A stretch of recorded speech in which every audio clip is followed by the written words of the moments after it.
Let's get ready to rumble! January is fire, bro. January is fire. Let's check out who we got in the chat here, man. Get some of my people up in here. Got my man Mars in the building.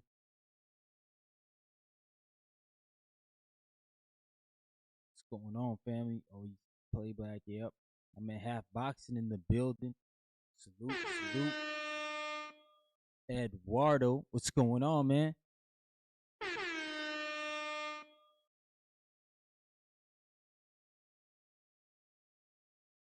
me see if I can also notice my audio.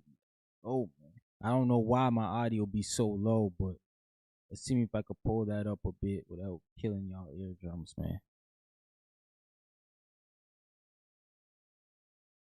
But yeah, let's go ahead and try that. Salute, salute, salute. Happy New Year, man, to everybody. Alberto. You know what it is, Alberto? Salute, brother. You say, yo, your audio's good, man. You want a loud mic? Yeah. Yeah, you right, bro. That's why I don't like to kick the settings up too much.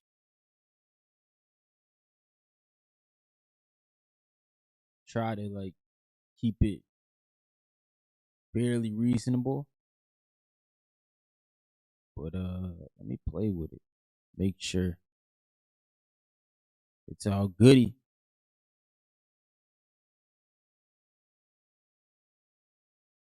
Cause yeah, you're right, man.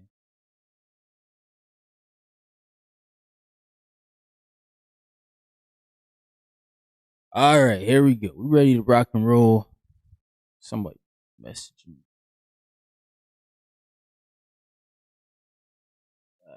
Put that phone down. Get rocking and rolling here, man.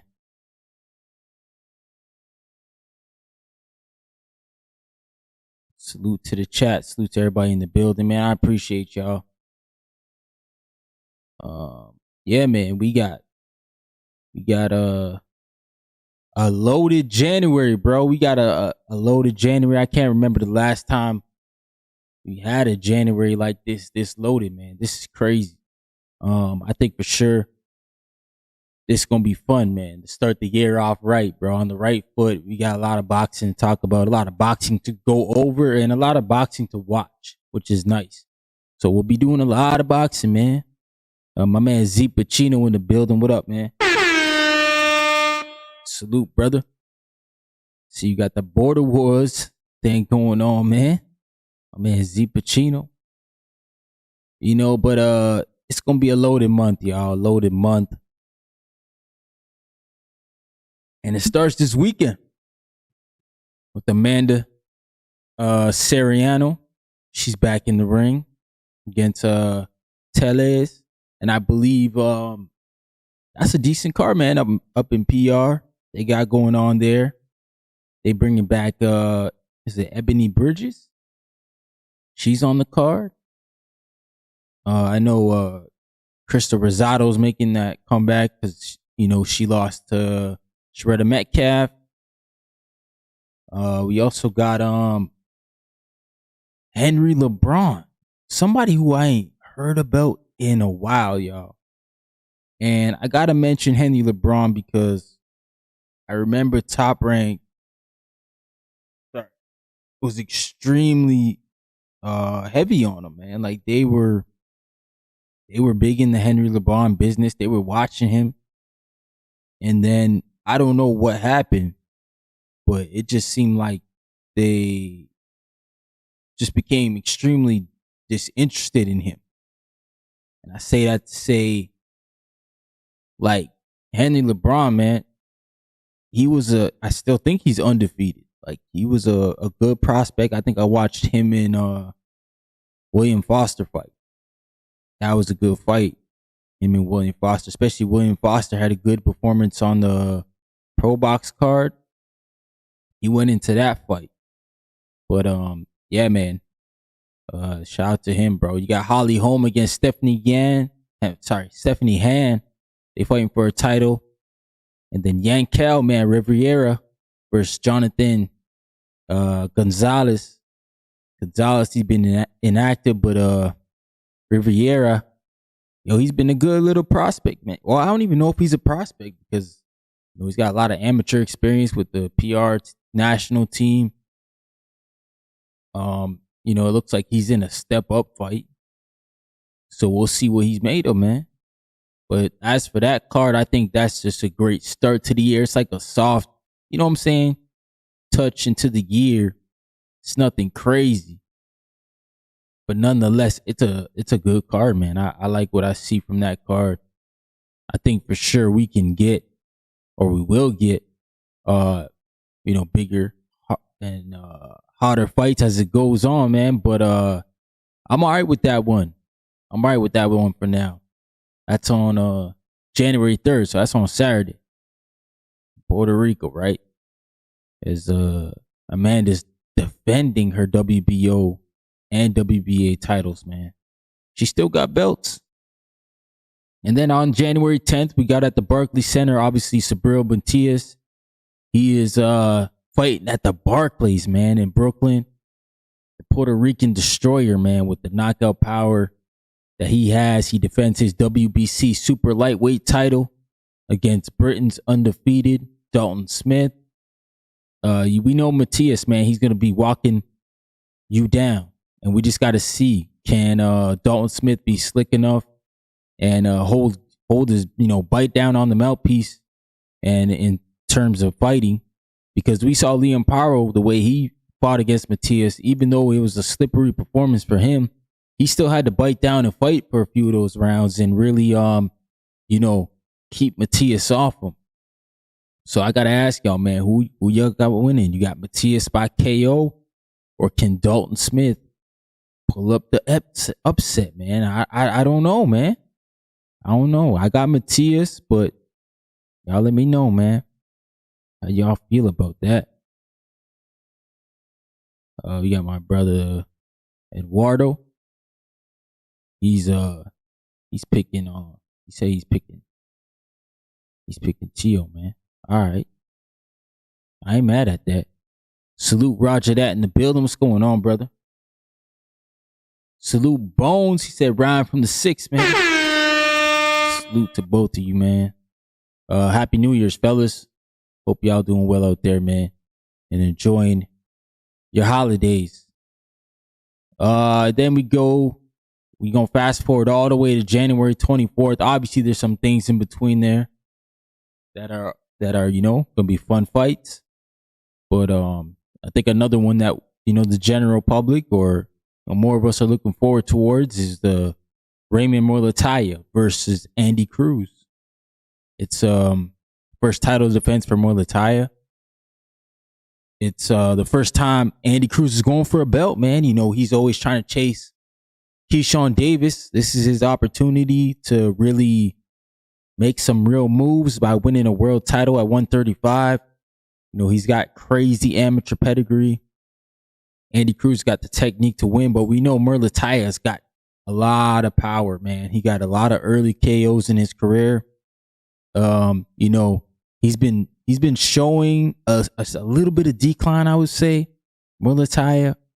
The last performance against was it Butayev or Abdululev? Sorry, I wasn't impressed by that, man.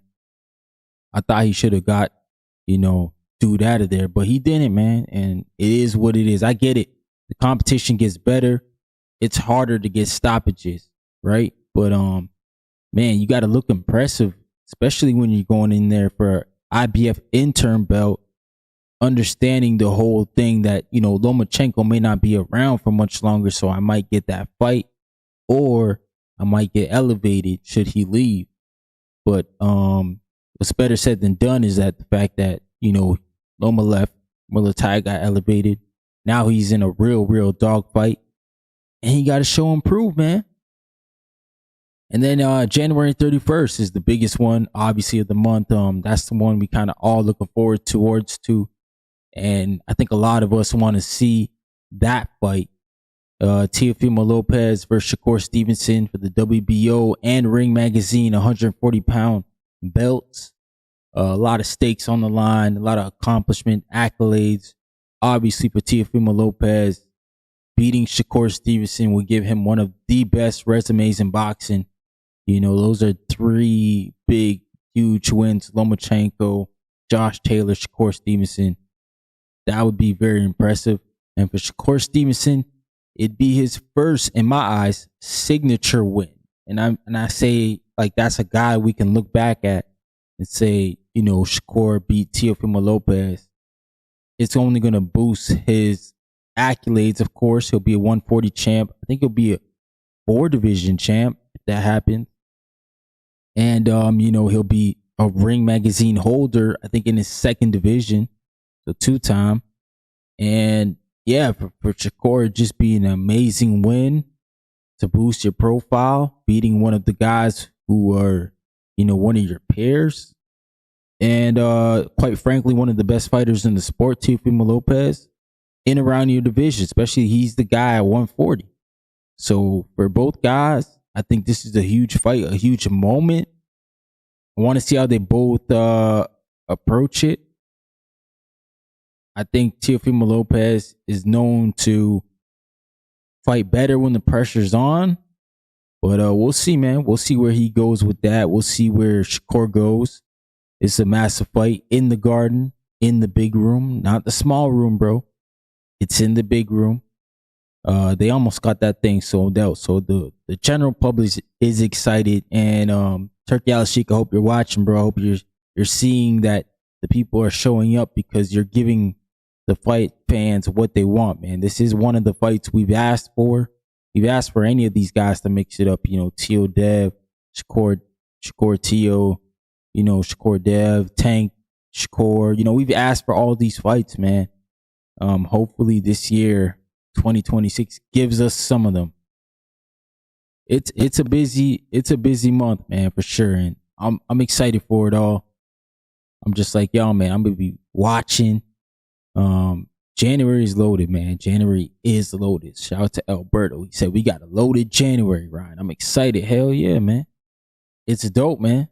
I'm not gonna lie, bro. It's one of them months where you like, hey, we want to be a part of it, right? Here's the back half of the schedule. We also got Backroom. He's going against Josh Kelly in the UK. Xander Zayas versus Abbas Baru in PR. Unification belt at 154. Adam Azim is back also on January 31st against Lemos. And then we got so many fights, man. Jermaine Franklin and Moses Satama, they fighting. Who else is fighting, man? Alexa Rocha and Cruel Part 2. They rematching. And then Nikita Zoo versus Michael Sarafa. You in Australia. That's something you might want to check out, man. Yeah, it's just loaded up, man. Like my man Alberto said, man. It's crazy, man. So to my guy Dwayne Styles, man, in the buildings. Saludos from Mexico, Ryan. Happy New Year, bro. Happy New Year to you, Dwayne. Hope you in that gym, bro. I saw you in that gym the other night, bro. I appreciate you, man. Always showing love to the channel. But yeah, January is massively loaded. I ain't never seen it like this before. I don't know, man. Like, have you guys seen it like this before? Like, I'm trying to think. Like, man, January is it right now. Like, if this how we starting off the year. Oh, and TKO Group. I didn't. You know what I'm saying? I didn't really see their poster yet, but TKO Group. They making an event on the 24th, I believe, of January. Callum Walsh headlining against geez, man, I saw the name, bro. Ocampo. Yeah. That's who he's fighting against, man. Ocampo, man. Yeah. I appreciate you, man. Make sure y'all smash that like button, just like Dwayne Styles did when he came on in, man. Soup Roger that, man. Say Happy New Year, Brian. I appreciate you too, brother. Happy New Year, man. 2026, man. Hope everybody has a good year. Hope you all achieve your goals, man. At the end of the year, we all here again talking about the new year, right? That's what it's about. Yeah, man. Basically, TKO Group, they haven't announced their full card yet, but we know they coming in hot. They coming in hot January 24th. But obviously, Teo Shakur is the big one on the slate. But I just wanna get from y'all, what do you guys think is the other big fight we got on hand other than Teo and Shakur in that month? I mean, we got Moses Thomas fighting Jermaine Franklin. Do you guys think that's a huge competitive fight? Is that something that how do I say? Is that something that we can get from the boxing public? Do we think we can get that fight and it could be a major fight? Because I'm just looking at that fight like, yeah, I don't know if Jermaine Franklin stands a chance against Moses Thomas, right? But he could surprise us because I didn't really pick him to beat that guy either on the Canelo Crawford undercard. A big, tall guy from Ukraine, I believe. But we'll see what Jermaine Franklin can bring to the table. He's definitely showed us he can do some work, man. So I'm happy about that, but I'll have to see what he can really do, because I'm not gonna say I'm not sold on Jermaine Franklin, but I need to see something from him. The guy always been like the guy who falls short, almost like he fell short against AJ. Fell short in another fight I saw. I don't think it was Fury, man. It's just like, man, Jermaine Franklin. But like, if he wins, think about if he could pull off that upset against Moses Atama, bro. Is that like y'all heavyweight? America's next heavyweight, Jermaine Franklin? Because, I know Jared Anderson, he's a big, promise guy. I know Richard Torres gets a lot of praise. And then now you got Joshua Edwards with Golden Boy. He's making moves. I still think he's very far away though. But no, Jermaine Franklin's probably the most seasoned guy y'all got right now outside of, Jared. But yeah, his only losses is to Dillian White and AJ. I guess Dillian White was 3 years ago.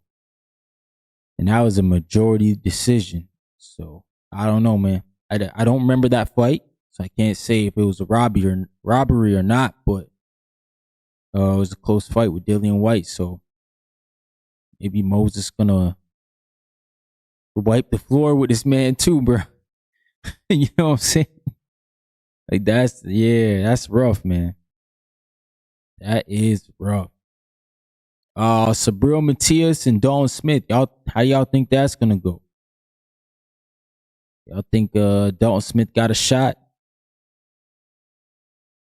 Got my man Dwayne Styles, man, pulling up on me. What's good, Dwayne?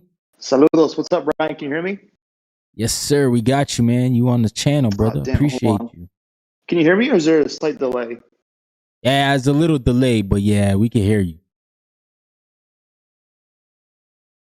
All right. Well, yeah, what's up, man? It's Dwayne Styles, first time caller, man. Love the show, love the content. I just want to say saludos from Mexico.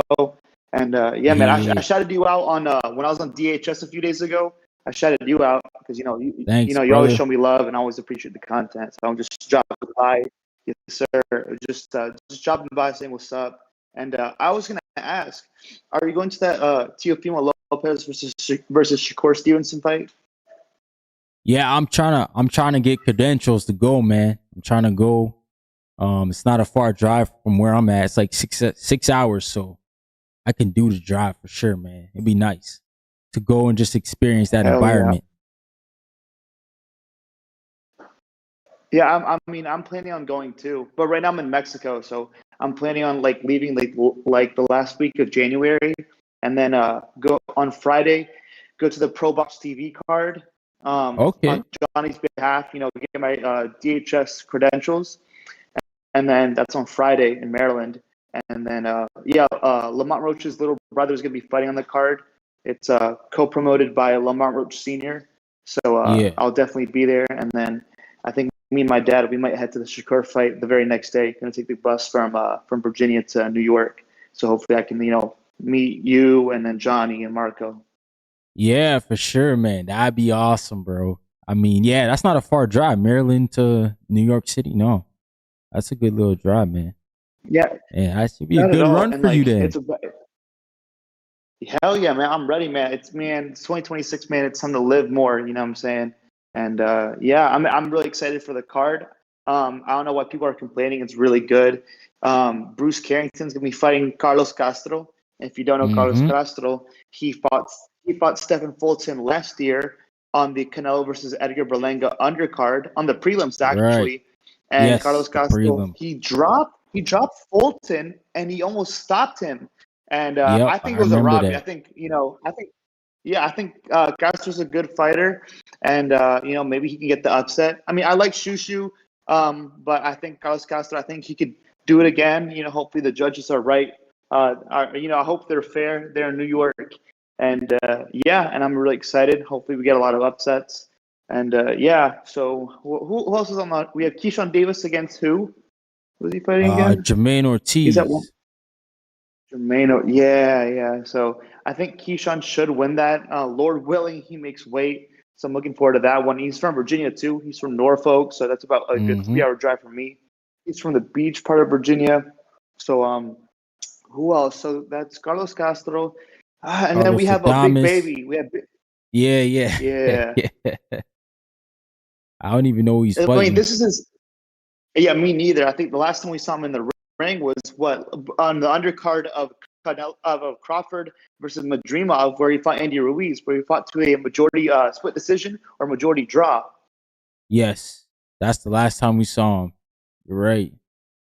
I think And it was a remember, draw. Ruiz left. I think it was a draw though. Yeah, yeah, it was a Him draw. and And then I Ruiz. remember that like Ruiz he took his glove off and his wraps, and you could see that he had like a really like gnarly bump, like a lump on his hand. I forgot which hand was it, but he had a disgusting bump right there. Yeah, his hand was broken. Yeah, Lord, man. that's And then crazy. Ruiz, man, that guy needs to get active. He's ever since the two AJ paydays in Saudi Arabia, he's only fighting like once a year. Think about it. So what? And he fought twice in 2019 against Joshua, right? He won the titles in 2019. I think at like what June 2nd, 2019, and then they had the rematch in December, and like what Mm-hmm. middle of December, and then he didn't fight at all in 2020, and then what 2021 fought against Cristobal Areola on a PBC pay-per-view, and Yeah, then who else did he fight? So after Cristobal Areola in 2021, he fought like once in 2022 or 2023, and yeah, man, I don't know, man. It's a shame that he's such a talent, but yet like the money doesn't let him fight. He does. The money right. changed him essentially. Yeah, yeah. He got those two Who paydays. Life was different. I'm trying to think who did he fight without looking at like BoxRec. I'm trying to think about who he fought after the Cristobal Areola fight. I think it was Luis Ortiz. Oh, yep, he did. He didn't even knock out King Kong Ortiz, and he was like a 4,000-year ancient alien mummy. Yeah, Yeah, he's an old guy. Yeah. yeah. Oh, right, that's a good point. Yeah, and Wilder got him out there twice when they fought, but those are some two Yep. two good fights with him and Luis King Kong Ortiz. So what 2021 that was Cristobal Areola, and then 2022 he fought Ortiz. I think he did nothing in 2023. 2024 he finally fought against Big Baby. So hopefully he's waiting for another turkey bag. You know what I'm saying? And Right. I actually have a question for you, Ryan. I actually do have a question for you. Who do you think we can expect on the prelims of the TO versus Shakur undercard? Like who can we expect on the prelims? You think maybe Prelim. I don't know Marco? maybe Marco Verde because he's part of Team Canelo, or Right. I don't know, who would you would fight? I would like to see Jaleel Hackett. I know he That's probably good. wants to step up, but I think like he's from that area, Baltimore. He'll bring some people. Um, Mm-hmm. who else, man? Would I like to see? I would like Keyshawn's brothers to fight on the prelims too. DB3. Right, right. Maybe Zaquin's fighting in match. I think on the Muratalla Cruz. I would like to see Mm-hmm. Zaquin, but he's already scheduled. Um, Maybe Johan Obro, sorry. He's a fighter up here in Canada, but he's a Ring magazine fighter. Like he's a Ring ambassador. He's at 140. He's like 15-0. He's got big Okay. stoppage. Not sure, man. I think they should start to like they're probably gonna have that guy Rado Susumi on again. Probably that kid who just fought on that Night of the Samurai. They'll probably have him back. But I think we Really? A need to quick see. turnaround? Yeah, maybe not. Sorry, he got hit a lot in that fight, which I was surprised by. He got hit way too much. But I think Turkey, they gotta get better talent, man. Yeah, man. Oof. And I'm trying to see like the undercard is good. I don't know why everyone's and then like I'm excited for the prelims, but I don't know why people are like hating on it. People just want like I don't know. People just want everyone on these turkey cards, and I'll take what I can get, Yeah, man. You yeah, know what I'm yeah. saying? Nah, this is a And good card, man. absolutely. And maybe how about maybe since it's what this is a matchroom card, so why can't Turkey get that one Mexican kid who just turned pro a few months ago? He turned pro on the undercard of the I think it was the card of what's the name again? What's the name of that Mexican Olympian? Was it the Riyadh one? There was Nah, it the was the Night one of the that Champions. nah, There it was a was the young one kid that on they there. did. It was the no, all right, it's a top ranked guy. What's his name? Mm. He's a silver medalist. He's with Team Canelo. Not Marco. I forgot his name. There's another guy that Team Canelo has, and damn it, I forgot his name. He's with Top Rank, eh? Okay. Yeah, but remember, this one Top Rank did the card on Tubi. Oh man, I forgot the undercard and damn it. Anyways, I'll come to me later. But my point is, Is it El Guerrero? El no, Guerrero? no, No. yeah, El Güerito. That means like Burrito? the white. Yeah, Oh, that okay. was the kid. He fought like on the undercard, and he's 16. So why don't you put him on that card? I think it'd be a good fight. You put him up Yeah, that's against what anybody. Hugo He's young. Juice was saying. He's 16. Yeah, he Yeah, may not even be 16. cleared to fight in New York State. No, that's a great point. Yeah, all right. He's only 16, and then Mexico just has like a lot of young fighters. I mean, the right now, a few months ago, the what's her name, Mm-hmm. Camila Zamora, Mm-hmm. the youngest WBC champion of all time. Oh, and like in boxing history, she's the second youngest behind Alexis Aguayo because he won Yeah, his I title at saw that, 17 man. years. That's Yeah, crazy. he won it at like 17 years and 5 months, and then Camila did it at 17 years old and 8 months. But the fact that she's Wow. like the youngest of all time, youngest female of all time, don't tell Clarissa that, then because she's gonna make a big deal about it. You right, But brother. yeah, You and right. Mexico, yeah, and like, hey, and like, side note, bro, I'm here at the boxing gym, just like you saw on DHS. But man, you have a lot of young talent, and I'm getting some great work here, some great sparring, and maybe I'm telling Ness, man, hey, bring it to Border Wars DMV, man. You do all these like tourist Hey. places, bro. Switch it up, man, because you did Wisconsin, okay, cool, middle of nowhere. You did Las Vegas at Real Boxing Gym, okay, no problem.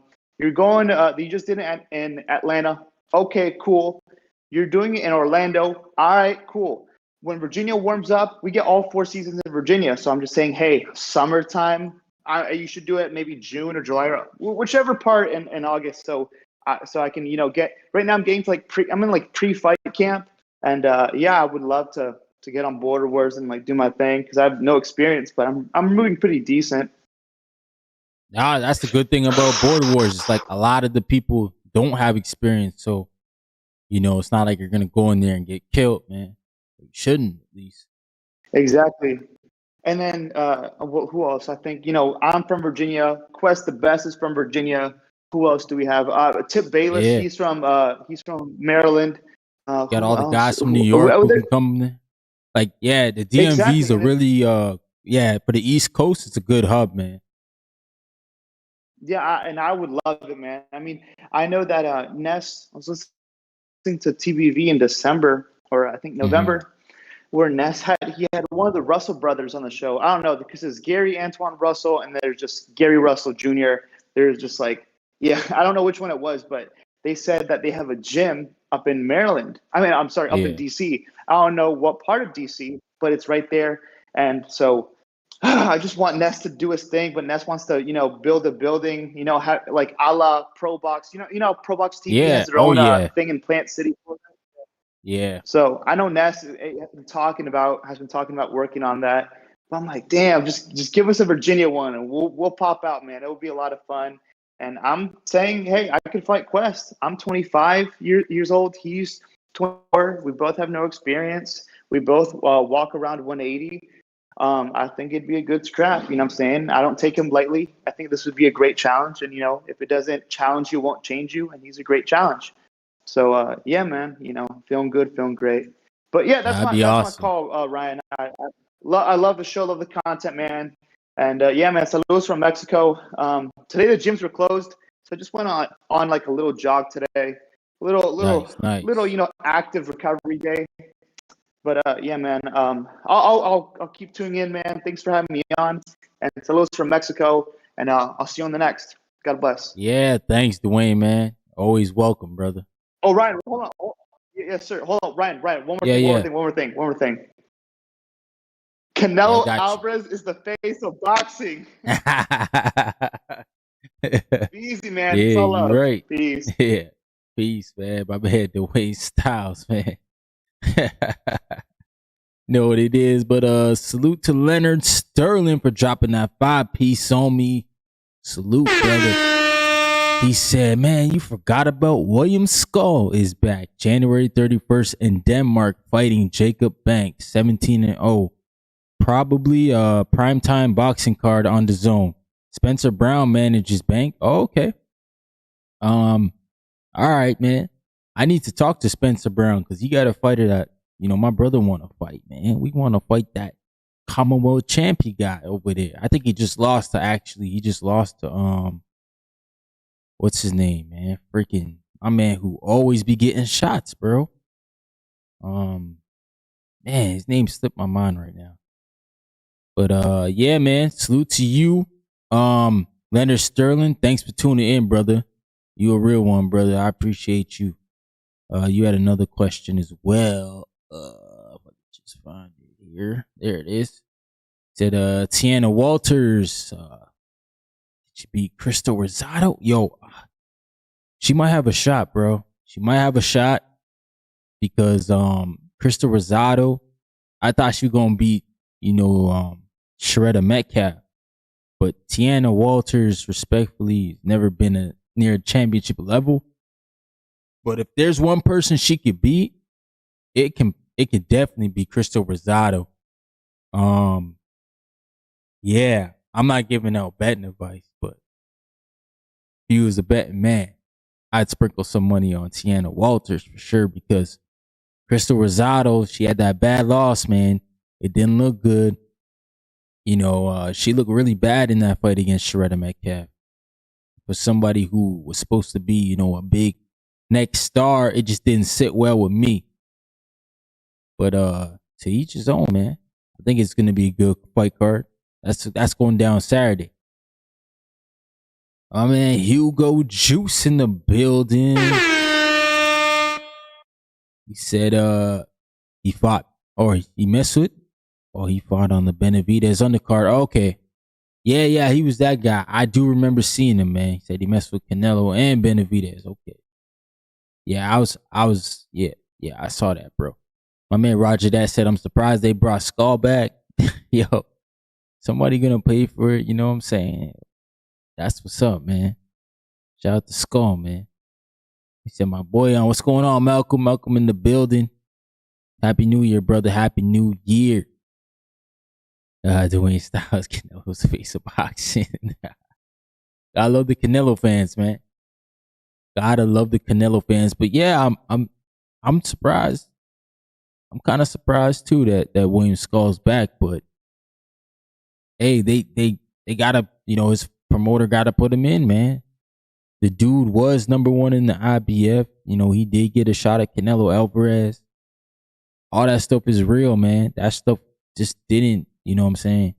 It happened. Like, we lived through it. The man got the big Nello check. But I think we're at a point in time with it where it's like, bro, William Skull, I guess he's still a contender. Some people thought, he gave Canelo a good fight. That's the facts. Some people were like, damn, Canelo may have lost that fight, Skull outlanded it. Yo, they got points, man. I'm not gonna argue with their points. But in my humble opinion, I think Canelo needed to get by. Yeah, man, he needed to get by. But it is what it is. But like I said, we got these fights here. Ajit Caballel is also back. I would love to see Ajit Caballel mix it up with some of the other heavyweights, like, Fabio Wardley. Who else is out there, man? I don't really care for Zhang no more. I don't really care for Wilder no more. Gotta be the young guys, man. And Ajit, he might be the next Usyk in a sense because of his style, bro. That's another dude who just came up out of nowhere, Ajit Caballel. I don't know many people that were picking him to beat Arsenbeck. You know what I'm saying? Not me. I didn't know who he was. And then not only did he beat Arsenbeck, he made him quit. And then he turned around, man, and beat Frank Sanchez, which was crazy. So Jake Caballel, he ain't no slouch. He's proven. He got 2 good wins, and then obviously he beats Zhale Zhang to the body, beats him up. But I would like to see Caballel against guys like Dubois, guys like Parker, Wardley, man, Philip Herkovich, even though I think he beats Herkovich. They just good fights. We also got my man Roger Dassett, Caballel versus Wardley next. Gets a shot at Usyk. Yo, respectfully, I don't think any of them guys getting a shot at Usyk. Yo. Also on that Liam Paro versus Paddy Donovan. They fighting on that Nikita Tszyu versus Michael Zavara card. I think they're the co-main on that card in Australia. I know Michael Zavara, he's had so many beef with the Tszyu for a minute. He's supposed to fight Tim Tszyu for the longest. He was chasing Tim Tszyu. Well, he got Lil Bro. Lil Bro's moving up for this fight to 160. I think it's the 160 fight. And then I guess this is the fight that Friday, January the 30th. We got Brian Flores versus Santillan Castillo. That's in Maryland, bro. That's the one Dwayne Styles was talking about, I believe. That's the fight there. So that should be a good card, man. That should be a good card. And then we got shift on later in the month. We got good fights, bro. Good ass fights, man. Like that Raymond Muratalla and Cruz. I think Khalil Cole and Jesse Hart, they on the undercard of that one. Saquon Moses on the undercard. I think Omari Jones is on the undercard too, which is a guy who I didn't see enough of that prospect of the year. I didn't see his name thrown around enough, man. I thought for sure that was crazy. I was like, yo, this dude thrown later in the month. He had a lot of stoppages. Well, he's a true prospect, but I guess they didn't like it, bro. They didn't like the names, maybe. I don't know what it was, man. But I thought Omari Jones had a good year. And then Madrimov. Israel Madrimov is making his return. Las Vegas, Nevada, getting another fight. Eddie's got him in a fight. Looks like a tune-up, man. So Madrimov is back. That's huge for the 154 division, you know. So I think Madrimov gonna turn into a gatekeeper. But hey, he might beat most of those guys, man. I mean, I don't know. Y'all got Madrimov. Like, who he gonna lose to at 154? Outside, like, the guys he already fought or the best guys. You know, like the Boots. Maybe Boots explores that fight. I don't know if he can't get this Ortiz fight. But you got Boots. You got he already fought Victor Ortiz. Sorry, Virgil Ortiz. Why I say Victor, bro? He already fought Virgil Ortiz. Yeah, Xander Zayas. Can Xander beat Madrimov? Can Abbas beat Madrimov? Can Sebastian Fundora beat Madrimov? Like, there's some questions for the top of the top, you know, and I don't know, man. I like Madrimov, but he disappointed me in that Virgil fight, man. I thought he fought a bad fight. He didn't fight a good style. Thought he could have did much better than what he did, but hey, man. Amen. It is what it is, right? I'm not gonna be up here acting like you know, Madrimov was some crazy ass champion. He only had the one belt at 10 fights, so that's pretty good. Yeah, Charles Conwell. Yeah, I know, Malcolm. Like, that's a guy I don't know if he can beat Madrimov. I mean, you know, Madrimov's a tricky fighter. I think a lot of people sleep on that. You know, his elusiveness. And I get it, man. He does those looping punches, which are not fun to look at, not fun to you know, watch, but he didn't do that against Bud. Didn't really do that in the Virgil fight either.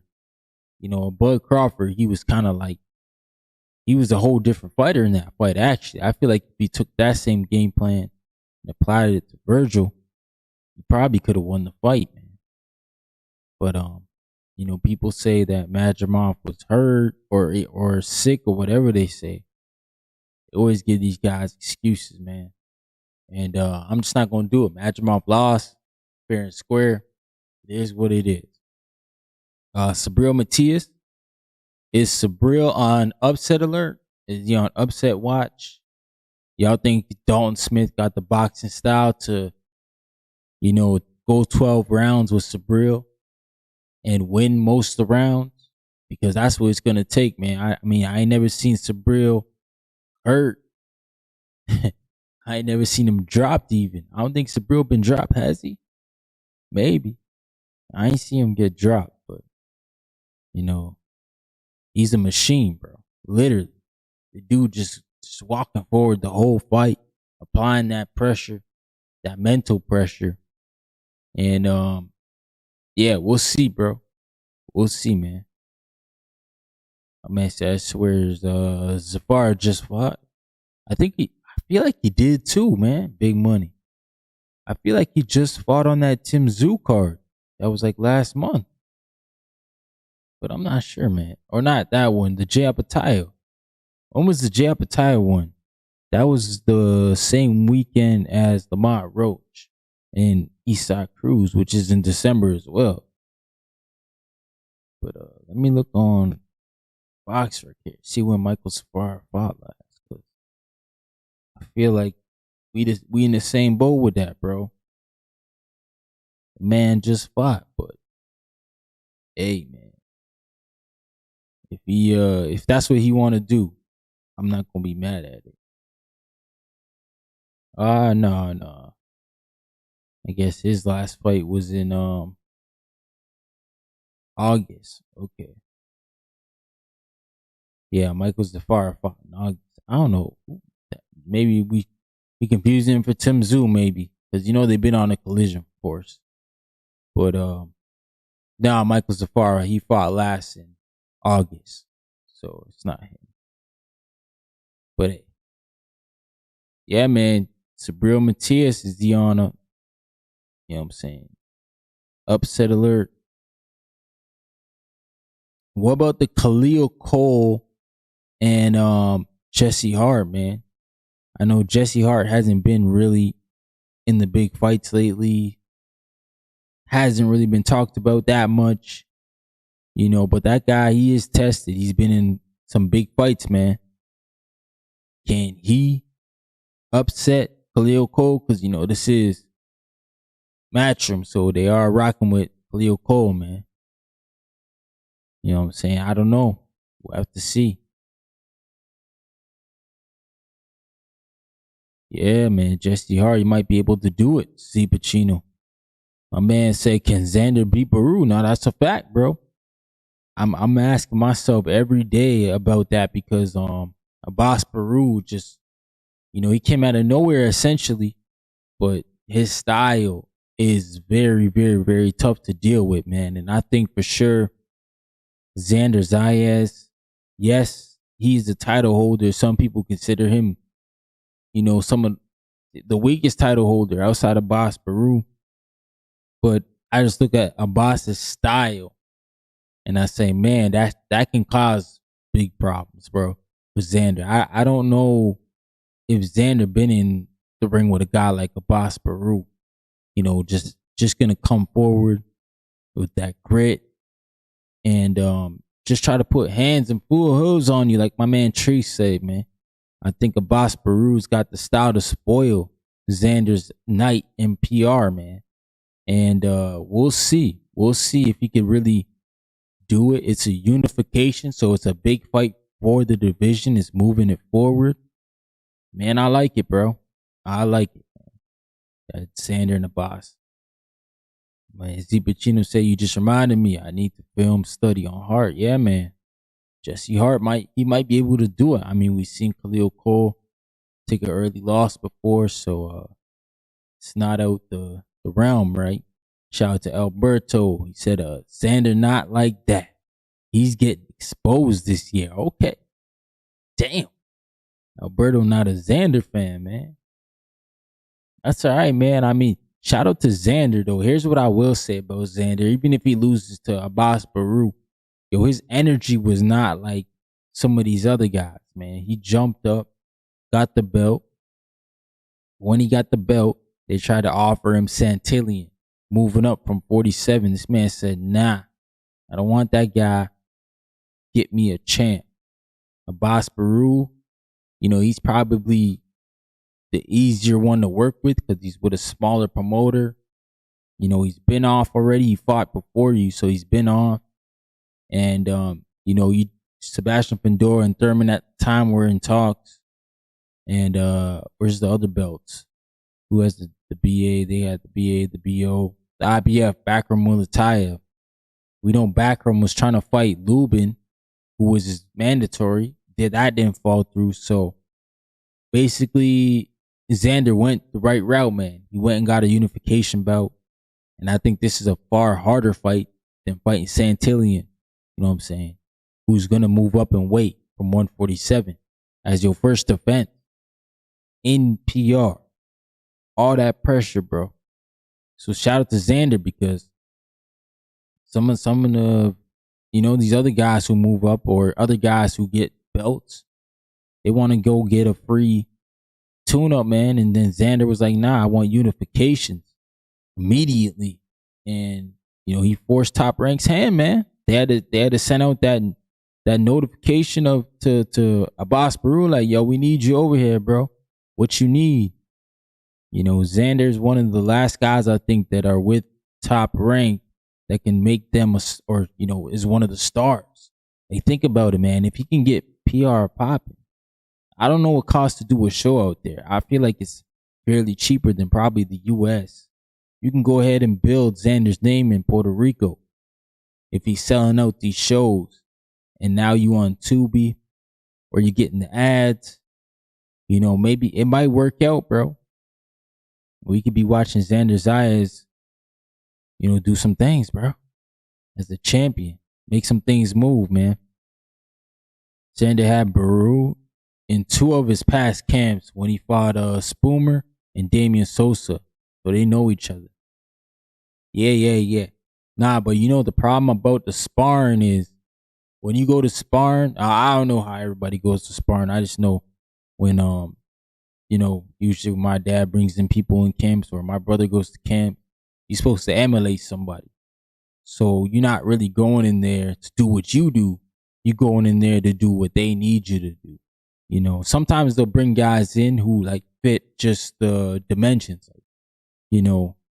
Tall guy, southpaw, or short guy, southpaw. They'll try to do that. You may not fight like the guy, but they'll try to match the frame and then just ask you to fight like the guy, which can mess you up too. But, that's what you brought in the camp to do, to emulate somebody. So I hope Abbas Baru didn't go out there and show Xander all his tricks, which he shouldn't have done. Hopefully you went in there and got the work right and you both know where you're at. But we'll see, man. That's gonna be a good ass fight. I'm not too happy about the undercard though. I feel like my man Rohan Polanco needs to be in a better fight. But hey, we with it, man. Shout out to my guy Malcolm in the building. What up, man? Oh, big OVO, man. What's good, Ryan? Happy Big New Year, OVO. everybody, man. Happy New Year, brother. Hey, man, I wanted to ask, bro, what happened the other day, man? I was waiting for the live. It got pushed. I'm like, damn, he left us, man. Yo, crazy thing happened to me, bro. Crazy thing. So I bought like new appliances. So they came. Actually, sorry, my in-laws brought it from their old house to my house. And then, bro, my car wouldn't start, bro. I was going out to take my kids out to a hockey game. My car wouldn't start, bro. The battery froze up, so I had to get the jumper on there. They jumped it, but it was a bad day. And then I drove back home in a snowstorm, bro. So it was like, oh man, can't catch a break today. So when I got back home, I was done, bro. I was like, nah. Yeah, hey, you I appreciate you, bro. brother. You here today, brother. We here, man. It's nothing, man. I got a couple hours before work, so why not just talk boxing? You feel me? Yes, sir. About the Xander shit, man. Yeah, that whole sparring thing, it's always mixy, man. Because if he was sparring in Vegas, he was more than likely he was doing like that hard sparring. You know how they spar in Vegas? Like they treat that shit like a fight. I don't know how his camp moves when it comes to sparring, but I think Xander should just he should do just fine. He seemed a little too I'm gonna sound very critical, but he seemed very happy to jump at the chance to fight him. I think Conwell would have been a way tougher style for him to deal with. Okay. But maybe he showed us everything. It's just Xander showed way too much confidence. To me personally, he just showed a lot of confidence. So I'm thinking he'll do just fine, man. And I kind of like the Puerto Rico move. I'm not tripping about him fighting in Puerto Rico, to just build that star power over there. Because when you really think about it, right, was the last real name like Cotto? Damn, over there. I mean, they telling us Berlanga. So it was Cotto. Sorry. Come on. It was Cotto. Yeah, it's not no Berlanga, bro. It ain't no Berlanga. But yeah, it's like Puerto Rico kind of been starving for a face. He already got the little videos with Felix Trinidad. So he's kind of getting a cosign already. He speaks Spanish. Like that's like one of the big things that they like in the island. You gotta speak Spanish. And you know what I'm saying? Now he got the little Hispanic haircut too. So, fight in Puerto Rico for a bit. Hopefully Top Rank could figure out the little situation with the networks and all of that. I don't really mind it being on Tubi. It's not really that hard to navigate. The quality is not the same. I'll tell you that much. So the quality of production is not really the same, but it's still dope, decent. Man. I thought like for free, what I'm seeing, I'm like, yo, this alright for me. Like, I'm good with this, man. I mean, Top Rank card, you're not gonna get much anyway. Like, they not doing much in between. They're making us wait. They giving us ads. They get crazy with it. Good, Malcolm, or you dropped off, bro?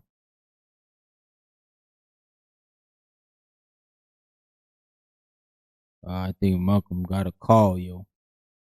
Yeah, he dropped off, man. We got Big Vega in the building. What's going on, man?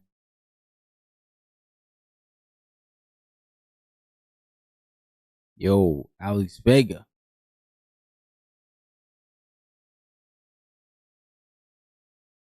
Know why I can't hear you guys, man? Shit is weird. Hold on. You should hear Yo. me now, right?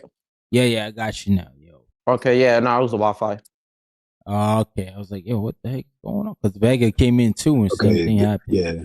All right, audio's Yeah, we working now. good. It's a Discord thing with the audio. Yeah, the Discord, Absolutely yeah. disgusting, Malcolm. Nah, it's Disgusting that 2026, Xander bro. stand-up. That was disgusting. You a Like Xander? You pro Xander? I mean, nah. Listen, Listen, Poor PR. I think he should be championed, and for his energy, and it was absolutely disgusting. When Yeah, was he he should ever be. lined up with Charles Campbell? Not one time. Well, hey, Charles I Not one Conwell never time. messed it said up, that. man. So You said yeah, he let wasn't me that reword you it. believe he didn't have the same energy for Conwell. They were never lined No, up. I didn't say. Oh, I didn't say that. I never said that. I said that he jumped for the chance. He seen the static for however he say his name, Brew. I never said anything. Well, I never said that, bro. I just said that All Conwell right. would have been a tougher fight. You Because no, I'm said, giving yeah, him that, credit. I'm giving him but you have to credit. remember too that Baru was never the target. It was Fandora who tucked his tail and dropped the Mhm. belt and did all the Yep. bitching that we don't like in boxing. Fandora's bad for boxing, FYI. Trying to fight all the 30 plus 35 and plus that have been out for more than 17 years or whatever the hell they be out. Then then he wanted to fight Yoenis Tejas, right? And then Tejas Mm-hmm. got upset, right? Tejas decided to have a strength and conditioning coach as his head trainer, nothing to do with Xander, and got beat up. So it was always to become champion, fight a champion, and then unify with a champion. He stayed the course regardless of who's playing musical chairs. The one thing you know is Xander got in the circle and hasn't left. He should be champion. I don't know why anyone has anything bad to say about the way Xander moves when they built him up. He's only 22 years old. He's still a young blood, and he's already showing you that energy that everyone wishes their quote unquote favorite fighter would do, and has That's remained fact. consistent within that. Got a belt and said, yo, I want another one right now. I, Give me I no just got tune. labeled the bad guy. This is nasty work. But nah, I fuck with it. Like I don't even mind if he's doing another title shot. You know, if he's getting a title shot and it's not, I guess, a big name like we want. You know, I don't really care because he's still going after a champion. Like I'm gonna give him full credit. I guess my whole point with what I was trying to say was that if that fight didn't go that way, you know what I'm saying? Like any other option would have been a little more difficult. Like I still, because I think it was Chino. Instead of fighting Chino when he was supposed to fight Conwell, that would have been a tougher fight. And then this last one with Tellez, I think would have also been a tougher fight too. But either way, these are guys that beat the dude that you were supposed to fight. So I'll give him credit. Yeah, you got to, man.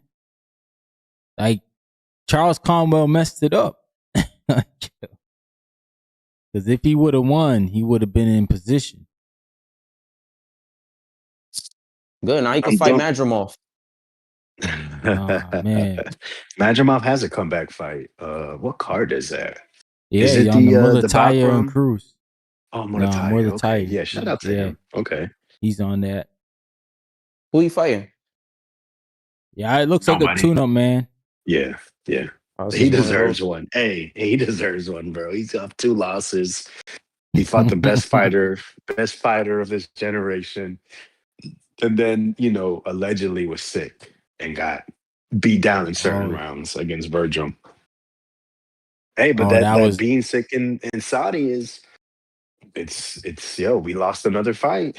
Taraji's opponent pulled out. Most likely, well, they said he was sick, making the weight. He made the weight and said, "Yo, I'm too sick to make the same day IBF weight," which is something I try to tell people all the time. They say they want to go to same day weigh-ins. You do not want that. It's going to be pull out central when it comes to same day weigh-ins. Dude, I had this conversation with my pops. Cause he's just big on you fighting around your walk around weight, that whole shit, and then the whole hydrating. Like he don't call nobody weight bullies. But I told him, I'm like, Dad, you gotta understand, right? Like this already. They've done this before. You're always gonna have people that try to cut corners. So if they're telling you, hey, you have to come in the ring at 147, and you're probably a dude who's fighting at like 130, you're gonna have those couple of assholes who are gonna just try to fucking deplete themselves to make that 147 and try to fight like that at fight night. Niggas is gonna die. Exactly what you said too. They're gonna pull out a fight. Shit is not smart at all. I read somewhere, I don't know if it's in Russia or somewhere in the Eastern Hemisphere, that they have a way of doing weigh-ins, but they'll actually measure your water intake or the amount of water in your body. But I know that's expensive. That should be expensive to do, but that seems like the most reliable way. So that way nobody's cheating themselves or putting themselves at risk. This is why we need a league. Imagine if WBC and the IBF combined, where they have VADA testing for ranked fighters, and then they have 30-day weight checks, 15-day weight checks, 7-day weight checks. Yeah. And not just that, because but they actually do something about it. Lamont Roach was over the percentage that he was supposed to be on his 7 or 14-day weigh-in, and we didn't hear anything about it. Like the WBC acknowledge it and say there's a fine, or if he doesn't do, there's something that we spoke about, or something, some type of judgment. We didn't hear anything about it. But that's the thing. These rules are not really rules, and that's why these guys, like you said, it's not going to be a couple. It's going to be 30 to 40% of these guys are going to try to cheat the system no matter what, because boxing has always been affiliated with criminal behavior, which is disgusting because it is more professional than it's ever been. But right, that's basically the core of boxing since the late 1800s is criminal behavior. Yeah. Fucking Ryan, because I don't know if you had seen it, Vega. I had sent this on Johnny's Discord. I didn't know that in 1999 the IBF had a whole scandal before. Now it makes sense Yeah, why they're bro. so strict. Yeah, That's I didn't why know I that. say I don't know if you saw my short, bro. I said, yeah, they the only one that got investigated by the feds. That's why they gotta act the way they act. Because the other countries are based the other bodies are based in other countries. Like I think BO's in Puerto Rico, WBC's Mexico, and then WBA is somewhere else too, isn't it, Vega? Like somewhere in Thailand or something. Venezuela? Oh yeah, No, it's WBA somewhere else. Venezuela. I promise you, if they were all in America, they'd all be investigated by the feds. All of them. Yeah, they need to investigate. They need to investigate the IBA, man. And that's what they need to investigate. Well, that's why the IBA is not considered sanctioned bouts within the as a famous the four sanctioning bodies. That's why if you go on box track, they separate those bouts. Yeah, because I think that's the Russian joint, right? They Yeah, had that. the Yeah, same I the call them. same people that were running the Olympic Committee. Yeah, Nasty. yeah, they were corrupt for real. Those guys. But yeah, man, we should champion Xander. Listen, am I sure? Listen, I'm not dumb. I have eyes. He's lacking. He's not athletic and swift enough to be a guy that's going to be able to maintain fighting at an elite level without power. He doesn't. Without the power, he's going to have to take some better steroids, become faster, quicker, slicker. He's not slick enough to fight that way to beat everybody. But this is boxing. Not everyone's going to win every fight.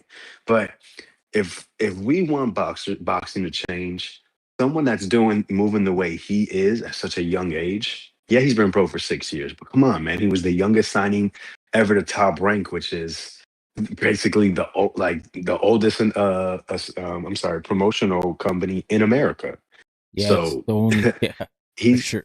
he should be the poster child on how to behave as a contender, how to hold yourself inside and outside the ring to become champion, and then to not just have a hometown fight, but make sure the hometown fight is something of significance. It's not just the prodigal son comes home. He's coming with a unification bout. So, and this could Right. change Puerto Rican boxing back to back to the top level to where Sabriel did it and he lost, and that was an opportunity. So Xander was able to win a unification in Puerto Rico. These motherfuckers are back. They're busting now the fucking drums. You're seeing the straw hats. Wepa is gonna be everywhere. We're gonna be back to you go out and you see the Puerto Ricans with the Puerto Rican shirt, with the Puerto Rican shorts, with the Puerto Rican socks, with the Puerto Rican shoes, with the Puerto Rican bandana, on the head, as well as the Puerto Rican towel in the back pocket. You know what I mean? We back to that. Oh, Puerto Rican Day Parade.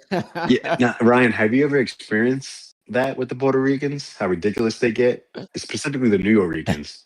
Hey, whoa, No, whoa. Hey, no. we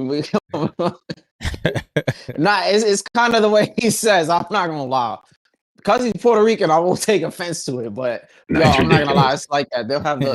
They have the fishnet tank tops. They be going crazy. Yeah, I You're see the definitely right fish about the wet dye. balls too. Yo, Yo, fish- listen. I have an uncle, right? He wears like a Puerto Rican beret, right, with the Puerto Rican jersey, and I'm not Puerto Rican socks. Sometimes the shoes. He go to his car, he get the Puerto Rican boxing gloves and the Puerto Rican seat covers. This is no joke. And the then seat covers. motherfucker will have Yo, man. There's some of my family members, man. They'll fucking have the drums in the fucking car. Bust out. Like, what's up, yo? Oh, we gonna sit down and chill. Let me get a. They got a set of Ridiculous. oh dominoes in man, there too. Hey, That's a serious hey, question, by the way. and what do the dominoes have? Oh, the Puerto Money. Rican flag. Oh shit! I'm not gonna lie, man. I got a pair of Puerto Rico boxing gloves that I keep by the car, like Yeah, right I in the know. windshield. Will Yeah. Team got them, bro. Like actual ones to boxing, bro. They're fire. That's that's fire, crazy. man. He said the But Ryan, glove. have you Yeah, ever experienced that? Have you ever dealt with Puerto Rican like that? Nah, not on that level. The Yeah, nah, fishnet, he man. said, got That's called me with that's the called our fishnet. cousins. That's hilarious. that's Fishnet. real. Because it's like a see-through fishnet. Yeah, it's like a see-through The shirt. fishnet Puerto Rican tank top. It's like a jersey, but Oh it's yeah, yeah, lighter yeah, than a yeah, yeah, jersey. yeah, yeah, yeah, yeah, yeah. Yeah, I know what you're talking about. Okay, Yeah, that'd yeah, be I the was older confused. dudes. That's the Yeah, it's the Yep, dudes from like the 70s and the 60s that be wearing those, right. man. With the But hoop hey, at least earring. they got pride. You know what I'm saying? Oh, Jesus. Yeah, and then usually they were on some type of drug. It's all the time. Like because I used to see it all the time. Like in the summer, like I'll just see them just chilling in the corner with the music, the drums. Like I mean, Yeah, Vega's right. He sound like a New Yorker, but yeah, calling man. you Like at Poppy every least, fucking 5 minutes. Mm. hey, Bobby. Yeah, Bobby, mira, Bobby. What's wrong with you, Bobby? Calm down. Oh, man. But there's Nah, they gonna pride show there. out That's though. what I like about it. The one thing I'll say is like, what was that? You guys think like him basically getting his profile up with Bad Bunny's gonna help him? It What should. do Well, they I I care mean, mean, about? unless there's no way he's he should crumble. he's a mega Bad Bunny's a mega star, so the Yeah, more Xander's connected to him, the better. Especially within the Puerto Rican, what is it called? The diaspora or whatever the hell. I don't know how to say the word. I don't like Bad Bunny, bro. But hey, it's gonna work. damn, you don't mess with Bad Bunny. Nah, I liked him before. Like I don't like listening to his music. Half the time is that's all I'm hearing. I don't want to hear His him. ad libs. Yeah, but he was better when he first started. Like when he was really rapping. I fucked with And him. they But was now all it's better when just they first started. They had hunger, I shout man. out to always like Drake. that, right? Shout out to Drake. Oh man, I mean, he's basically the Puerto Rican Drake within reggaeton. yeah, he's like the freaking man. Like, Isn't he doing the Super Y- Bowl? yo, that's what Yeah, I heard, bro. Is he doing the Super people were Bowl? upset. Yeah, people were Why? upset. I don't He's a know. man. Like he's a huge I star. don't even watch the Super Bowl halftime show, so Damn, they were mad. Oh, why? Because they deporting all these people, man. Is that why they were mad? I don't even. I would have to look. I don't know what it has to do about I don't know what it has to do with any politics, his personal life. I don't know if it's some racial stuff. I have no idea, bro. I just know everybody's pissed about it. And they're oh, Man, Bad Bunny, why? I'm like, it's not that serious. Just don't It's watch the not Super Bowl halftime. low exactly key, he's not a big American deal. though. He's I American though, mean, low key. he is American. Like, what are they talking Yeah. about, bro? So it might be because of that. But that's one of those things. Is I guess because Puerto Rico is considered a colony and it's not a state, they're gonna kind of look at it still like, hey, you're not you know what I'm saying? Like you're not from the Oh, U.S. Like you they're don't gonna claim still us. look at it that Yeah, way. yeah. Like, you don't claim us, bro. You don't have the U.S. flag there. Nah, salute to the U.S., man. That's one thing I like about y'all. Y'all carry y'all flag, man. See, in Canada, you see all the flags, bro. It's like nobody want to wear a Canadian flag. Whoa, oh, so you think Hilarious. nah, man. Especially when it comes to minorities, bro, they want to be everything but American. So Oh, that's okay. what I say. Yeah, it's just Okay. white people about it. But you know what? It's not even white people. They're like, I'm German, I'm Irish, I'm Dutch. Motherfucker, you're 7 generations here. Nah, you got a Yo, point. that's Because I mean, crazy. it is heritage. And I don't know how the law is in Canada, but I know over here, Mm. like especially if you got a house, but you know, most people are in apartments, you're not supposed to have any other flag. Like you can have another flag, but the US has to be outside of your house. You have to have a That's what US it flag. is? That's a Yeah, rule that's or actually just a like law. that's an I found that out. unspoken? Oh, It's that's there's some kind of crazy. law for it. Yeah, I don't know if it's some kind of. I don't think that's nationalism. I'm trying to remember, man. It's been a while since I was in some kind of history class, but it has something to do with that. So you could have like let's say Vega got a Puerto Rican flag outside his house. Sorry, man. He has to have the U.S. one like right next to it, or that also has to be visible. So we just can't have the PR one. No, you just Gotcha. can't end like I guess whatever other flag. You just have to have the U.S. one with you. Don't know why, but you know that's just how the U.S. is kind of ass backwards sometimes, man. Ah, man. Want people to come there and represent where they at now. I get it. I get it to an extent. You know. Hey, so is Adam Azim is he gonna end up retiring Lemos? Yo, he might as well, man. I mean, I thought Keyshawn did. Keyshawn knocked him out bad. Yeah, Damn. it's funny because I was watching that fight like 2 days ago. So I was like, yo, let me just catch up on some Keyshawn, and I wanted to watch like some Hitchens. And man, he beat the shit out of Lemos, man. And I'm thinking it would have he would have at least done a little better. But you know, Mm. I guess you did. That's why you kind of can't base shit off of other performances because Hitchens' style is so much more different from Keyshawn, and you could see the way that they both fought him. You know, and that rugged style, like the one thing that I was noticing with Keyshawn is he does a lot of controlling with the lead hand. Like he does a lot of that shit. Like he'll push your head down, he turns you with the lead hand, and then Lemos would just kept overreaching and got fucking hit with every shot that Keyshawn was throwing. Word. You know, like that's his problem, man. That man was not jabbing in. He's just a rugged guy to come forward. So I think Azim is probably gonna pack him up. And bro, he got like fucking 5 inches in height. I don't know how many inches in reach. Like, and he's just way bigger, and he got pop. Yeah. So like, do we believe in Adam Zim? Like, is he gonna be a big player at 140? 140 stacked, man. It's stacked. I don't want to hold the Kurt Scooby win so high because he looked amazing, though. You know, but this was still a. How much time did he have again, Kurt? Because it I was last mean, minute. No, it couple was weeks rumored notice. for weeks, but officially it was like 2.5 weeks. But he knew that he was within that it was a possibility for like a month or maybe more. Okay. Yeah, I mean, you're still a replacement. So I mean, I hold it's a good win, but I still got to see him against all those other guys because that division is so fucking deep. There's way to even besides the top names and the belt holders, there's still other guys, and we're just like, oh shit, I forgot about them.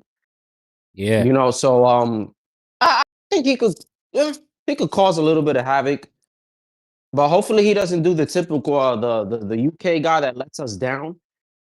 that they seem like they're good, and then they kind of just, I don't know, They go just in there with somebody with a pulse and get Well, I mean, yeah, and then they and Kurt Scooby, I just felt like 2 weeks wasn't enough to prepare for Adam Azim. Yeah, no, it wasn't enough for him for sure. He needed 3-month camp to be more competitive and probably still lose. Yep. Yeah. and I fuck with Kurt too. No shot at Kurt. No, Kurt's cool, man. Nah, It's that's just no. it's gonna be hard for someone like Kurt to beat someone that's been boxing their whole life and that has physical advantages on him as well. You know what I mean? It's just gonna be tough. Yeah, I think we were speaking yeah. on that before. Because you were a D1, I think he was D1, but you were a D1 athlete, maybe D2. It was one of the two. Football in college, and then you kind of just picked up boxing late. So you don't really have all that crazy background. You don't have that crazy push. So you have to take those opportunities. You might not ever get them again. So I can't even really be mad. Like if when him and Heck took that, I was like, all right. When you think about the circumstances, and then even the loss, I hope it doesn't derail him. I don't want to just put that in the air. I hope not. But whatever chances he gets, it's like I don't think he could fuck up going forward. Because you already had the Dakota fight, and then that's already like kind of considered 2 strikes. Usually after one more, they don't give you no crazy shot unless they're gonna just put you with some guys a fucking tune-up or some shit. I mean, listen, he's with man. OTX, he's with the Bella, so I'm sure they'll figure something out what to do with him that's going to make sense for him at this point of his career. Listen, Adam Azim, as far as Adam Azim will go, is going to help determine also Kurt Scobie's future.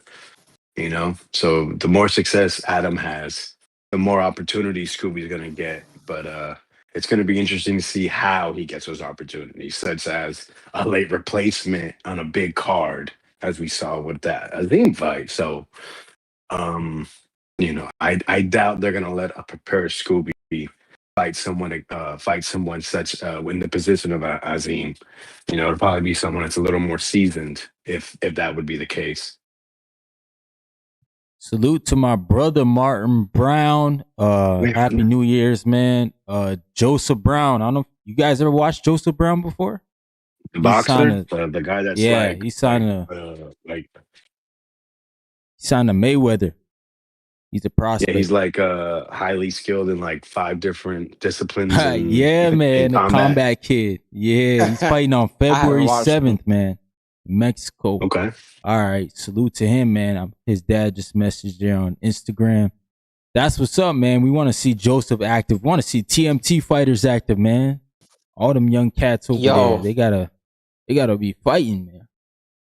I swear on everything. All right, go on, Vega. You was gonna say something? No, so he's still signed to Mayweather? Hey, I'm not sure, but last I saw, he was on the which card was it, bro? He was on the prelim for which card was that? I want to say it was in September, man. There's a PBC card though. Charlo and Plant. They did that double event, whatever. Plant and Resendez. No, because I've seen him, and he definitely looks good within in boxing. So, I mean, that's a young kid. He should be fighting 5, 6, 7 times a year for the next, another year or so, and see how he develops. Nah, man, I feel like shit. Yeah, go on, Ryan. Boys should be sending them. Boys should be sending them the pro box, man. But yeah, Malcolm, what were you gonna say? Yeah, no, I shit you not. I had this conversation earlier with my boy. We were talking about fucking because we were just talking about fucking Broner falling off, and the nigga brought up Ashley Theophane, bro. I completely forgot about that guy. And then we just started like discussing about like, yo, I hate Mayweather as a promoter. His fighters have like no fucking luck. I don't know what's going on. It was the same shit with Jalen Love, right? You got this. Kermel's inactive as fuck right now. Yeah, Kermel is just crazy. I don't know what's going on with him. And what's funny is I remember Kermel Sorry, Ness. I remember Carmel was getting a crazy push. Like, This like guy Ness would says always sorry, big guy. him up on TBV. Yeah, no, he used to big him up and shit on Abdullah. So I think Carmel's about to hit 20. He got a year now to get a belt to try to Yeah, match yeah. up with the same pace as Abdullah. Because I remember Abdullah was getting shit for getting prospect of the year like 4 or 5 years straight. But not Carmel, like, bro, he's very good talent, and he's inactive. The same shit with let me see who's another one. There's somebody else that I'm missing. Well, Fuck, Johan, who else they got? was it? They got what? Oh yeah, and didn't he have Johan Hitchens? East. He He had had Hitchens he, before, and yeah, he had he did a bad Hitchens. job with him. Yeah, it's I don't know what it is. Tank was pretty much the only one, and you might want to say Rolly because I don't know if he was officially signed with Mayweather, I, but I know he was yo, always under the TMT. yeah. What is Rolly's? Yeah, I don't know what Rolly's situation is, but I feel like he's still with Mayweather. But I don't know, man. He also had Jaleel Hackett too. You see, and then he went to isn't he a Matchroom? Yeah, Jaleel Hackett's gone. I don't even know if he's with Matchroom, man. His last Jaleel? fight was not with Matchroom. Yeah, Jaleel Yeah, Hackett. with some pay-per-view. Oh, it was pay-per-view. Damn, bro. This guy said pay per view. Yeah, why the Alberto fuck is the said Malcolm. Matias fight pay-per-view, bro? He said he literally built up Tank and Carmel. Because they'll make He's a more of great a performer. return than just putting it on Matchroom. Or, put it on the zone who probably wasn't going to pay for it for whatever reason, probably personal reasons instead of business reasons. $50 is insane for that. I Yeah. don't even think that's gonna. I don't care about sales, but I don't know, bro. Because I was just like, yeah, I'm gonna watch that fight, even though that's next weekend. And then I'm looking, and I seen a $50 price tag. Shout out to my Fire Stick. Damn, man. If it's even available. Yo, Sabril not getting no love for that event, man. That thing gonna be empty. Like I thought Danny Yeah, that Garcia was gonna be bad. That gonna be worse. that B sample shit didn't help him at all. That whole situation, I don't think helped. Yo, I don't even know if that didn't happen if it would have helped. Like, I still feel like they didn't promote this fight at all. No, we just heard about it, and that was it. Like all we heard was that he was Yeah. gonna fight, and then we just heard that he popped, and then it's like, oh hey, it was under the limit. Like that's literally all I've heard about from Matias. I haven't heard like shit. I Him haven't seen any popping little. probably helped promote the fight. Yeah, but now people don't fuck with him. But maybe they want to watch him lose. But nobody, I don't think nobody's gonna want to pay $50 to watch you lose, unless you're like Mayweather. That's kind of the problem there. And then also, what I'm trying to figure out was he said that It's funny, right? Because this nigga, man, he gonna say that, oh, his B sample came up clear, and I'm like, oh shit, like his B sample never came up, like his shit Yeah, came yeah, up he like did completely say different that. from the A. But I think Dan Raphael posted that both samples had the same amount. So I'm like, Yeah, yo, it's bro, like, like yeah, it's still clean, but bro, it's still like it's not zero. It's still got that point 001 or whatever it was. yeah, but I think the way he worded it was that it came out completely clean. So I guess the Yeah, first one was 0.08, and then the second one was just a clean zero. But they're telling us elsewise. So it's like, yo, bro, you sounding bad right now. Like yeah, it's and then kind of hard for me to defend that. it didn't help that like my man Caesar, he went on Nessa's show with that same thing, like and it said the same thing, bro. Like he's just under. Like it never said he was like actually clean. And then yeah, it got pretty ugly quick. Yeah, I don't I know. mean, I kind of I have a thing against all fighters that pop, man. Like I don't believe in second chances. I'm not that guy. So it's well, kind of well, Malcolm, there's a lot of them, bro. I'm just telling you from my I know. experience, bro. Being around this shit, I can just tell you it's yo, there's so many more, bro. There's so many more. It's the reason why I'm on the fence with. I'm still like I think Alicia did good her last fight. I ain't forget.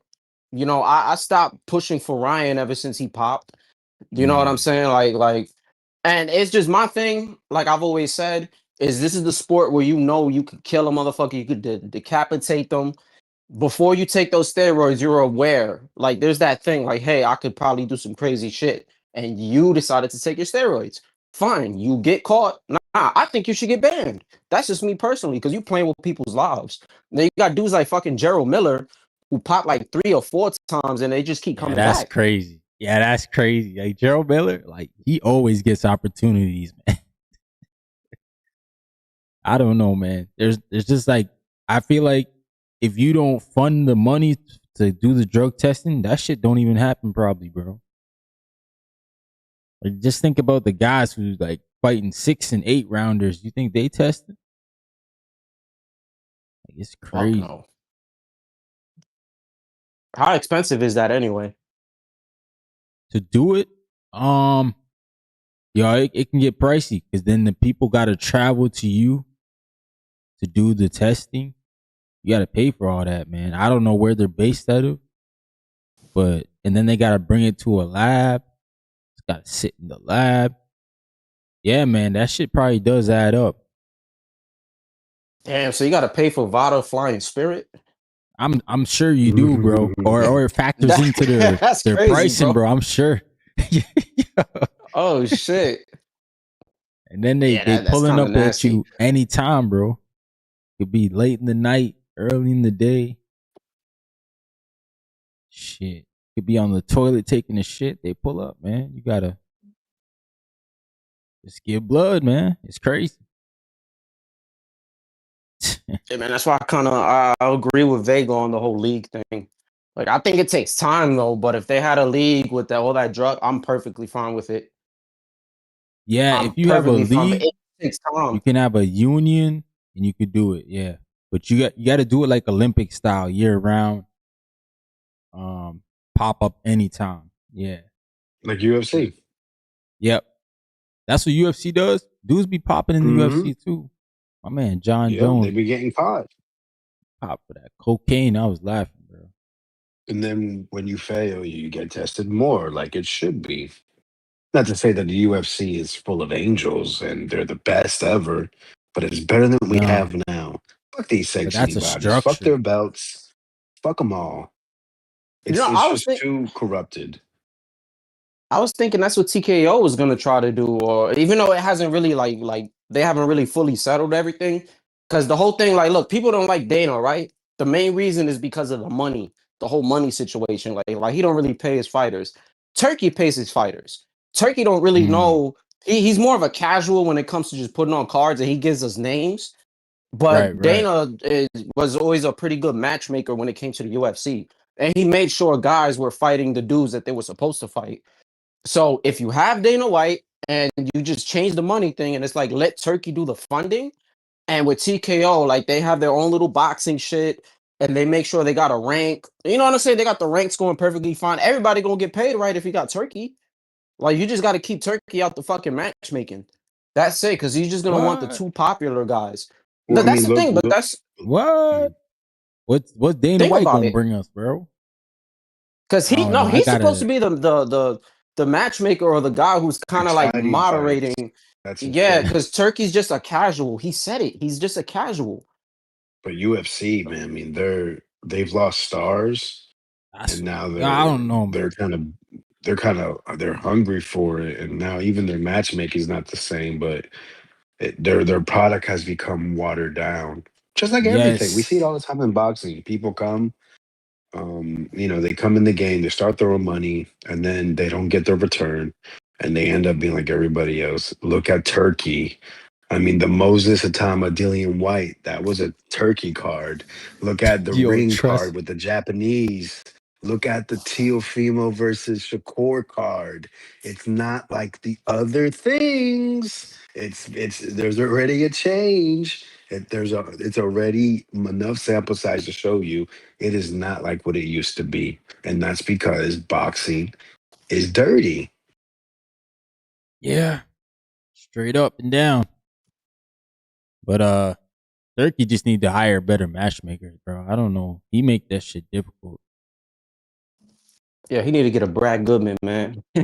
He need to get treats. But you know what? Fuck it. A lot of them guys, they No. loyal to who they loyal to, man. So they're not part, like especially the Exactly. pro box guy. They're not leaving Gary Jonas, man. Now Brad Goodman, he's been at Top Rank forever. He not leaving that situation. But you know, I don't know. There's some other Yeah, guys their out matchmaking is. Yeah, I don't know of any others. Like those are the main two that I would know of. Cause I don't know who matchmakes in fucking Matchroom. I don't. What's his name? Oh my gosh, bro. He has this. He's the son of Mike Tyson's former trainer. In the there. Teddy Wait, in Cuss. Atlas? like Wait, Cuss had said no, yeah, or Atlas or Rooney. no, man. The guy for like good part of the beginning of his pro career, because Cuss never made it to his pro career. Cause he Mhm. had That's Cuss. true. He had Kevin Rooney and There fucking you go, Rooney's son. Kevin Rooney. Okay. Yeah, Yeah, Kevin Rooney Jr. Yeah. Shout out to L Dub yeah, Boxing in the yeah, building. yeah. And He's he's the doing all the matchmaker for matchmaking? Matchroom. Oh I shit. don't know. I Oh, don't for know about Matchroom. all, but he Okay, matchmakes. Yeah, for Matchroom, Matchroom. they hit and miss because they be getting their guys beat and it look like they don't try to that. Like, you know what I'm saying? Like, they bringing over guys who not supposed to be winning and they winning. So I wonder if they even know who they signing because shit look crazy Oh, when you it think they happens. giving accidental tough fights? Bro, like, it looks different though. Like, you know, Pro Box, you can see the matchup and be like, okay, this gonna be competitive. But like when they bringing over these dudes we don't know, who've been fighting in Mexico their whole life, and you supposed to beat on them, and then the Mexican guy gets the beating on the UK guy. It's like, whoa, maybe they didn't know what they signed up for, bro. I It's been think a it's a few times style I've thing seen at that. this point. Yeah, For you some probably reason, it right. just looked like Mexico got their number. You're probably right. Yeah, that's what that's just what it's looking like to me. My guy L Dub, he said Tom Dallas is the matchmaker for the UK. Tom Dallas Rooney too. Jr. Yeah, is the US. Okay, but they work hand in hand. yeah. I hmm mean, all right. I mean, This is that's my not thing though. bad. I When it comes mean, to fans, why do they care? Like, oh my god, he got them beat. Don't you? Don't people like to see upsets? Like, so why do people trash Matchroom? Because that's not what we're doing. But right, if you sign a guy and he's part of your company, you know you're yeah. supposed to put him on the road to success. But as a fan, I don't give a fuck. If he loses, he loses. Like Nah, that's that's not my facts. fault. That's facts. But sometimes it don't look unintentional. You know what I'm saying? It look like they trying to get the guy past and he just don't make it. Which I think even Berlanga made it past top ranks obstacles, and they still said no because they knew what they saw, bro. Yeah, Berlanga, he got too happy with all those knockouts, and now he think he like this crazy slugger. I saw that all he has to do is start setting up his shots, and the way he fought Shiraz the first 2 rounds, I believe, off the jab, just do that. But that whole bullshit, getting into a fucking high guard, and then you know what I'm saying, like y'all face to face, like bro, that's not your style. You know what I'm saying? Right. Like he shouldn't be doing that shit. My Staying out man of L range, Dub. trying to fucking slip and dip under everything was retarded. Yeah. I got L Dub Yeah, dropping some news. He said Floyd Cashflow Diaz fighting against Rocco Santamaro on the 2 TKO Zuffa show. Okay. Floyd Cashflow, I haven't heard from him in a minute. So I mean, that's probably good for him then that he fighting. I think the last time I saw Yeah. him was on like a top rank, like a prelim, Last time I undercard. heard it from him, he like stole his girl's car and had a What? gun in the car. I forgot about that shit. What? His girl's a boxer. Out Oh in man. Vegas? He's from Yeah, Vegas, it was right? something like that. Yeah, That's yeah. crazy, bro. I could have sworn he got locked up. Like they took him and it was Grand Theft Auto, and then everybody was coming Right. up with these Oh, theories. he kind of charged Yeah, that. but I don't know what happened after that. I completely forgot about that shit. It's the curse of the Mayweather cosign, man. Y'all know what that is? Oh yeah, he was with Floyd in that gym and stuff. Yeah, he was, bro. The same thing with Lorenzo Truck Simpson, man. the same shit.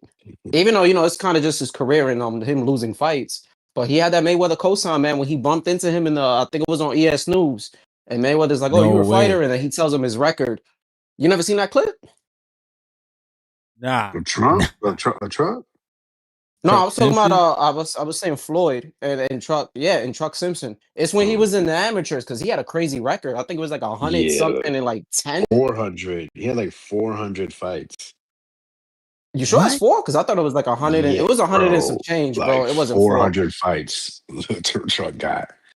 What? Wow. Why he fight so many amateur fights, bro? What the That's hell? why people say he's punch drunk. Salute Shawa in Damn. the building. Happy New Year. My man Sweet Cap, what did he say? He said he stole his girl's car. That's great. Yeah, apparently that's what he did. I don't know what she was doing, but you're right. He's 182 and 3. My bad. Who was it I was thinking of before? But I know it was a lot. But yeah, 182 wins and 3 losses. that's That's still a lot of insane. fights. 182? That's Yeah. almost 200. Yeah, his problem now, personally, is Hell the of a whole fighter. weight thing. Yeah. No, because I think he's solid, but I think it's the weight thing because every time he's lost, he's moved up in weight. What you mean? I Didn't don't want to say Jahad Tucker just beat him? Jahad Tucker is Yeah, but small so dude. Yeah, far, that was a cool fight. yeah, but so far he hasn't made a move before that. But look at his record, and when you look after he lost, like I Right. think because he started at 160. When he took that first loss, he went up to like 168, and then he lost at 168 and moved up again. What? So I think that there's certain fighters that when they lose at a certain weight, they kind of think that it's the weight class and they might do better somewhere else and try to instead of fixing other things, and that just puts you into more issues. Yeah, I guess so, man. I don't know. I never really was big on him. I saw him fight on OTX. He's a good fighter though. But on OTX, I think that's when he took his first loss against Hernandez. Yeah, that overtime round. Yep. Yeah, that Just shit's a got killer. outworked. Just got outworked. Shout out to the Like that overtime same round, shit. man. It's like that same shit with the Saudi shit, man. Troy Nash had a fucking draw, and then they did the AI draw, the AI judge bullshit, and then Yeah. automatically he lost because of that. And I'm like, I don't really like the AI judges. I can't But stand it. that don't count on his record, bro. No, don't. Nah, I thought it His does. box It rec. don't? Nah, Nah. it goes in as a draw. Yeah. Oh, I mean, Because they what the use the fuck? AI judge. They use the AI judge, so the AI judge is not you know what I'm saying? We don't approve of that in boxing yet. Yeah. Yeah, that So was that was just just used for to the see who progresses. yeah, that was just for the tournament's Okay. sake, just to push it forward. Yeah. Because they don't got overtime rounds, man. Shout out to Low They need to get Nose rid of that Boxing. minute. Salute to round 1 in the building. Salute round 1, bro. My man yeah, said, which yo, round my one is man Low, that? you always talking about me like, yo, I don't hate the legends, bro. Stop. You always getting on my head, man, about that. You really said that too? No, bro. Because I know you said something about I remember there was a short, but I don't Yeah, remember you nah, saying that Devin Haney beats him. Nah, I didn't say that, bro. That's not the short. I said that I put Bud over Ali, bro, and everybody lost their mind. Yeah, man. I just talked about accomplishments. Shout out to Ali, man. He great. He the greatest, man. For real. That's my Yeah, dad's favorite fighter. it's one of the it's one of those things. But yo, shout out to your pops, man. Nah, like Yeah, my seriously, man like got the when he was whole on big TVV, ass, man, good interview. got the whole big ass We in the Jungle poster, man. I used to look at that every day. Nah, man. I didn't say you beat Sugar Ray Robinson. I'm just saying y'all never watched Sugar Ray, bro. You said that. Oh, those. Yeah, Then I that's said what the that word Dev would is. beat Sugar Ray Robinson, man. I just said y'all didn't Absolutely, he watch him would enough, have. bro. Y'all didn't watch Sugar Ray enough to The tell me thing he's like is, great. people just go, and I'm not saying low, but the general consensus, right? It's like everybody is gonna go by they're not gonna want to change it. Like Ali is always gonna be that GOAT, even if somebody was to surpass him. I'm not saying if it's happened or not, they're gonna always want to symbolize him for that. Sugar Ray Robinson is a decorated fighter. How many people do you really think, like, including us, have watched at least 4 of his fights somewhere on YouTube? And that fucking black and white, like, people weren't really watching that shit, you know. But because it's a popular thing to say, I don't even know who he fought, bro. They're gonna say that. Well, Floyd Patterson, that's who he fought. I think so. I don't even know. I haven't watched too much Sugar Ray Robinson. That's why I kind of don't debate that shit. I've watched Sammy Sadler. I don't debate it. Trust me, I don't debate it. Henry Armstrong, but yeah, but it's just popular to say. It's like there's plenty of people that never even watched the fucking game of Bill Russell's, and they'll sit here and tell you he's top 5 all time, and then you ask them why, they can't tell you. They just don't say the rings. Rebounder. Yeah, hey, some people got him top 5 player all time. How? Because of the winning rebound. I'm not gonna lie, he probably does. Sugar Ray Leonard beats everyone from 147 to 68. You guys think Sugar Ray could beat Bud? I think that's the one dude he might beat. Wait, Leonard or Robinson? Leonard. I mean, the rematch maybe. Nah, yo, Lowe's, you was alive when Sugar Ray Robinson was fighting, bro? He wasn't alive. Who?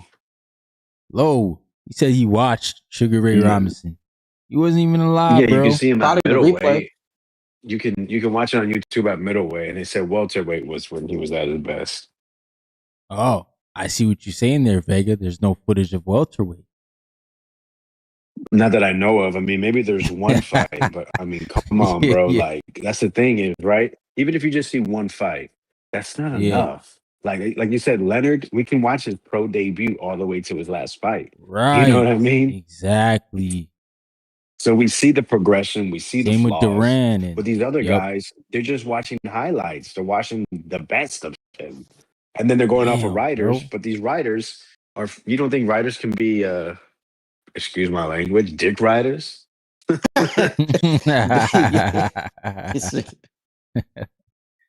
Well, they do, bro. Look, they got Ryan Garcia on their panels now talking about Triple G's overrated. That's crazy, bro. That's his opinion. I mean, I'm not gonna hate him for it, but I think he's overrated in a certain extent because people always say who you beat, well, he didn't beat anybody, and then if you say, well, he should have got the Canelo, that's one win of someone that's a Hall of Fame status. So I mean, but I watched him destroy. I watched him fucking chew and spit out everybody else until the Jacobs fight. Yeah, nah, that's facts. But you know, Ryan Garcia ain't even sniffed the world title, bro. It just sounds crazy coming from him. Virgil, man. Shout out to Xander. Word, Xander done passed both of them. Yeah, I don't know what's good with him. Yeah, Berlanga's another one too. Neither, I don't think any of them guys. They're all like 27, 28, 29. None of them had a world title. Not no interim or no silver or continental. Nah, they ain't have no official tissue shit.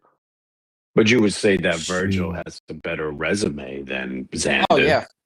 Yeah, for sure. So you see how the belts cannot matter in certain extents. Everyone will say Virgil's a better fighter than Xander. How do we know? Look who he's faced. Look how he's faced and how he's performed. I mean, that's usually a good argument. I like to say belts don't matter until once you retire, because it's the same shit with a certain fan base, you know, and then they want their guy, you know, because he's the cash cow and he fights like Frank Martins and Pitbull Cruzes. But when he retires, and then we're talking about if he's a Hall of Famer or not, they're going to give you pay-per-view numbers, and then they're going to magically start bringing up that he's a 3-division champ. Now the belts matter. You know, it's a convenience thing. Like you're comparing about who's greater, but that doesn't mean they're a better fighter. Doesn't mean if they fight right now, Xander will beat him. That doesn't mean that. You know what I mean? So that's what I mean. The belts don't make you just magically you get 40, 50, 70. That's the dumbest bullshit. Motherfucker, this ain't a fucking fairy tale. It doesn't automatically your attributes go +10 because you have a championship belt that you paid for. Yeah, Kambosos would have been a Hall of Fame level fighter, man. After he What? beat Tio, like we would have thought. Hey, Yeah, T.O.'s a but no, Hall if of Fame win for after him, you, bro. but that's what I'm saying. Because what he's saying is just because you get a belt, you know what I'm saying? Like we're gonna use the belt, but no. Tio was a good fighter. I got to use a different example. But I'm saying Nah, Never it's not mind. T.O. like was, you're that's what I'm But I saying. Super get T.O.'s you. a good Mario fighter. and you eat a mushroom because you're a champion and now you're Super Mario. That's not how it works. Word, bro. You are. The bags get bigger. Not for everybody. Right. But that Not all doesn't champs are make you created a equal. better fighter just because you paid for a fucking belt. Out of 4 No. belts in your weight class, actually 7 belts because they got interims, they got supers, they got dupers. Yeah, they got a lot of Nah, I belts get now. it. Beating Resendiz isn't gonna make Berlanga that What you good. mean? I don't It's think gonna it's. solidify him Nah, though. He's he's gonna be a not. champ. That's what he's saying. Isn't that what Vegas saying right now? But I Yeah, get then what it. But I mean, it'll make him a champ. But I don't think it's gonna make him so much better of This a this fighter. this is my point. Is back when we had 2 belts, it was more likely you had to face the best of the best oh competition. for sure. Now we Yep. have Mhm. 4 to 7, 8 belts. You don't have to fight a top even 15 guy to Yeah, get a you could fucking championship. reroute your GPS, bro. Xander beat fucking Chino Perez in a weight class that is super stacked, and he's a champion. That's Yeah. bullshit. Oh, low, he back there, yo. Just hit the request, bro. If you want to come on up. Yeah, That's all man. I'm saying. Sure, for sure. And like I get it. Berlanga, he might actually do. I don't know if he could beat Resendiz. Y'all think he can beat him? Yeah, I don't know.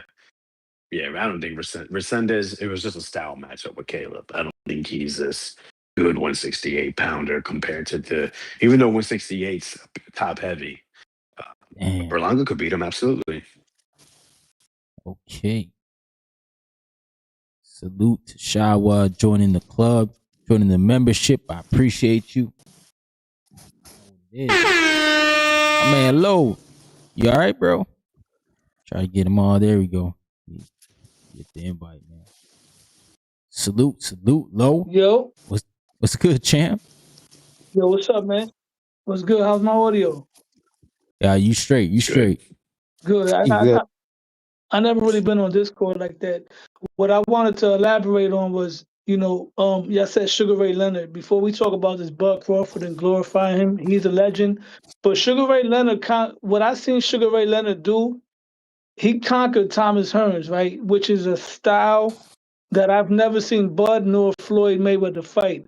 Let me give you a brief Mm, rundown. Thomas Hearns was a 6'3" welterweight that actually fought like he was 6'3". He can bounce on his toes. He can come forward. He had arguably one of the top 5 best jabs in the boxing history, and he had one punch knockout power with that right that hand. right So hand. they say Yeah. that his chin might have been a little suspect.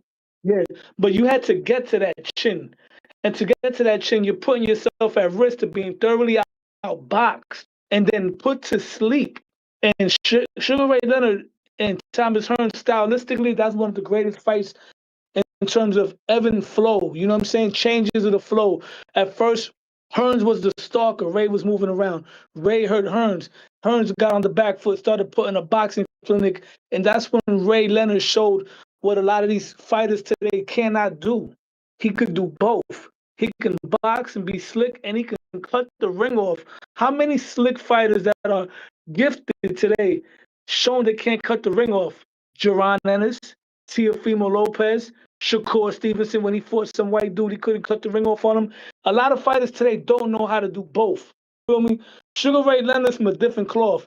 Sugar Ray Leonard, I'm gonna go on the limb to say he was a harder puncher than Crawford because he knocked out a light heavyweight. He didn't have as many fights as those guys because he was in and out of retirement due to eye situations with his eye surgeries and all that. But arguably, he has probably the best resume in terms of quality. the guys that he beat, there was no asterisks. Those guys were in their prime for the most part. You feel me? And he beat them without controversy, with the exception of the Hagler fight, which was close. And like I said before, overcoming Hearns at 147 is a more difficult hurdle than anybody that Floyd or Crawford beat, including Canelo Alvarez, because I think Hearns would have boxed his ears off. In What, fact, I picked bro? Hearns to beat Stop right there. both. Floyd fought everybody bigger than him basically at the latter half. No, All them when we're dudes was talking bigger than about, him. we're not talking about the size. Combine that with the skills, bro. Like I said before, Floyd Oh, fought a tall guy in Diego Corrales that was tall, but he gave his height away. You feel me? Thomas Hearns was 6'3", and he fought like he was 6'3". He had reach, he had a jab, he had footwork, he can box. And once again, he might be arguably the hardest puncher ever at 147 with that right hand. So Sugar Ray overcoming that shows me that, in my opinion, he beats Bud Crawford and Floyd Mayweather. That's just my opinion based on that, because I've never, and plus the eye test. If you watch Ray Leonard in his prime, the guy was flashy. He can throw punches at a regular speed, and then he can change the speed and throw rapid fire combinations. And he had that power where he can hurt you and get you up out of there. Like, you really got to watch Ray Leonard. You know what I mean? On an all-time greatness, I rank Floyd ahead of him because Floyd's longevity. He fought into his late 30s, right? I rank him above Ray Leonard. But in a mythical fantasy matchup, I would pick Ray Leonard to beat Floyd and Crawford. That's just what I'm saying, bro. The Ray got him beating Robinson thing, I saw a Floyd, couple of man. videos. Yeah, absolutely, bro. The defensive Absolutely. master. Floyd I never don't faced know. that. Huh? See, Floyd just got to win rounds, Floyd bro. never faced that. What do you mean he never Yeah, Ray faced Leonard that? could win rounds, bro.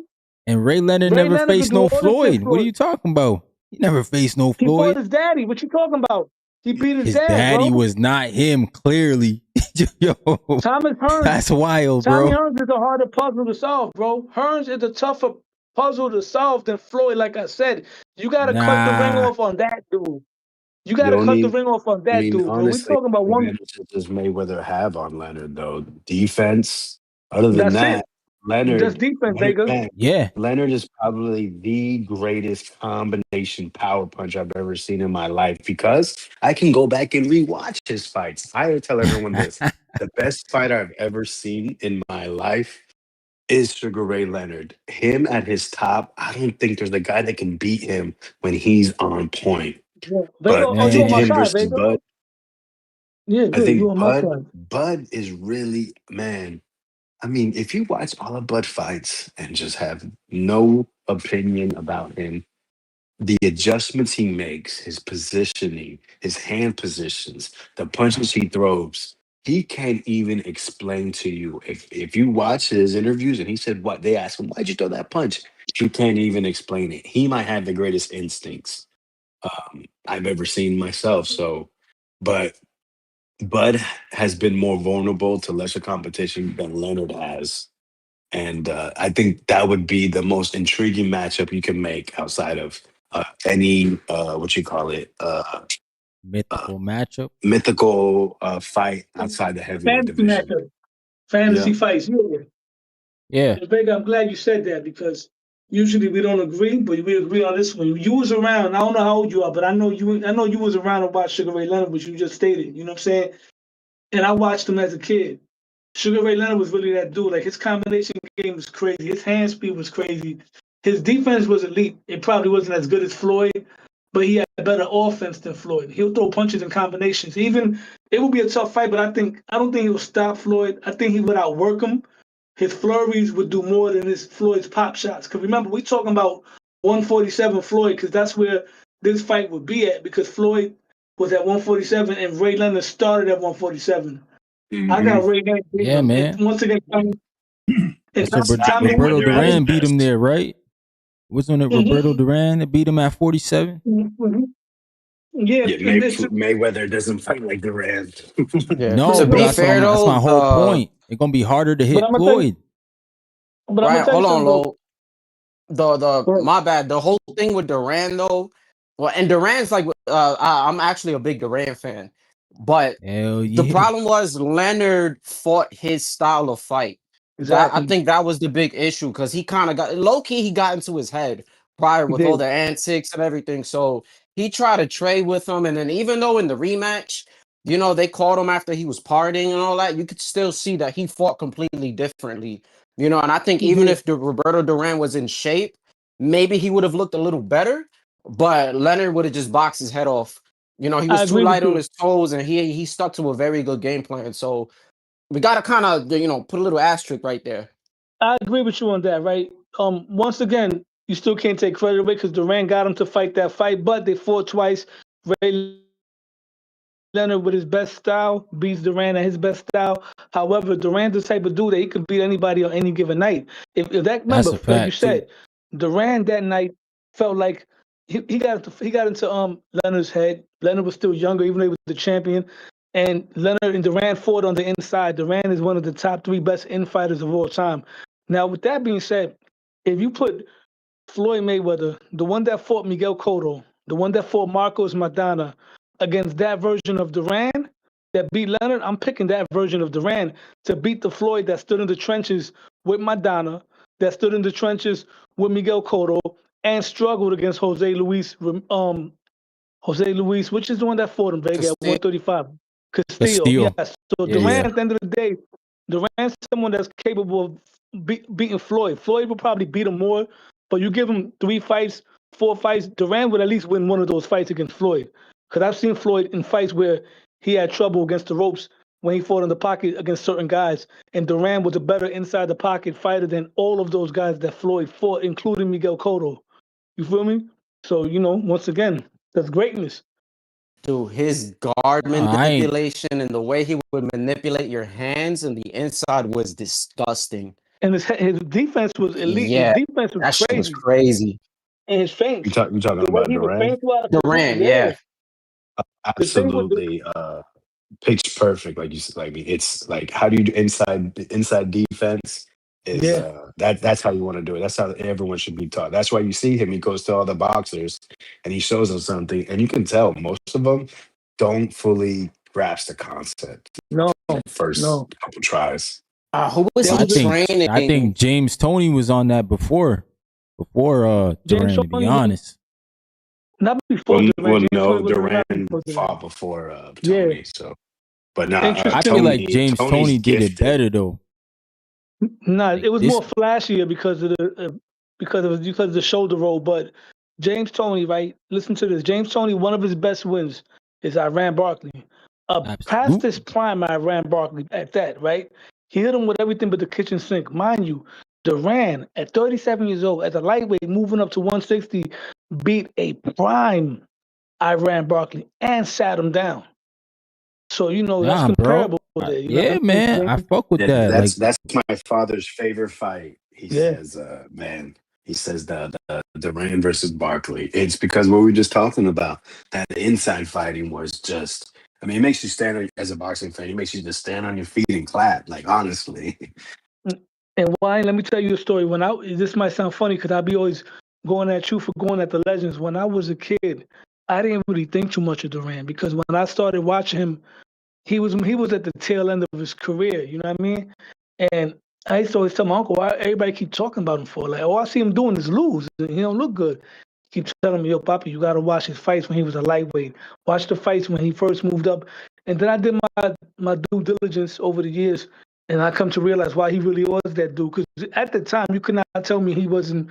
You couldn't tell me he was better than Chavez, but he was better than Chavez. He was for me the greatest Latin fighter. In fact, undisputedly the greatest Latin fighter of all time. Period. damn. is that the dream Latino fight right there? Duran versus Chavez. Chavez. That would be one of them. I like At it. Well, what 135. would be greater than that? Damn. Did Arguello Good one. fight Good at question. 135 or was he only at Yeah, 130? he I did. love No, Alexis no. Arguello. Arguello, let me tell you, Yeah, Arguello but he was started best at at like what 130. Yeah, Nicaraguan. I think Arguello 130 was at was his shit. 126. He was 126, 130, and 135, and then he got knocked off at 140 when he tried to attempt to take on Aaron Pryor. Right. He got But that would have starched. been Didn't he get beat the fuck up the second fight? yeah. But the first fight was a classic. But yeah, but Shout Right. outs to but that back to black what you said, bottle, Vega. man. He should have won. Yeah. Shout outs to the Vega, black that was a bottle. good. That was a great question. What you said though, you said what dream fantasy matchup between Latin would have been great. Yeah, I think Chavez and Duran is one of them. You know what I'm saying? Definitely one of them. Nah, I'm a big Duran fan, man. I just can't think of one better. He the best lightweight in my eyes ever. Yeah, I want to say Duran and Arguello, my biasness. I think Duran really beats him up bad but it'd be a great fight. Don't get me wrong. Arguello was slow, but he was very accurate. He had big power, but I think Duran takes him out. Duran Chavez would have been a better fight because Chavez had the chin in his prime to come forward. But everything that Chavez did great, Duran did better plus more. Do you think he cut the ring better than Chavez? Because Chavez is considered one of the greatest when it comes to cutting the ring. Definitely, he ain't walking dudes down all fucking lazy. That he's gonna punch out the direction that you're going to. Bro, he cut Camacho down, and Camacho. Camacho was really dedicated to moving because Camacho, after a while, he became more of a safetier, more try to survive after a while when he was a little bit older. And Chavez did a better job on him than Trinidad and Oscar because Chavez was able to cut the ring off. But that's a good question. But it's possible that Chavez might cut the ring off a little better than Duran.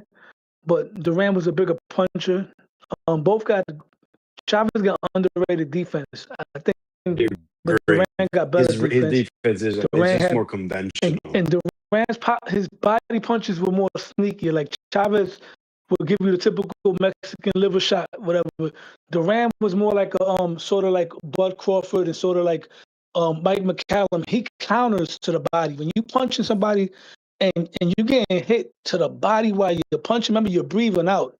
You get a shot there, it hurts even more. Duran would roll under your punches, and while rolling underneath, he'll be hitting you to the body. That's a lost art. The only guys that I've seen do it today is Buck Crawford and a prime Canelo. When you actually roll under the punch and dig to the body while you're rolling. You feel what I'm saying? I feel like they teach you. That's one of the things they teach you in the gym, to use that momentum when you're rolling, and then you end up shifting with the punch. Yeah, but Duran used to do that. Mike McCallum, that's how he took out Julian Jackson's power away. Man, don't bring that up, man. Don't bring that up. Julian Jackson. Julian Jackson's my guy. Good though, bro. He had some scary knockouts, bro. His knockouts was highlight reel. Yeah, I personally think he's the hardest puncher of all time. That's just me. Like, you could argue Ernie Shavers, but pound for pound, I say, yeah, his knockouts were insane. I'm gonna have to agree with you on that. I agree with you on that because, like I said, he was putting up Deontay Wilder type knockouts at 160. Even though Gerald McClellan beat him, he was another big puncher. But Jackson's power was like magical. Like he'll just hit you and like your whole spirit leaves you out of nowhere. You could be getting out box and like that. Remember that one British dude, Harold Graham or something like that? Yeah, Harold Graham. Yeah. God. Hey, Orion. Okay, let's bring it. Let's show Canada some love, right? Yeah. What is the fantasy Canada versus US matchup that we never got? I mean, okay, or like best of the best. I mean, because like I said, the one we never got is obviously Adonis Stevenson versus Andre Ward, right? Yeah.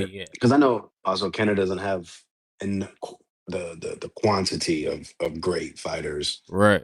Lennox Lewis yeah, I was gonna say that. I would say that was a big Lewis. one. He's got to be Canadian. He's North American, man.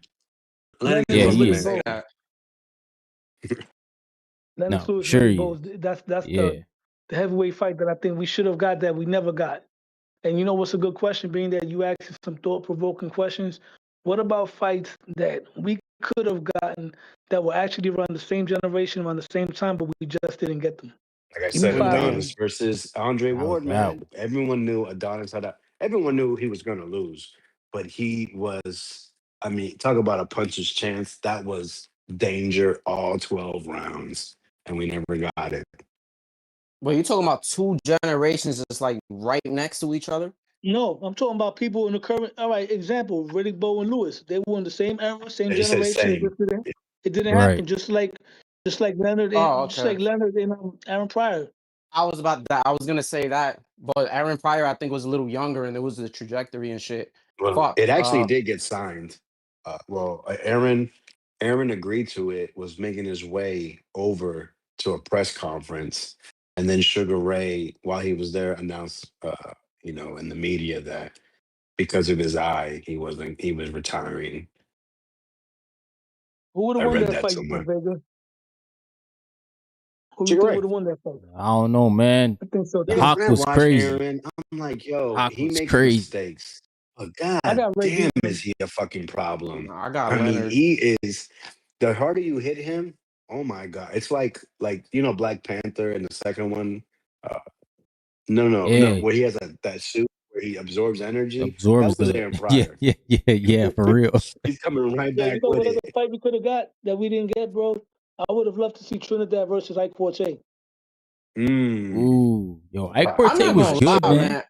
I'm not sure Trinidad wins. He Yeah, gave he's people slept on. problems. Ike is slept on. His fight Nah, with De La Hoya is one of my favorite fights to rewatch. And that that Yeah, that fight, last round knockdown sealed the deal. That yeah, shit was a that's classic. what it was. For me, the last round made it, but to what Vega said, that will be a hard fight for Trinidad based on Cortez' jab, sort of like Winky, right? But Cortez not as big as Winky or tall. His guard, even though he had the high guard, his defense wasn't as good as Winky. And whenever he would punch at times, he would leave himself open for the left hook. So I could see it'd be a tough fight. I could see him busting Trinidad with the jab, knocking him down. Trinidad will have to rally, but I could see somewhere within an exchange, Trinidad landing that left hook. And he had that power where if he didn't knock you out with one shot, which most times he did, he would hurt you to the point where he would turn the fight completely around, all the way around to his favor. So I could see Trinidad beating him because Cortez sometimes he'll stand there and bang with you a little too much. And Trinidad, for me, out of any welterweight in a head-to-head like slugfest, like I don't see nobody beating him coming forward with Trinidad. You gotta box him. You gotta box him because yeah. No, he's a very good slugfesting with him is retarded. yeah, The because left he hook is was a just too very good sharp. counterpuncher. He could box on the low, like when Trinidad, but he wasn't flashy, but he had good fundamentals. He had good amateur pedigree. When he fights like in a circle, using the jab, hooking off the jab in a circular motion where he's not chasing you down, and he knew how to cut the ring off too. But if you fight him that way, he's gonna tear you up. Like a Floyd guy without boxing, Bud without boxing and probably stop him maybe. But if you stand in front of him, like Earl Spence would get destroyed. That would be like Yeah, right. Hmm. Don't say that to the Spence fans, man. You say that in Texas. It would be a fun fight. It would be a fun fight, but yeah, Yeah, according to I Arrow, like it. Arrow taking at the end of Bud, what Bud did to him in 11 rounds, Trinidad would do that in the last 3 rounds of the fight. Just Yeah. take I over think he'll and beat have him more down. success. Though he'll definitely have more. And we're talking about like a fresh Arrow. I think he'll have a little more success with Trinidad just because of because the of his jab. feet. Yeah, and then he gonna work the body. I don't think he knocks him down, even though he's Oh, always he fucking puts getting knocked Trinidad down. He down. No, Hell might. it's yeah. possible. No, it's He possible. puts I could see Trinidad that down. because Trinidad was a slow starter. Trinidad started slow. He Mm-hmm. started off cold, but Trinidad's power was more than Buck Crawford's power. Like, but as soon as he hit Earl, it's over. He's gonna hurt him badly and get him up out of there. Trinidad was the finisher. Like I But said, what Bud did for 11 rounds, that's what Trinidad would do on the back end, the last 3 rounds of the fight. Whether it be 5 rounds, 8 rounds. Once Trinidad starts hurting him, it's just downhill. Yeah, yeah. Like I said, damn, I about saw Salute, a the fight. salute to LA, man. Drop the $10 super chat. I appreciate that, brother. Yeah, man. Y'all keep You know cooking, who else man. I was good from that appreciate you. era? There was a welterweight from the era. I don't know if you guys know too much about that same era. There was a welterweight by the name of Jose Luis Lopez. He was up and down sometimes with his performances because he used to party outside the ring. But bro, when he was on, he was on. Like if you watch his fight when he knocked out Yuri Boy Campos, if you watch the slugfest he had with James Page, I don't know if you heard of James Page. He was a big puncher at that time as well. At 147 in the mid to late 90s. Hmm. Yeah, no, yeah, I I've never heard the watched name, him. but I don't know Nah, I him. never heard of him Yeah, nah. either. And I Jose think Luis James Lopez, Page's bro. son was a boxer because Yeah. I remember seeing. I think his son's bigger than him. Oh, I'm gonna Well, touchdown! send I'm gonna watch that Ike fight. He had a draw with Ike. I'm gonna watch that one. He had a draw. He 'Cause had a draw by Ike. Yeah, he knocked Ike. He was the first one to put Corte down. He put him down twice in that fight. I'm gonna send you some clips of him because I sent some shit to Hamza. You know Hamza that used to be on TGV. I sent some. Yeah. I sent Hamza Breaking a it down. video. Yeah, and Hamza put up a good video about Jose Luis Lopez. That dude was no joke. He had an iron chin too, bro. Mm. Iron chin. And he had one punch knockout power, and he threw combinations.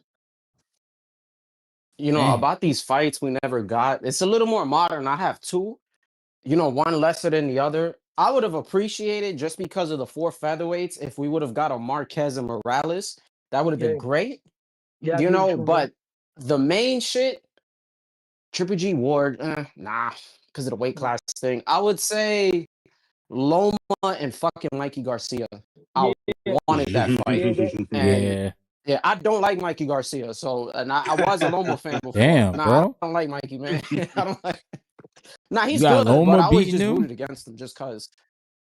I rooted against him when he fought Juanma Lopez. I was going for Juanma because I was a big Juanma fan at the time. He was one of my favorite Puerto Ricans. You know what I mean? He's So this would have run been in the at last 130. when he fought Juanma, he fought him at one. I think No, one. no. I'm talking about Loma and Mikey. My bad.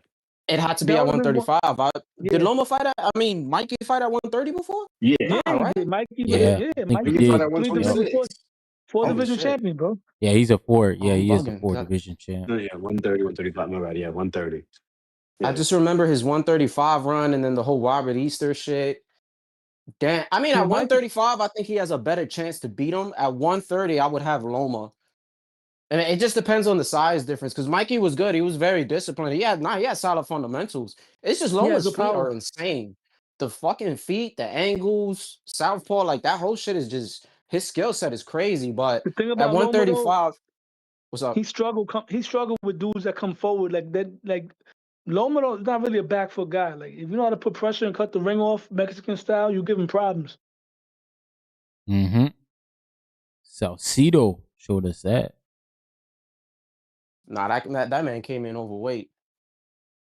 Yo, we not trying to hear Overweight that, with a lot of low bro. blows. Yeah, You not trying to hear crazy. that, bro. Come on, we see what happened, bro. Like that man came in like 20 pounds over, but it was like 10 pounds or 5 pounds, some shit like that. Came in, blew weight. He had the size advantage, man. Like Vega said, we seen the low blows, man. That's Nick Ball before that was White Jesus. Hey, He but wasn't it's supposed to lose. funny that fight showed you that it takes even though he was an amateur fighter, it takes him rounds to get going in the pros. That was literally because remember the guy in that fight, he was putting belt to ass to Salido. And we seen that in the Teo fight. We saw that in the Jermaine Ortiz fight. And the Devin fight. Haney fight. Which is crazy. Because the amateurs, you only got 3 rounds.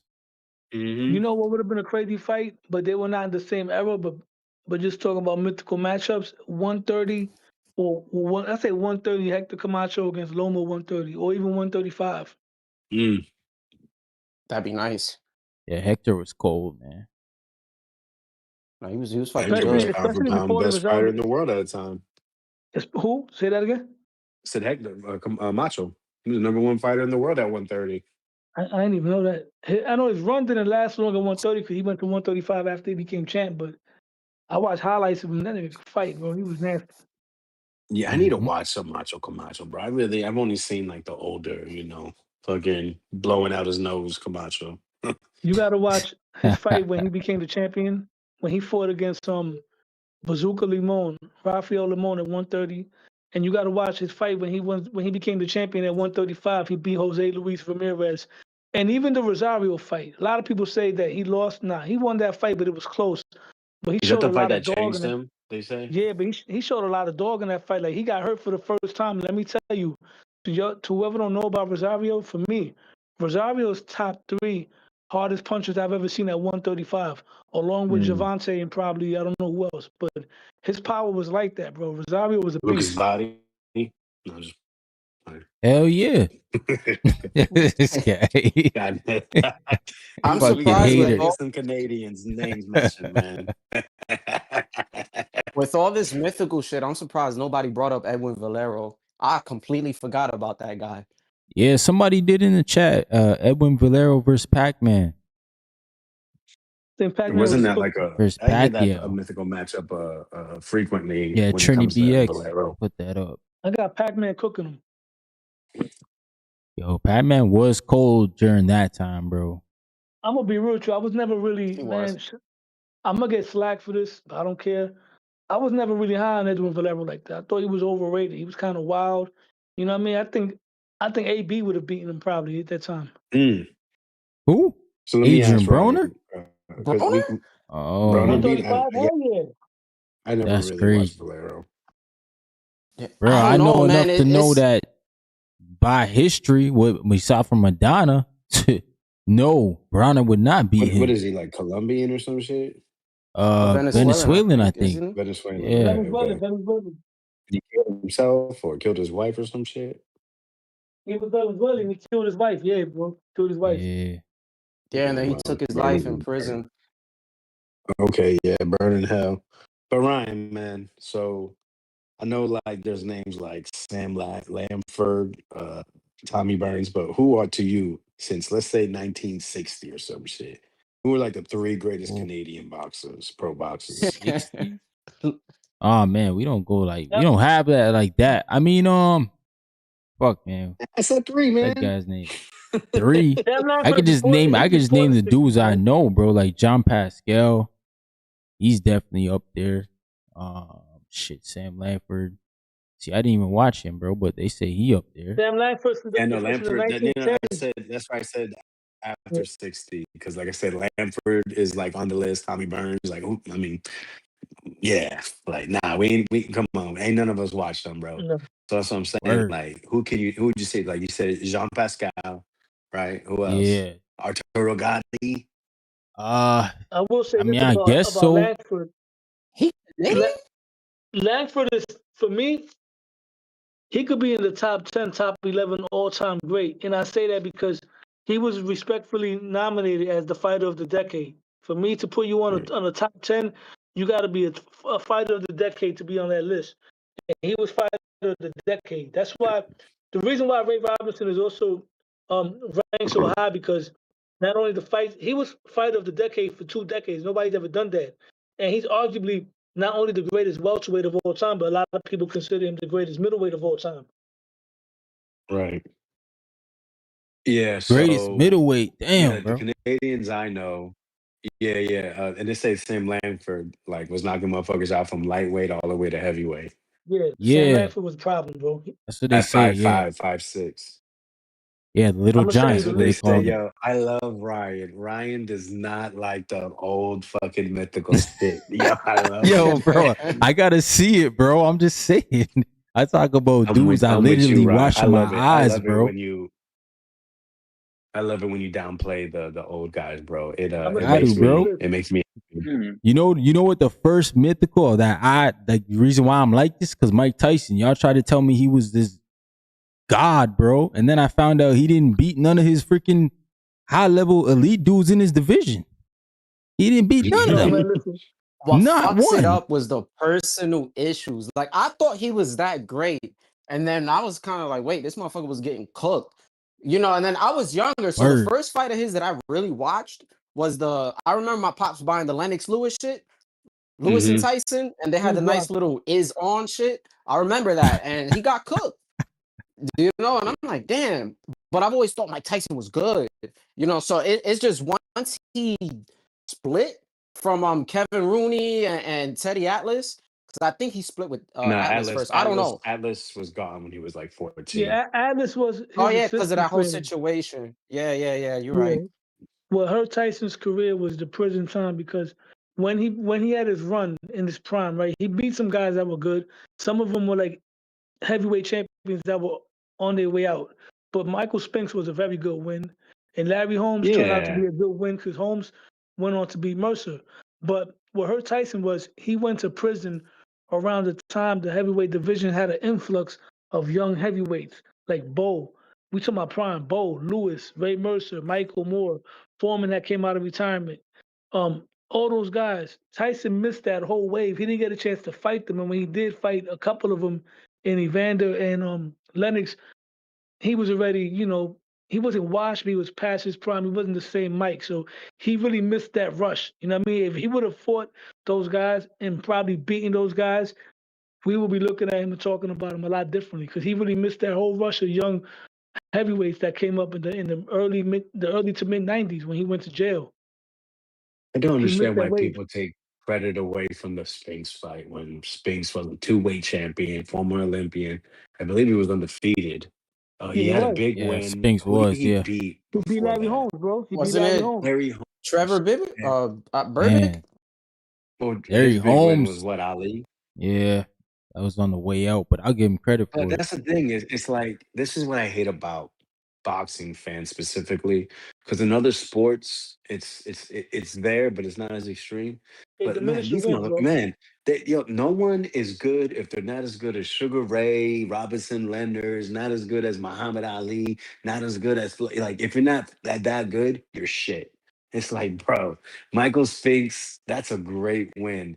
It's not the reason why he ran from Tyson was because Tyson was that fucking good. He knew what was going to happen. He got hit by that young man, and you saw what happened. That motherfucker ran Not for a 90 seconds, and the not a first couple chance, punches bro. that landed, motherfucker folded. Oh man, Hey, I remember That's I what remember I I'm gonna jump Lennox. off, man. Salute to you, Ryan. Salute to everybody else on the panel, man. I'm gonna still tune Yeah, in though. bro. Oh man, we had my man So, Juice. Yeah. What's going Happy New on, Year, bro? by the way. I didn't even let you What get up, in man? there. Can I get a mic check? Yeah, you good? You good? hey, Juice man, give this man 10 minutes. Go for it.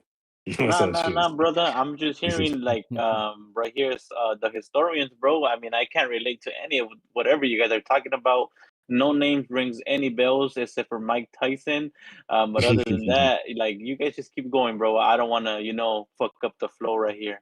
You know, y'all old folks just keep talking about the old school boxing. I'm here to talk about the new WBA 168-pound champion. His name is Armando El Toro Resendiz. I'm here to talk about that dude. But go ahead. Yeah, man. So I'm yeah, here to when talk I'm looking about our at new the champion at 168. That's what I'm here for. word, the one guy Yes, sir. who jumps off the page as the all-time great Canadian is George Chavallo. He's known for not being knocked out by Ali, Frazier, Foreman. Yeah, he never been knocked down in his career, bro.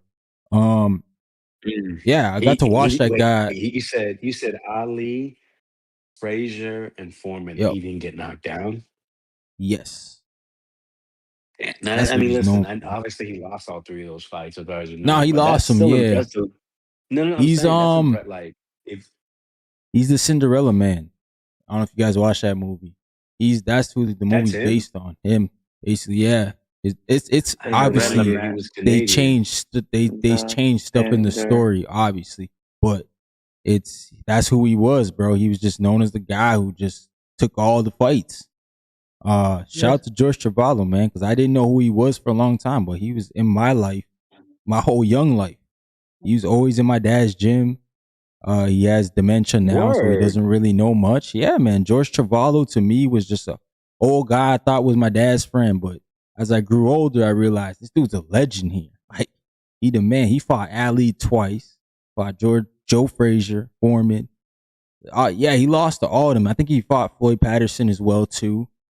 Like the dude was just bona fide Jesus. star up here. But he had a rough Yo, life. believe it or Like not, his 73 Lennox life Lewis. wins, was rough. 64 stoppages. Yo, Ryan, your countryman Lennox Lewis, even though he was from everywhere else as well besides Canada, he has one of the Oh greatest man. resumes out of any Lennox Lewis heavyweight is I've from ever here, seen. bro. Man, literally still got a house here. Like, Yeah. Yo, Like Went what? to, Like he went to high where Ryan, school was his he there, born resume at is, and he though? did Where was 2 he born at? Olympic cycles, Where's his right? birth certificate from? I UK. don't know that. man, Canada, he won So a then, gold medal with us. He got a passport. Yeah, he did 2. Yo, Yeah, he went to high school there. He did 2 Olympic cycles, right? Yeah, because my you dad know was his on the resume team with though. him one time. Yo, listen to The his first resume, cycle. right? man, Lennox Lewis, his birthplace is London, and he resides in London. Bro, How? check this out. Let Listen to Go his ahead. my fault. I'm sorry about that. Go ahead. I didn't mean to cut you off.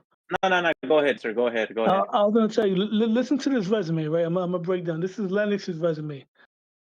Razor Ruddock, Evander Holyfield, Mike Tyson, Ray Mercer, Tommy Morrison, Klitschko, David Tua, Shannon Briggs, Tony Tucker, Frank Bruno, Andrew Galata, Michael Grant, like Oliver McCall, Hakeem Rotman. Like I might be missing some right now, but Lennox Lewis's resume was crazy because he actually dominated one era and fell into another era. One against Klitschko, then retired. Then Klitschko turned out to be who he turned out to be. Lennox Lewis for me is a top 3 or a top 4 all-time heavyweight.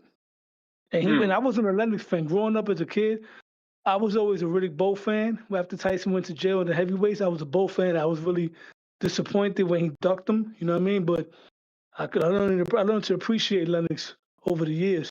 And I never rooted for him while he was fighting. But now that his career is over with, I got to give him credit. Lennox is no joke. He would have knocked out Tyson Fury. He would have knocked out Wilder. He would have knocked out AJ. All these guys. Yeah, AJ should have worked with him, bro, instead of trying to diss him. That shit was weird. Without could have learned Canada, something. Lennox Lewis never would have boxed. He was man, but let's undisputed in the. talk Was about he your guy, undisputed? man, 'Cause I'm Armando think- Resendiz. You gonna fight Yes, Edgar sir. Berlanga? Yes. This should Nah, be you a know short what? discussion.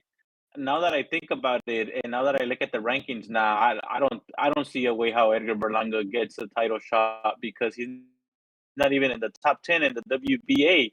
Like there's no sign of him here. And if we talk about him against Canelo Alvarez, I mean that's obviously a fight that Canelo would potentially want. But then again, I don't know if he's still with the mentality of let's just let another Mexican champion live. However, I could see number 2, Beck the Bully, potentially getting a shot, or if not, number 3, Jermell Charlo.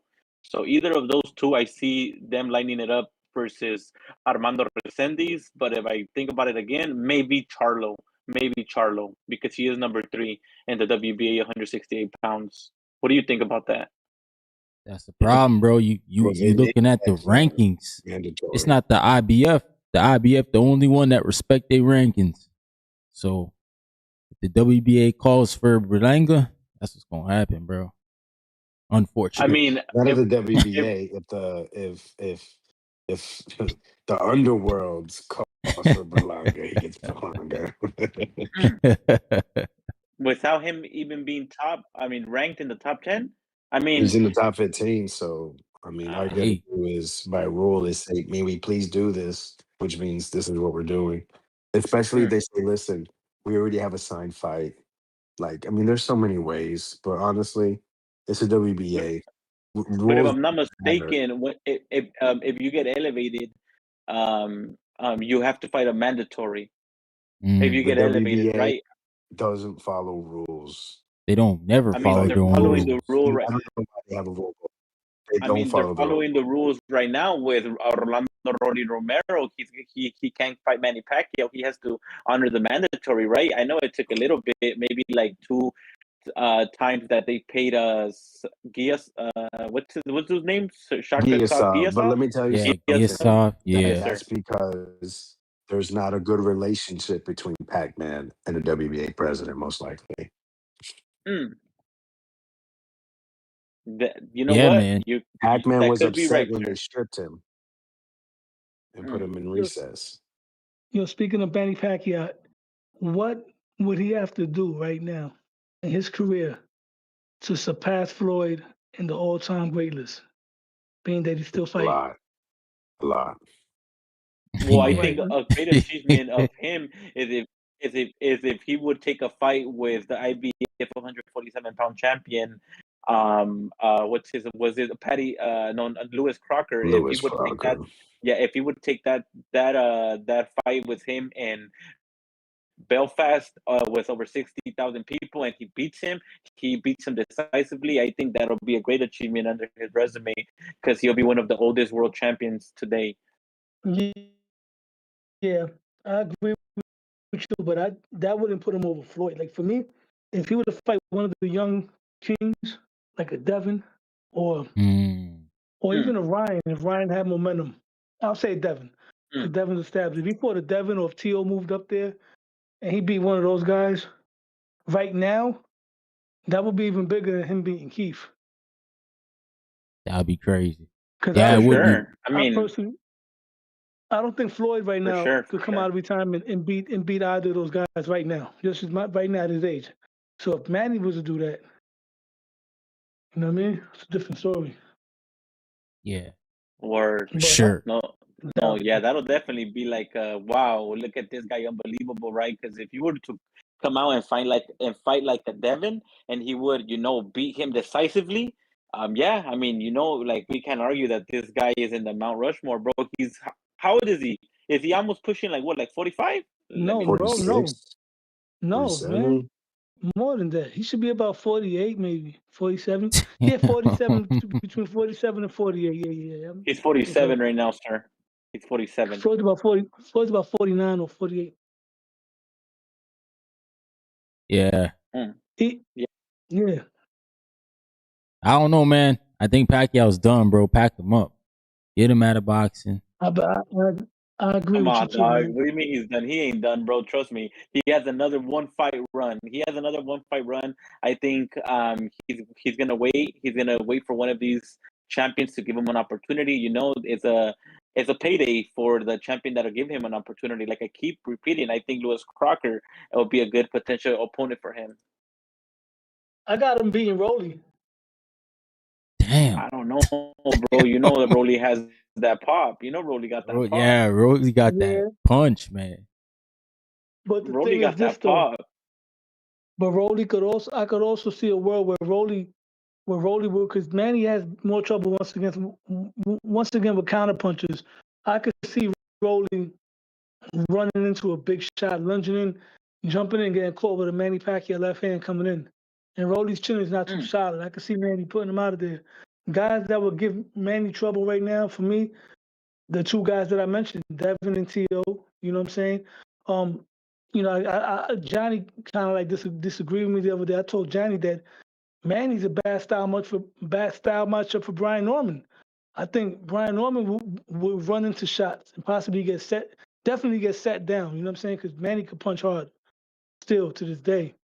You know what I mean? A guy that can box and move will give Manny trouble. If you come forward against Manny, that's another fighter that coming forward against him recklessly is not a good idea neither, because you're going to walk right into that wheelhouse. He's going to get in his groove where he's going to pop you with that left hand and give you them angles and run you into some shit you might not even see. Yeah, Nah, no, man. that's facts. That's facts. Yeah, I wouldn't advise Brian Norman to take a big fight like that right now against Manny Pacquiao. I mean, I would advise him to take a little quick tune-up, still with a name, still with a top 10, but someone as experience as a Manny Pacquiao. Yeah, nah, not right now, man, not right now. But I would advise him to take a top 10 name still, though. Yo, Pacquiao Maybe and like, Madonna would have been a good fight. That would have been good. Ooh. yo, whatever happened to Maidana? Like after those two Floyd fights, he just retired, huh? Got those two Yeah. That's great right. paydays in. Yeah, pretty much. He reached his number. He packed it up. Yo, I got my Packed it money. up, I'm huh? good. Shout out to Damn, Floyd. man, He was that's a changing goddamn shame. people's. Cause See, Floyd was changing people's lives for real, man. money wise, Oh hell yeah, hell yeah. Conor McGregor, man. That was the biggest flex. yeah. I'm over in the crib right now I'm on my star shit right now. Push up times. I'm over here. I'm chatting with y'all. Yeah, I'm doing a set. I'm doing a set of push That's ups and then I'm crazy. doing 35 jumping jacks and then push ups, 35 jumping jacks. That's what I'm doing right now as we speak. Shout out to Low. Yo, let me ask you guys a question. In your guys' opinion, does the Ring magazine belt does that matter nowadays, or does it not? Or does it not trump other force sanctioning body belts? Like, is the Ring magazine like even taken into consideration nowadays, or is it just like, oh man, like that's just politics there, or is it still seen as like the best in the division, even though like it's not a sanctioned body belt? Do I make sense? I'll tell you like this: Xander and Chino Perez, that fight would never be for a ring title, but it could have been for any of the four sanctioning belts. Damn, that's true. That is true. Mm. The ring only puts the top two guys. But I'll say this, Vega, the ring, they doing some weird stuff with their rankings, man. I be looking at them and I'm like, I don't understand who they got over there doing it now. It makes no sense. Especially at 147 when you got guys like Rohan Polanco at like number 5 and then Barrios at number 10. It's like, bro, what the? That's nasty. And then you What don't the- even have a Rolly Romero in there, and he's an AB, and he's a WBA champion, and you have Giovanni Santillan at number 4. What the hell is that? Yeah, I think it's pretty obvious that's a Turkey-based thing, and Right. Rolly was not very speaking positive of his Turkey experience. So then, pretty much, like, why do people always keep pushing that the Ring Magazine belt? It's like the man in the division, like the best of the best, like Because you're the man in the division. Hey, they're that way belt's better free, than bro. I the take that. but Free, and it's like a what? They be paying hella money to make it look pretty. Then you My get to bubble. take it home for now. free.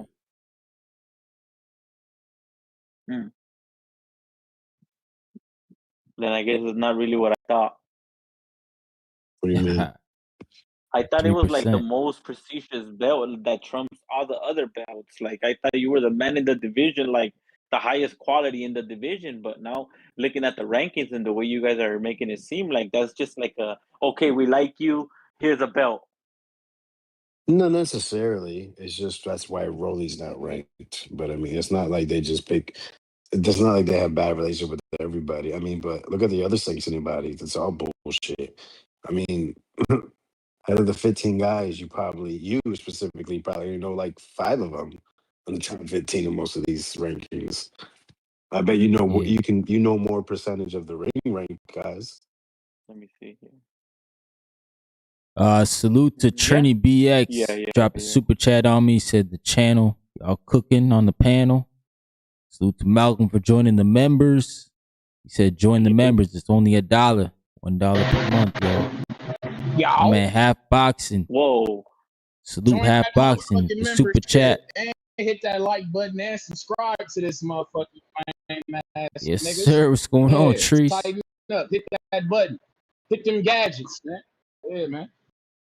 Yeah, we over here turning YN, aka Ryan turning Ryan into a historian over here, man. Yeah. Los put me on game, man. Hey, Low Snow Boxing. Low, Low. What's up, brother? I've been hearing y'all talking this Pacquiao shit. Y'all disparaging my nigga. You know that's my guy. I got to ask though, real quick, man. I'm hearing y'all want to throw my guy in the ring, man. Ryan and Low, I got to ask, man. Manny Pacquiao versus Earl Spence. Who y'all got? Right Well, now. wait.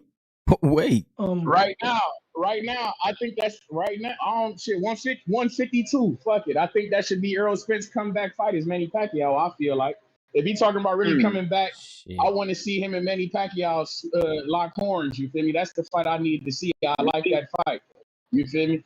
Manny Pacquiao fought Keith Thurman. Earl Spence acting like he don't want to fight Keith Thurman, so fuck it, nigga, fight Pacquiao.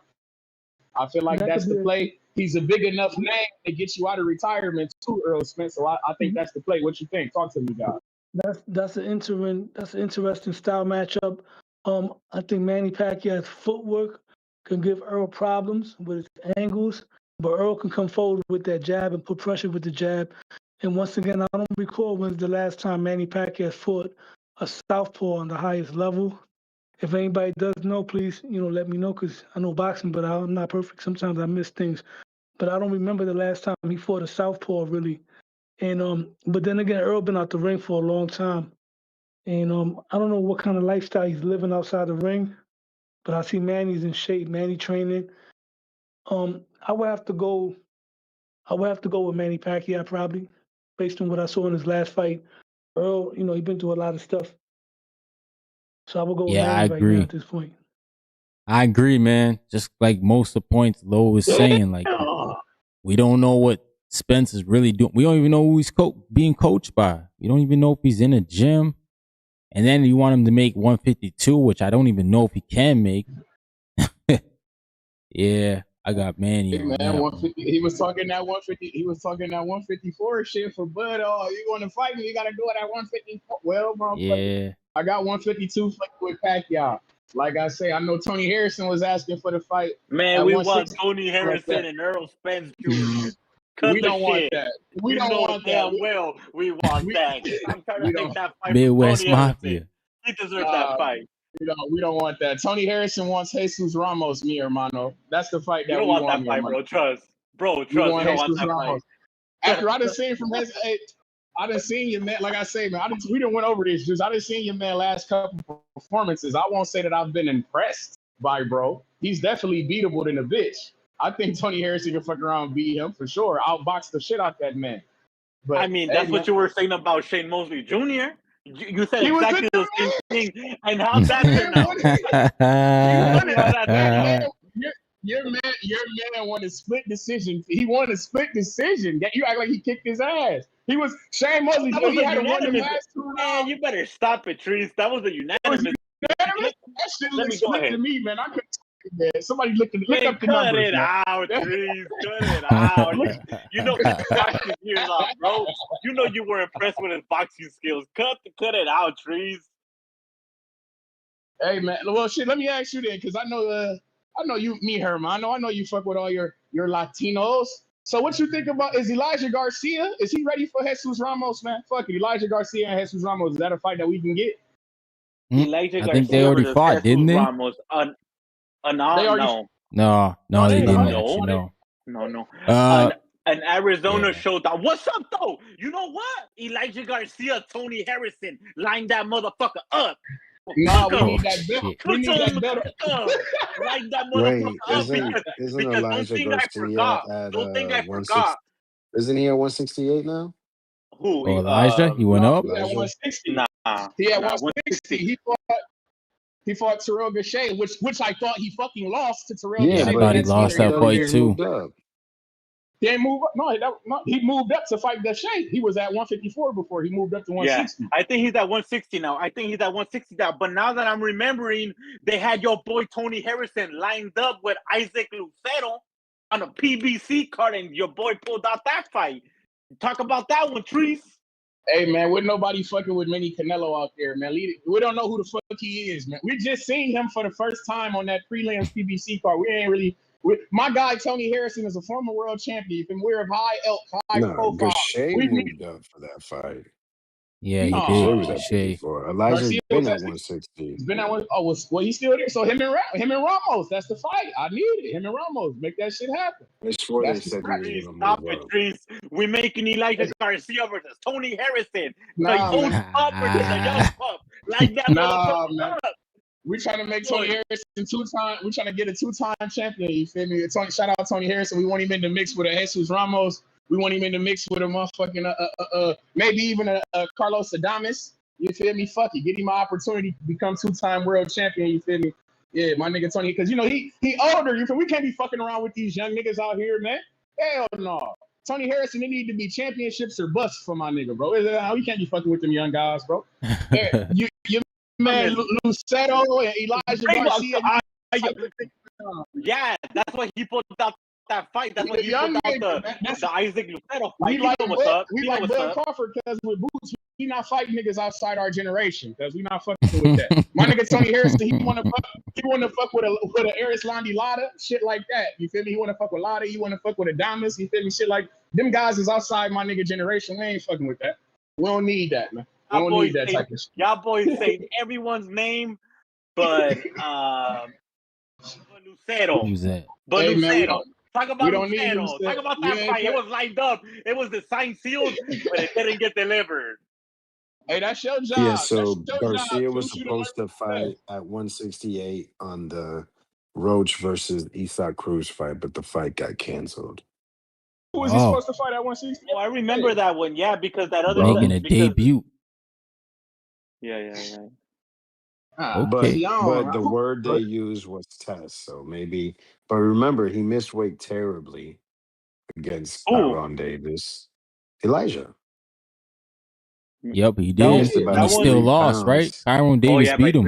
Yeah, you're right. And then, like you said, then he got dropped by Gausha, who was not a puncher in the first round, and definitely lost that fight with anybody with even one eye. Man, Gausha's a tough veteran, and Gausha's an Olympian. Cut it out. That's a tough. No. No one said Gausha is bad. We're saying he lost. Like that was a close fight. Yo, That fellas, was I'm a actually split jump off decision. right it now, wasn't bro. Stop the close. cap. That fight. It wasn't close. Your man was getting beat on. Your man was getting beat on, and he should have Man, lost that nah, fight. you know what? That's not true, bro. That was a close fight. You know, that was a It close was. fight. It wasn't close. Nah. Yo, guys, It's straight. I'm about to jump off right now. Hey, I Bro. appreciate you, Lo. I'm gonna hop off the live, man. Happy New Year's, bro. Y'all could also check me on YouTube as well. Low Nose Yes, Boxing. sir. Not Lowe's with a S. Call me Lowe's, but Word. Lowe's. Hello. For sure. L-O. Appreciate you. Shout out to my Nose dog. Boxing. I appreciate you, Hey, Lo. man, I heard y'all talking Canadian boxing, Ryan. What was my man? What was that Lucian Boutte motherfucker? How did y'all feel? Oh, Y'all yeah. fuck with him like that up there? That was y'all. I mean, he had a run. okay, He had a okay. run. I was pissed that he didn't go to the Super 6, though. He should have Word. went. Yeah, he definitely should have went. He didn't want to lose. Nah, man, you I'm gotta too sign high up, man. profile. I'm too big of a name, he said. When it's World War III, you gotta sign up, bro. We sending you. You gotta go represent us. What was his people's from? Like Romania or some shit? Romania. Yeah, he's from Romania. Okay. Yeah, he's from Romania too. Yeah, Oh, okay. that's what. They got big following in Quebec because I think Eric Bazinian, he's also Romanian as well. Yeah. Man, what's up with Eric Bazinian? I've been seeing him. I've been seeing him that like he's been scheduled like on 3 different He's cards. supposed to fight Stephen Butler, right? That's Yeah, gonna be a banger. I think he got injured. That's a banger. That is a in banger. camp. That is a banger. Yeah, they were supposed to fight on that in Billy undercard, and then it got canceled. And then they had their own fight, and then it got canceled. And then that one, his fight got canceled because of an injury. No. Yeah, Eric Bazinian got injured. But it's funny, bro, The one because thing about Butler, bro, is he's gonna live by the sword, die by the sword. You gotta appreciate it for that. Word. My man said Dana White's Canadians, burner account. Y'all got some guys up there, man. The Stephen Butler. Last time I seen him though, he got banged the fuck out by my man Jonathan. Jonathan knocked his shit loose. Oh my Jonathan was off the juice, Patrick, bro. Fuck that what's guy. Patrick's name? He's off the juice, man. What's Patrick's last name? Patrick with a V. Oh yeah. Oh yeah, I know you're talking about. He's Canadian too. He lost to Ammo. I like that guy. Yeah. Oh, Patrice Vonleh. Patrice. Vaughn. I'm sorry, I said Patrick. Yeah, I like him. If Yeah, he can just be more active, he's a problem for everybody. The guy that my brother fought last took Patrice 10 rounds, bro. My brother stopped him in 2. Really? Yeah. Patrice Vonleh, he did look good though. Like Vegas said, I didn't think he don't let his hands go enough, and he got like the dimensions though. He got reach on him and shit like that. Like he's he got a big guy for 160, bro. He got that winky right style. He just was. Yep. High guard. Yep. Walk you down. Yep. Like I Winky, like him. when he learned, he's got to throw, and that's what Patrick's got to do because he's accurate. He's a good fighter. Yeah. He understands who he is and what he can do. No, Gotta that's let true. him Letting hands Georgia come back. This is crazy, man. Shout out the refs, boy. And speaking of letting the hands go, man. Speaking of letting hands go, I heard y'all talking about my nigga Adrian Browner. Speaking of letting hands go, hey man, y'all gotta stop that shit, man. My dog, man. Yeah. It correlated a little bit, man, because some guys don't let their hands go. Shout out to Adrian Browner, man. But I'm saying he don't, so yeah, he don't, man. He always fooled me every camp though. He said he was gonna do it. He's like, yeah, we gonna punch more this fight. So I believed him. I always believed him. Always believed you. But damn it, man, he let the niggas down for sure, man. We thought he was the one, man. I ain't gonna lie. Up here in Ohio, he broke motherfuckers' heart here in Ohio. That shit was nasty. That shit was very nasty. That Maidana shit, like I remember Los asked that question about fights that broke motherfucker heart. 3 fights that broke your heart. That fight broke my heart. The motherfucking when Robert Easter fought Mikey, when Robert Easter was fighting Mikey Garcia he was defending his belt. Niggas up here was saying, Robert, I don't think we should be doing that, cuz that broke my heart. and that Jared Anderson and Bacoli shit, I ain't gonna lie. That shit broken. We was ready to tear up the bar. watching that fight, cause me and the homies was in the bar ready to tear up the motherfucking bar watching that shit. Jared Anderson had niggas in a frenzy. We was mad in the That motherfucker watching sucks, that bro. shit. Because Oh you my! had the rest of the card to watch. You had a whole card to Listen, bro, watch I after couldn't even. that. Listen to me, bro. It took me a week. It literally took me a week to go back and watch Bud and Madrimov. My nigga, I couldn't even watch this shit. I was so mad. I was distraught, bro. I had to literally walk out the bar, catch my breath, Damn, bro, we and can come hear back. your voice right now. You're breaking, Man, bro. I'm Relax. man, reliving. Jared Anderson, Jared Look, I'm Anderson hey, thought reliving. go shit on was mute. Go wash your Jared face. Anderson. Jared I'm thought shit was reliving. sweet, bro. He thought shit was sweet. He's dancing in the face off, like Shit, man. he's thinking We shit was loose. sweet, bro. We was loose, man. My nigga was loose, cause it's like they say boxing is a rhythm. Cause we was dancing, cause we was trying to get loose. We was trying to find the Oh, beat, that's nigga. what Dev was. That's what Dev was doing, eh? They say that's what Yeah, Dev was man. doing. He was getting loose, man, finding the rhythm. You see, these niggas, they don't see the vision, though, Ryan. They don't see the vision. You know, with He's So Sweet that fighters literally got to cheat to compete, Ryan. They don't see the vision. You know, it's rhythm. It's all about the rhythm. But like I say, man, shout out to Boxing Talk Up North, man. I'm about to get back, continue to steal this money, man. Shout out to my dog up there in Canada. You feel me? And Juice, Andrew Yes, sir. Ruiz, and William. Andy Ruiz and William Cepeda, we on their ass. Albert Bell You don't wants want that William fight, bro. Cepeda. Jared Anderson wants Bro. your man Andrew Ruiz, we on their ass. We want Latino night down there in motherfucking Texas, man. Put us down there in Texas, man. Latino night, man, we your ass kicking coming to ass. California. Nah, we bring your ass to California, man. Latino, brother. Come down to California. Remember last time you said you got the chorizo, all that? Brother, we got all that. Carnita, Alpha Store. Hey, we if I come there, I'm coming. I want a torta. I'm coming for the torta. I want the carne asada torta, you feel me, and put the sauce on that thing. But shout out to my dogs up there in Canada, man. Y'all be cool, man. Luke Treese.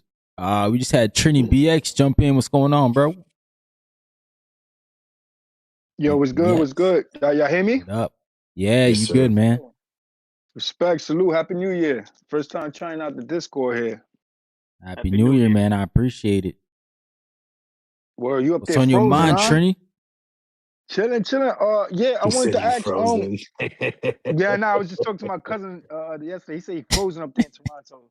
Yo, it is. He It said is. that your battery got froze earlier, right, Ryan? Yeah, bro. I was like Damn. outside, like, what the fuck? Yeah, Had Cuz to was call like it. he's surprised the pipes ain't freeze up on him. Oh wow. Word. Nah, man. I make sure I keep my shit. Like, right before winter falls, I lock all those pipes from the outside. Lock all that You shit. gotta off. stay on that. He got that I Trini remember you blood, so he told getting us hit your hard up baby there. got sick. Damn, how does that work? -30 You know what? outside. How does that work, bro? Because I've always seen videos like the outside water hoses. Yeah, where you just gotta cover it with something. No, there's a valve on the inside. If you just close it and then empty out the water out the rest of the pipe, so that it doesn't back up into your house. You come home to your basement flooded. Yeah, bro. Yeah, you gotta close it off before it gets way too cold. We never do that here in California. Exactly. Nah, man. We don't do Yo, that who's the here in guy they're Florida. trying to match up with Belanga that just beat Plant? Armando Resendiz. Resendiz, El Toro. Mm-hmm. And Newly that crowned fight, 168 pounder. The full champion that at the fight, I think that fight is signed already. No, just rumors. I don't think it's signed, just Oh, rumors. I wanted my guy Martinez to get that Belanga the name. I want Belanga to Ooh, fight Esther Esther? Martinez, and I'm trying to build him up. I want to get him off the that shadow, one. the big shadow of I like Mexico. that one. Mexico's overshadowing Guatemala. I want my guy Martinez to be the next guy at 168, man.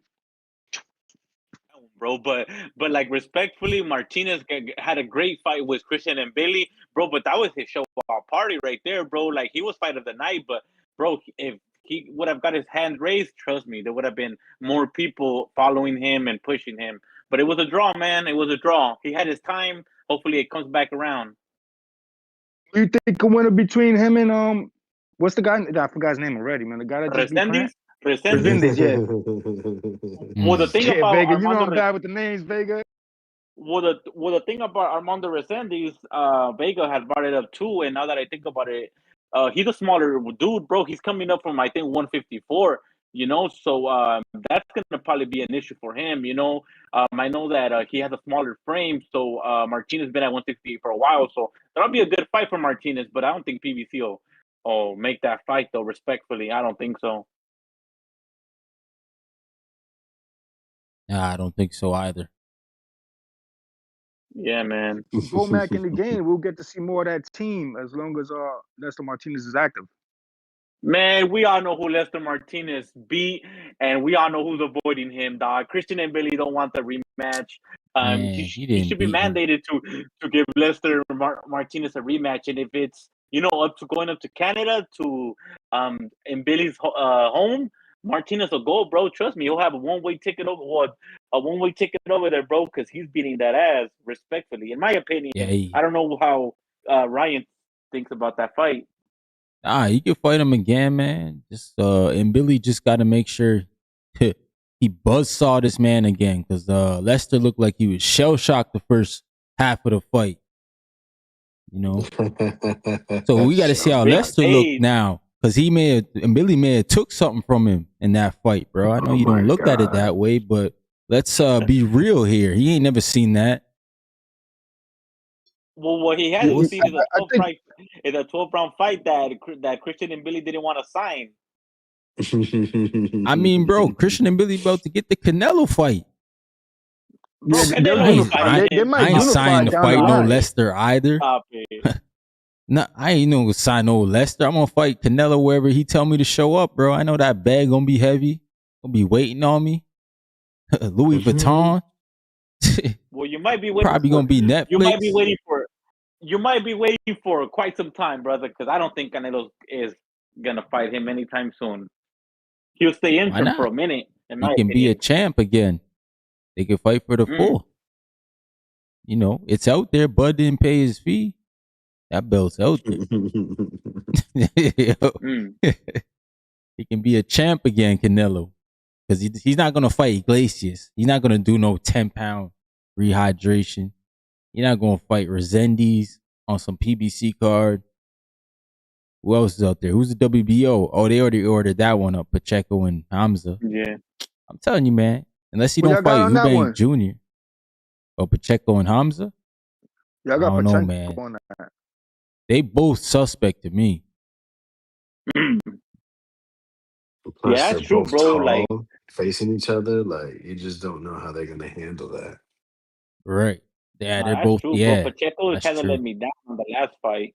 Pacheco's been fighting some like I don't want to tough opponents for sure, bro. But like he hasn't been getting that like good performance, bro. But I understand because his last two opponents are powerful punchers, knockout artists, and they got a heavy hand, dog. So he's been on the back foot. Hasn't looked so good, dog.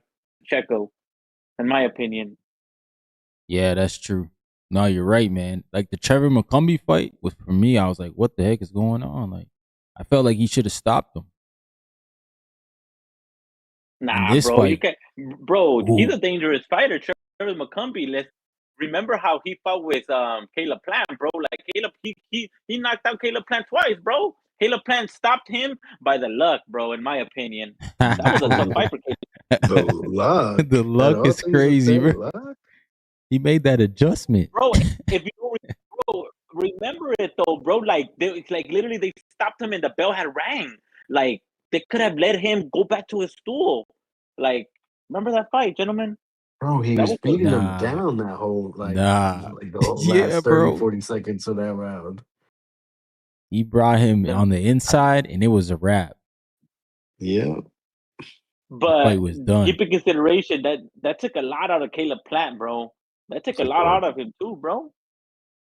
Yeah, but that's my issue with Diego. If they say he's the next one, like why couldn't he make an adjustment like Plant did and stop McCumbee? Because I think he had McCumbee hurt in the second round, or he had a bad cut on him. I just remember being like, man, like McCumbee shouldn't be in this fight. Like he shouldn't be here. And he didn't really do much. Like he didn't take chances in that Pacheco fight like he did in the Plant fight. Nah, he was just waiting. And from what I remember is that Trevor McCumbee was just like waiting to catch him slipping and land that power punch. Right. Yeah, Pachenko be too patient in there sometimes. But I'm not sold with. I got to see Shiraz one more time with somebody other than to see what he's about. I had him losing the Yeah, man. Adames fight. I know he moved up in weight, but I got to see him one more time. I don't think he's not gonna get past Pachenko if they fight next. I think Pachenko will pull out what he's been holding off, and he'll show he's a better pedigree. That fight should be getting Yeah. announced pretty soon though, because I think that there were that they had like a limited day for purse bid, right? And there were two of the biggest promoters in the world, right? Diego Pacheco's with Eddie Matchroom, and Hamza Sharad got the backing of Queensberry, right? Right? Yeah. No, Yeah, and Turk, Sheik. Right? Yeah. So Yeah, that's that fight guy, should man. be. I think that fight will be in the next ring card, like February is probably the next. I mean, the Teo, right? I think it should be in the next one. I think they had like a day for February. Didn't they announce that somewhere? Yeah, they did, because I think AJ was supposed to be on it. He's supposed to do a tune-up on AJ, there. right? AJ was supposed to be on that February ring card. And Billy Jamie Munguia, is that signed already? I like that fight. That's a good like having a former Canelo opponent. It could build up the Canelo and Billy down the line. And them Jaime 168, Munguia? man, when them belts get released, that's a good division, man. 168, 154, it's gonna pop off for 2026, man. That's actually a really good one right there. Jaime Munguia and Christian and Billy. That's a good one. Yeah, I mean, that's a good one. I want to see Jaime. Ryan? I want to see Jaime go flatline. Come on, Billy dog. gonna run over that guy, man. Bro, that's what you guys said about Lester Martinez. You guys didn't run over that. Yeah, but with the Lester thing, I think Lester Saras. just got caught up. Lester got caught up in the beginning of the fight and just went to war with him. Then he caught himself and started following the blueprint. He started following that blueprint. But the rematch, Lester's gonna stick to the Bomac blueprint. It's gonna be a different fight, in my opinion, man. I do like the action-packed fight and the engine that Billy got. But I think Lester Martinez, man, the way he finished the fight, you know, he was becoming more of a boxer in the inside. Not for sure, bro. For sure, he's getting that. That was a great experience for Lester Martinez, bro. He's like so underrated, and I get it, right, because he doesn't have like this big promoter to speak for him. He's been fighting on pro box cards like main events. So I mean, from what I heard, I think they had something planned for Lester for a main event down here in LA in February. Pro box. Pro box. Oh, okay. I think they changed they're that. push him, yeah. I saw him rumored for a big card. I just can't remember. But that was the original plan in SoCal. Yeah, for sure. I mean, they're like building his fan base over here, right? Because he did come over here last month or the month before for like I mean, there's like a big part of LA. Well, not a big part, but a cool portion of LA that's for Central Americans, specifically for Guatemalans. And the Guats yeah, and stuff. Yeah, there you go, sir. So like he had a parade. He gets bad headaches though. Remember, he pulled out because I remember his last fight on Pro Box. He fought Joe Johnson in that fight. That's the guy that got the double knockdown in the last Pro Box card. Exactly, dog. Exactly. That was a good fight. That was a good fight. He pulled out a couple times from mind graves, man. There was a lot of rumors saying it was because from sparring with Crawford, but that's just rumors and shit like that. So we don't know what that is. You know, the mind. I don't believe that. For 1 second, come on. Look, the thing about it, bro, is that maybe I believed it. Yeah. I believed it once or twice, but this last time, bro, that was a deeper, darker criminal link because all of a sudden he pulled out of a fight. That was a big bag on the table, bro. Oh, and Billy, yeah, you're right, Juice. Yeah, I didn't even think that. You're right. Yo, he definitely didn't want to sacrifice that. He made a business decision. Feel, right? But, it's a good move, though, man. Look at the stage he was on. Yeah. Exactly. He upped his profile. But that dude had a doctor's note, though, bro. He had a doctor's note. A signed, sealed, and delivered doctor's note. Hey, anybody can get a doctor's note, bro. Trust me. It don't take nothing for them to sign that off. But I will say this: Lester and Billy should be on these big cards, man. He's a fun fighter to watch, bro. I like watching Lester. He needs to be in the mix for sure. There's a couple pro box fighters that's gonna hit the main street this year. He's one of them. Cardenas, with that loss to Anyway, he's finally got full backing now. Got a good coach. He's no longer going to be working. He's a full-time boxer now, so he's going to make some noise. Najee Lopez is on his way. A couple guys coming up from Pro Box, man. Yeah. Najee, he needs a call too. I mean, he got one with Better BL, but I don't know what happened there. I don't think they were ready for that, bro. I don't think they were ready for that. No? Yeah, I don't think so either. But like nowadays, it's trying to change a little. A loss to a name won't actually derail your career. You know, as like before. I think losing to taking a tough fight like that young will only build up your fan base if you don't get hurt in there. I mean, I don't know, bro, because a prime example of that would be Jared Anderson, right? That tough loss versus what's dude's name? Yeah, that's a good point. Martin Bacoli. Yeah. Bacoli, the way his focus in boxing is so much different than Najee Lopez, bro. This guy lives like around the corner from the gym. This guy's dedicated, Najee Lopez, man. So that it's the difference there. Man, we need Najee Lopez versus Imam Katayev. They robbed that dude, dog. They robbed him. We all know he beat David Morrell, bro. He dropped his ass, and in my opinion, he beat Morrell. But whatever. But we need that Najee. How about Najee Morrell? What you think about that? Ooh, yeah, that's a good Morrell one ain't also. giving him the opportunity, bro. Morrell's waiting for that Callum Smith fight, dog. He ain't looking back. What? Counts. Like Oh yeah, they gonna fight. That's true. Yeah. Smith is a nice name up there too, though. Yeah, bro. Morrell's not gonna give him a shot. We need Najee Lopez versus Antoine Lunchman Jones or Khalil Cole. That's the fight I need. Khalil Cole. Trace was good. Khalil Cole, stand up. Najee Lopez, book that shit.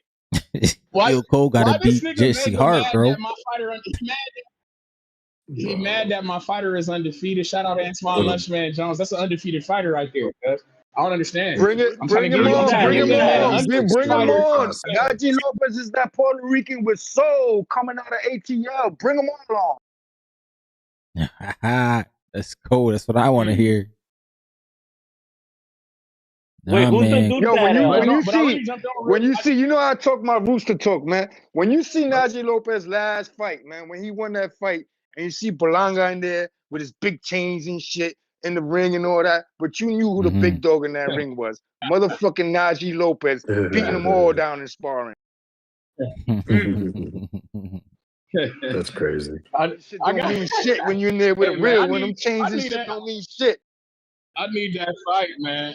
I need Antoine Jones and Najee Lopez. I know I got guys like Baker who consistently hate, but I don't want Antoine Jones. Look him up. Antoine Jones is what, like 12-0? No way. Whoa. Excuse me. We're only 12-0? Yo, Vega. About 17-0, 18. Imagine if Juice they both undefeated. Watching boxing for the past 10 years instead of 3. Juice would have been on fire with it. Yeah, you're gonna love this one. How old is he? He is. See, you worrying about the wrong shit. Oh man. Hey man. He 35. He 35, man. That just mean that my nigga ain't got an opportunity. Cause niggas ain't see that's y'all trying to do the same shit. Y'all trying to do the same shit to Albert Bell. I'm not saying he's not good. Yeah, late bloomer. I'm just saying no. Hey man, they trying to do y'all trying to do the same. Y'all doing the same shit to my nigga Albert Bell. Y'all trying to wait for my nigga to be 35 without an opportunity like y'all doing to my man Antoine Lunchman Jones. Y'all trying to age my niggas out because we not going for this shit. Tell Najee Lopez to strap up, nigga, and fight my dog on Pro Box. I don't understand why not. He's an undefeated fighter. You know the issue is, Treese, is this is what Serafina should be doing. Not you. Serafina should be talking like this. Hey, she's the man, manager. Somebody call her and tell her to get on the line. Yeah, man. that's the manager. Yeah, shout out Serafina. Yeah, shout out Serafina. Man. But point being, we in the mix. Shout out to Motor City Casino. You feel me? We went there in California and put on our talent. Shout out Serafina, man. It's a fight that I feel like is makeable. It's a fight that's doable, and I don't see why it ain't nothing that nobody would want. You feel me? It's 2 undefeated fighters. You feel me? Swinging and banging. I'm into the shit, man. But what I wanted to come on and ask real quick, though, in all sincerity, was I wanted to ask this motherfucker Juice. I know you're the Mexican catalog for all fighters and shit. I just wanted to ask you, do you know My nigga Joel Iriarte. Are you aware of that Of course, motherfucker? Golden Boy. And if you are, I know he Yes, got a sir. fight coming up. Golden Boy Yeah, prospect. Joel. He will be fighting on the Alexis Rocha and the Raul Curiel undercard. There's no opponent right now that I'm aware of, but he's a Southern California prospect. You know I'm on that. Okay. Oh, all right. Golden Just Boy checking, got making another sure. one. Okay, yeah, I fuck with Joel. Yeah. I was wondering Just if you knew who he was fighting, but I see you don't know who he's fighting. Nah. I fuck with I Not like right the now. Iriarte. Not right now, but my fighter of the card, the last Golden Boy card that I seen, he was on there. I was pretty impressed with Mr. Iriarte. Actually seen him fight. What card was it? I think it was in the Oscar Duarte versus the Madueno fight here. I think it was that one. I've seen him fight, bro. He's nice. He's a good dude right there. He's a good dude. Got a bright future in him. What weight class he in? What weight class he in? He's like at 130, right? I'm asking you. I'm pretty sure I was assuming you was in front of a computer. Who you talking Oh, he's at about? 147. He's at 147, big dog. My bad. He's at 147, big dog. He got 9 wins, 8 KOs, bro. So he's still developing, bro. He's still developing, but he got a big promoter here in California, so he'll be televised, brother. That's the most important thing. He'll be televised and he'll be on these undercards, and he's getting that experience, bro. Television. Hey, where can we watch the Lunchman's fights? Damn. See, you're doing that shit. But You're doing that shit again. See, Yo, Juice. Straight hate, Trees. To watch my dog Antoine. what up, dog? Antoine Lunchman Jones. Shout out Millions.co, man. You hating ass nigga, you. Hey. Duarte versus Cruz. Who you got? What, Cruz? Isak Cruz? God damn, that's a good one right there. I got that one from Vega the other day. You gotta go with Duarte. He's the bigger, stronger guy. Yeah, he is way Yeah. bigger. Duarte's Yeah, entertaining as fuck, bro. I need to see more Duarte in the ring, man. Get some names, man. He entertaining as fuck. What? He just beat Kenneth Sims. We put the beating on. Yeah, we I put the thought beating on Kenneth Kenneth Sims won that fight. Kenneth Sims was very impressive to me, man. to win that fight, but it was a good He fight. should have But won he the didn't fight. win, He did enough to win the fight, though. He could have won the fight. He definitely did enough to win, in my Stop it, opinion. Trees. You'd be like, It was just your man Duarte. that's what I'm saying. People are like, oh, I he was got there put on the live. ropes. I was He there wasn't. live. He was getting hit hard in the arms, not the fucking face. Jamel Heron has La an Migraña opponent. deserved that win, bro. We was in the crowd live for that fight in Chicago, man. I thought Kenneth Sims did. I definitely thought he could have did enough to win that fight. You feel me? Duarte. That was his hometown too, right? It was the crowd. His hometown. Yeah, it was in Chicago. Nah, that was Kenneth Sims' home. It was Kenneth Sims' hometown, but it was Oscar Duarte's home village, my nigga. They was in Mexican His village. village, that he motherfucker in said. Chicago. That shit wasn't really Chicago. That shit was, Well, bro, bro, was in this motherfucking they gotta village. sell That shit was tickets. crazy, bro. They gotta sell tickets, bro. They gotta sell tickets. You know this is a business, dog. You know they're gonna go wherever they sell tickets at. Bro, I was in Chicago during Mexican Independence Weekend. Holy shit. It was fucking red, white, and fucking green on that motherfucker, bro. Shout out to Chi-Town. Yeah, that was not a hometown fight for Kenneth Sims. That was disgusting. Sims is a little older, right? And you know, what is he, like 30, 32? That's what I want to ask the panel. When He's 32. When it's a close fight, right on. Let's say 32. Like when it's a close fight, just to the panel, when it's a close fight, let's say Lunchman and Najee Lopez happens, and it's a 50-50 fight going down the line. It's pretty much they always go with the younger guy, the guy that's going to contribute more for the game, man. You guys agree with that? Yeah, 118, 110. Najee Lopez with scorecard. Because like Duarte, bro, it's just that boxing is so subjective, bro. Like it just depends. It just depends. Go ahead, sir. Like even Devin and Loma, a lot of people think Devin lost, but like, I mean, that's people always complain about his style. Right? So they're like, how can he push the game forward when everybody just complains about him running? You know what I'm saying? So I don't know, Which man. He never does. Right. He just fights good fighters. Except but like, people like to talk bad about him. But what about that clinching though? What about that jab clinch? Jab clinch. Now there's a defense to that. There's a Trinidad fucking put that elbow in your neck and all that. Matias has a defense too. I don't know what the fuck happened with the Pyro fight. I think the she was Whoa. starstruck with Tito Trinidad and all in the fan in the stands. Man, Like he I've usually never heard once would Pyro? come try Matias to and clinch him. defense in the same fucking sentence, Trini, man. That's Yo, crazy. listen. There's footwork. There's ways. Hopkins, like, there's ways to Yeah, fight in the Hopkins. clinch. Yeah, Hopkins was good at Defense that. for the clinch. You know what I'm saying? Like even low blows, all that's part of the game, bro. You're gonna get away with a low blow. Look at Tito Trinidad. Look at Cotto against Zab Judah. The low blow saved Cotto against Zab Judah, bro. Zab Judah split his whole fucking. I think there's lip one in his mouth guard and all that. Low blows come in handy. It's all a part No, of the for game, sure. just like the clinching. Hopkins will clinch, right? But then he'll get some good, like he'll hook off on the clinch, get some highlights off the clinch. Mm-hmm. That's a fact. Yeah, but in my opinion, if it wasn't for that, it was like the biggest punch in the whole fight, right? For that second round knockdown. After that, bro, it was just like cruise control for Haney. Oh, the Yeah, Brian Norman definitely. Jr. Was in Yeah, cruise yeah. control. Right.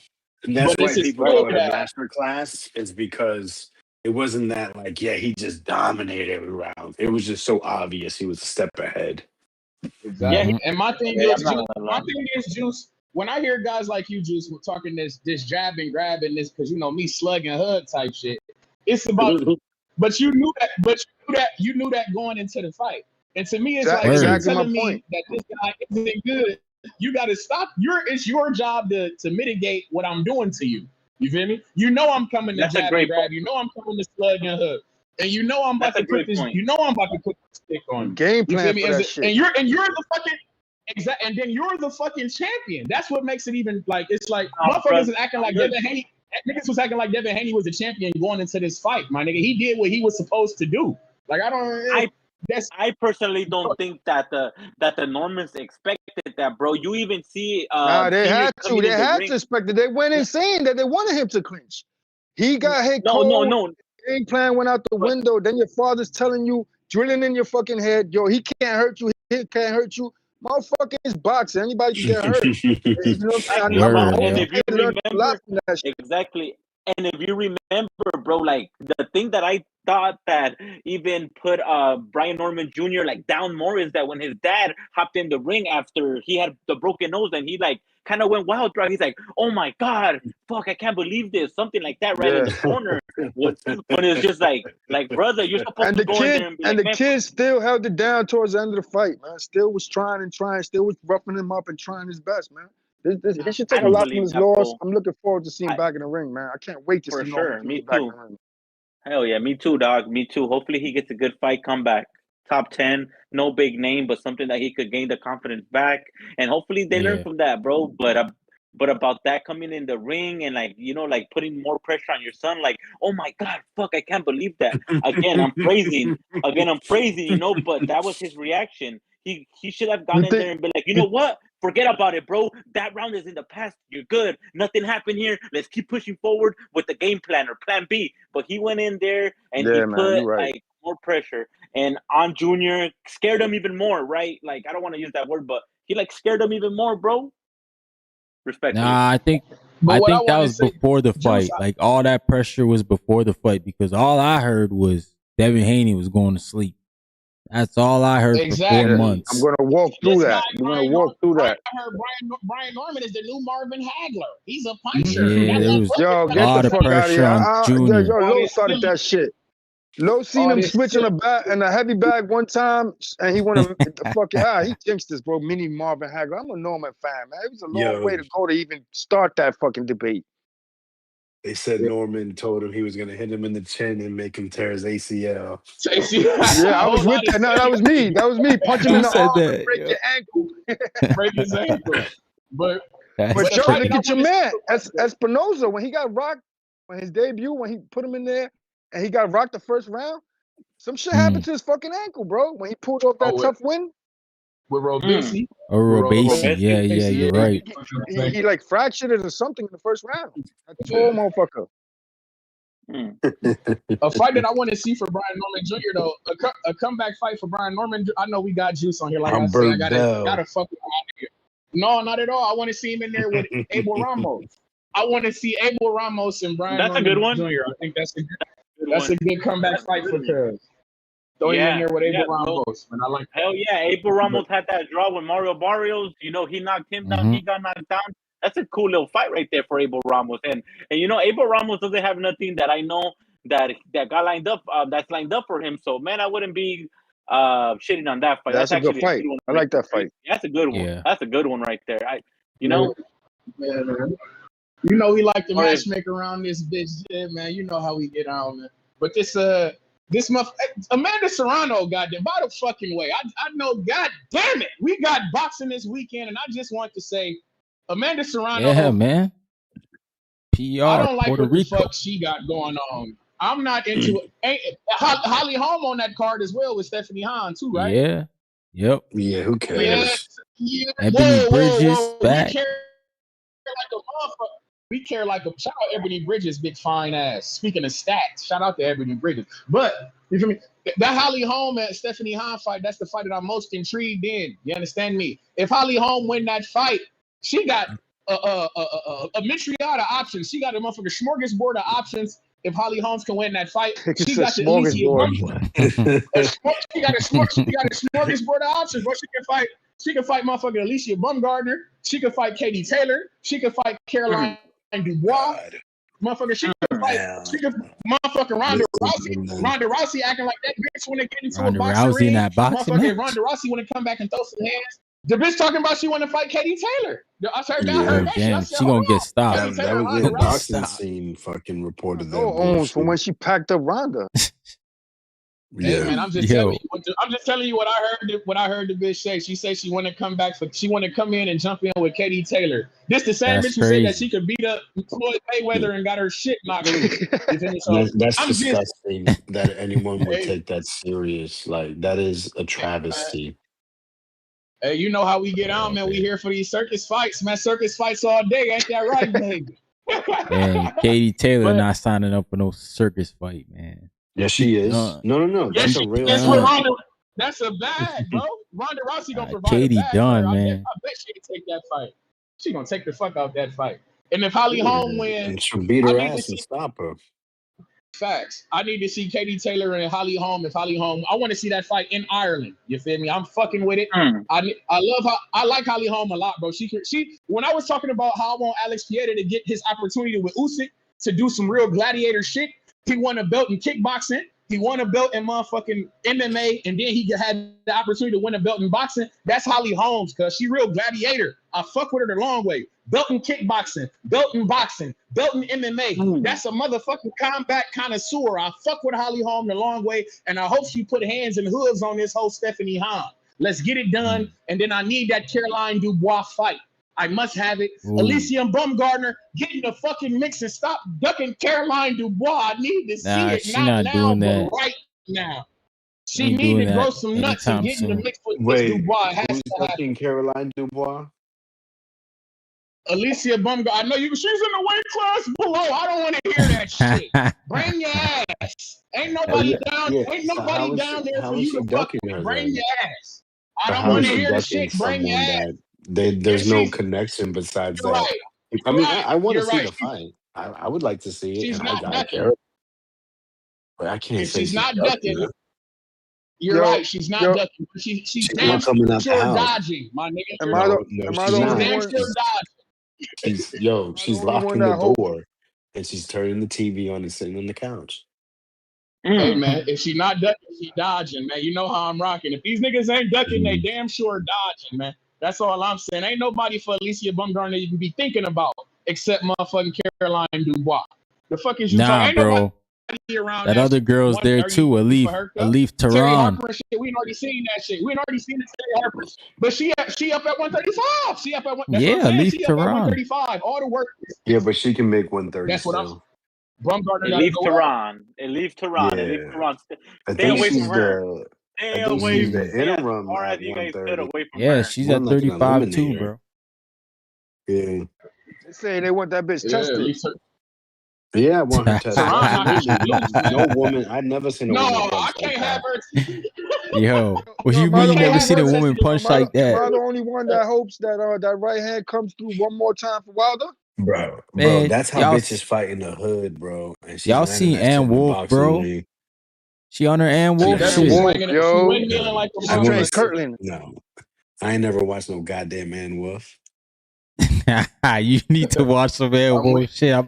yeah, I watch ain't it with got that the tall I ain't bitch. got the All shit, I've man. seen, the only thing I've seen is what everyone's seen, which is the highlight of, or The Tall not bitch. highlight, flatline. the, yeah. Yeah, bro. Ellie Tehran, no, I ain't gonna lie. This Ellie Tehran, she all haymakers. But she's swinging Oh my all fucking God. Hell haymakers out there. yeah. It's like All amazing to haymakers. watch. Hell yeah. All hay- You know It's she She be crazy. I Eastside dropping. was out You know there. Cruz. she drop niggas in sparring. In fact, she's really fighting like Clever. She really out there fighting like Clever Lane, cuz like legitimately out there Yeah. swinging like Clever Lane, bro. That I hit shit that bitch crazy with a as fuck. bat. Yeah, Put for Shout out to real. her. put her on Netflix, yo. Beatrice Pieta. She's the That's highlight Yo, reel. facts. No, that's but facts. yo, am I the That's only what one that women's hopes? boxing needs is a knockout artist, bro. That's what women's boxing Mm-hmm. need is a fucking knockout artist, bro. That shit could go a long way. That shit would definitely help the women's boxing shit for sure. Yo, anybody else want that? She Anybody else want that right hand to come through for Wilder one more time? Or from is it just Wilder? me? Oh Nah. yeah, Do no, you ain't you the said only Usyk, one. do we want it Usyk gotta to? I pack him mean, if up. it happens, it happens. But See, I don't Vega, a want to hater. We see him wanted fight to. Usyk. How am I a hater, bro? It doesn't make No, like sorry, if he it's sorry. does, That's what I it's was speaking on. great. Why I you thought it was. not? I thought it was You already hating? official, Vega. No, no, You no, no, hating no, on no, no, Usyk? no, In no, my no, no, eyes, no, no, no. I don't like the fight. No, no, no. They're trying to make that fight happen in April or May in America, and Mm-hmm. allegedly Usyk has separated himself away from Riyadh season. Oh Yeah, shit. oh because they're really? not gonna pay Oh for wow. that. Right. I They don't want mean, to do the fight. motherfucker might bring him over. I mean, shit, he might get maybe somebody would pay for him to fight Wilder in the U.S. Because Usyk, like motherfucker, Usyk ain't got no U.S. profile. A Wilder fight would do wonders for him. As in, like, because when it's all said and done, like motherfuckers don't even know who the hell Usyk is. So if he came over here, beat on Wilder in the U.S., you feel me? At least when he decides to retire, it's like, okay, at least motherfuckers are okay. Okay, that motherfucker was a bad And I think motherfucker. people He was beat Wilder. He against beat it. AJ. He beat Paul. Go ahead. Yeah, like they didn't want it to damage the potential Wilder versus Joshua fight. But that's not. I don't think Joshua steps in the ring again. Yeah, no, I AJ? think he Whoa, does. why you don't think? I think he Whoa, does, whoa, whoa, but whoa, whoa. Why like you after a think while. Joshua could? Oh, because of the accident. You think it's over with Yeah, for the him? Yeah, accident yeah, shit, The man. yeah. Like, accident. nah, that shit, yo. I lost one of my close friends years ago to he got killed. He got shot and killed. And that shit put me into a fucked up state of depression. I'm talking about I was like to point like I was like self-sabotaging myself to not like shine too much. Cause like on some real survivor's remorse shit, yo, the shit was like bad. Like so I would like, yeah, man, I had to deal with a lot of shit to get over it, man. And what helped a lot was seeing a fucking interview with like fucking Fat Joe talking about his depression with like that punch shit that was like a financial relationship. I lost a real fucking friend. So he was saying that it's like 5 years went through and he was still, that shit hits in my head because when I seen that interview, it was like 15 years went through and he was still, and I really dug deep and I started, creating memories knowing that he looking down on me type shit. And that shit just turned my whole life around, bro. So that shit can hit you, man, when you see some shit like that. It fucks with you mentally, bro. And mental has a lot to do with boxing. I don't see him in the ring again. Nah, he gotta channel that energy. And he gotta go out there and just He tell got it. himself, bro, this for my Well, guys, the bro. truth is, we I just believe in don't that. know how he Yeah, we reacts. don't know. We don't know. But I'm a firm believer, like what Ryan said, though. I believe you got to channel the energy and put on for remembrance of your friend. You feel me? You get out here and this is in honor of my guy. You feel me? I'm making a Hell run yeah. back to the Exactly. Yeah. championship in honor of my friend. You feel me? Yeah, that's a fact. Yeah. But like real quick, back to this woman's boxing. In my opinion, what needs to happen is Michaela Mayer versus O'Shea Jones at 154 pounds. Man, we need to go ahead and take that belt away from O'Shea Jones. They're not fighting each other. Undisputed. They're not. Excuse me. They're not fighting each other. They're best. They're apparently They're Call of Duty they're besties. buddies. They're on that Shakur and No Keyshawn shit. They're way. not fighting each other. Yeah. Are you serious? Not, Man, yeah. we need to take I'm that. We need to take I'm that.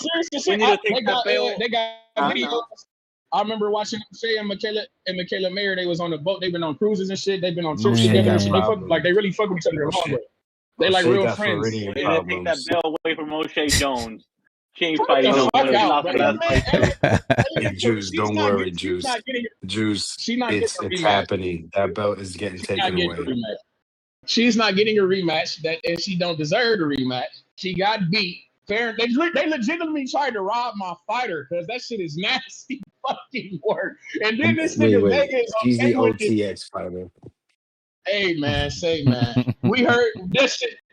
That shit not man. We heard them weird ass scores, man. That shit no, man. Your fighter didn't have any shot in that fight, and then they gave her a card. Cause that's nasty, bro. Nasty. But any update on who's airing the Zayas fight? Where's that being played? They're not even saying. The Zayas a boss. A boss? Better not be a pay-per-view. Yeah. Tubi. I thought it was Tubi, right? Better be Tubi. Hold on, let me check right here. Hold on. I don't know. I got $50 trash, man. But that card, man. Yeah, bro. It ain't turning no heads, bro. You see that they spend all the money on the main event, which like that's How the fuck Yeah, Polanco fighting on the card. I'm gonna be in Puerto Rico that weekend, so I'm gonna do like a fight party on the with card. cousins. Yeah, Polanco's on that card. Why didn't they go to why didn't they deal with like Riyadh season and try to get that card on the Teofimo, get that fight on the Teofimo and Oh, because they card. I feel like that would have been fitting in perfectly. The niggas hand They in PR for Xander. I get it, but shit, man, unification. I get it. All makes sense, but that shit, you got to make that shit something I can see, cause ain't nobody gonna be like, it's some shit. Come on, man. And it's crazy because I low key care about that fight more than I care about Shakur and Teofimo. On some real shit, I think that fight is more important to the sport of boxing than Teofimo and Shakur. Nigga, I don't give a fuck about that fight. If I'm being real with you, three champs at 154 is fighting that night. Three champions are fighting that night. It says back one fights too. It's better not be pay-per-view. Broadcast information to be released soon, and that's on the Top Rank website. Yeah. Yeah, I know it was because I've been checking because I'm trying to put together a fucking fight party. Like, what the fuck? Like, man, that ain't no fight party, dog. Come on, respectfully. Bro, in Puerto Rico, bro, I'm half Puerto Rican. I'm gonna be surrounded with Puerto Rican. You know, I'm Puerto Rican. That's a fucking fight party out there. Unification for young Zayas. That kid is 15 years old. Puerto Rican, that's a fight party. Yeah, that's a fight. If I'm Puerto Rican, yeah, that kid got 16 or some shit. We've been following that kid. Not for sure, That's a fact, bro. When Abdullah Mason unify, if Abdullah Mason fight the winner of that Muratalla and Andy Cruz fight, I was telling motherfuckers that's a fight party. Like we having a party for that. Yo, Juice, like just picture like Cruz. Just picture Cruz unifying in Mexico, bro. Like you got it. That's a party, cuz. That's a party right there. That's a party right there for sure, dog. But I mean, we also gotta take a look at the overall like fight card, right? Like, are you guys just gonna be talking till the main event, or are you guys gonna be watching what some cousins are gonna be getting knocked out in the backyard. It's a movie out there, bro. The money I would have spent on the ticket, the wear my Spurs and drinks and shit. You know what I mean? I gotta be careful because my shorty's gonna be in Puerto Rico too. And respectfully, you know damn well you guys are gonna be putting a split screen for the Teofimo versus Shakur card. Ain't nobody watching that. Ain't nobody watching that shit in the morning. That fight is unnecessary because don't nobody need to fight. It really pisses me off because niggas giving this guy Shakur a pass like he don't got 2 undefeated champions in his fucking division, bro. And like Theo should be fighting Antoine. It should be Theo versus Matias. Theo versus a champ at 140. This shit bother motherfuckers giving this guy. Motherfuckers give Shakur credit for beating William Cepeda, who it took 2 fights to beat Tevin Farmer when Raymond Muratalla already beat motherfucking Tevin Farmer. So why the fuck, Shakur, aren't you fighting that guy who has a belt, who's undefeated in your current division? Why the fuck are you scurrying up to fight a guy with a loss? You feel me? Who everybody says is mentally unstable. I don't like that shit, bro. I don't like that This shit, a bro. That shit is legacy not, Bro, fight. these it ain't are right. bro. This shit Bro, not this right, is a bro. legacy Not fight right. between It's a four. This is legacy a fight, legacy man. fight between But a four unified, kings. You know, so a unified, so Bro, a unified, y'all don't remember a when unified Theo was like, championship with an you remember undefeated when fighter. Theo was That's like, not. I don't want to fight Shakur because of his promoter, homie from Texas. You remember that talk a couple years ago? What happened to all that? Like, yo, I don't want no backlash for beating his fighter. Remember that shit? Talking about Jay Prince and shit. Yeah, remember What you all that talking Theo? talk? about? Yeah. But Theo was saying like that funny Tio stuff. yeah, funny shit, bro. And it's just I don't like the shit, bro. Like I Never said, show up, motherfucker bro. tell me I don't know. this is a I don't know. it's a legacy fight. I It be is. confused because it's a legacy fight. It's a legacy, but you telling me a unified undefeated fighter in your division, that's not legacy. If you beat an undefeated champion, that's not no legacy. Who's unified at who though? What 35? champion? Nobody. Johnny chose New York cold weather instead of going to Puerto Rico for Zayat. Raymond Muratalla is undefeated. He beat Yeah, but Tevin Farmer. Raymond Muratalla Muratalla won. He got one belt.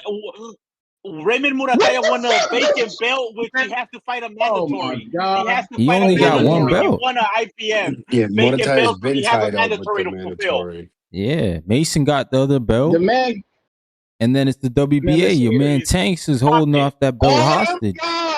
What I'm saying is all them guys is undefeated. You literally got a division full of undefeated champions. And you're scaring up to a division to fight a nigga with a But belt. none of them but is Teo, a bigger fight than Teo for his right? legacy. Yeah, Teo's a better opposition than But all I see those what you're guys, saying. bro. Like, why can't he fight those guys first? But I mean, I don't know why you're whining about it.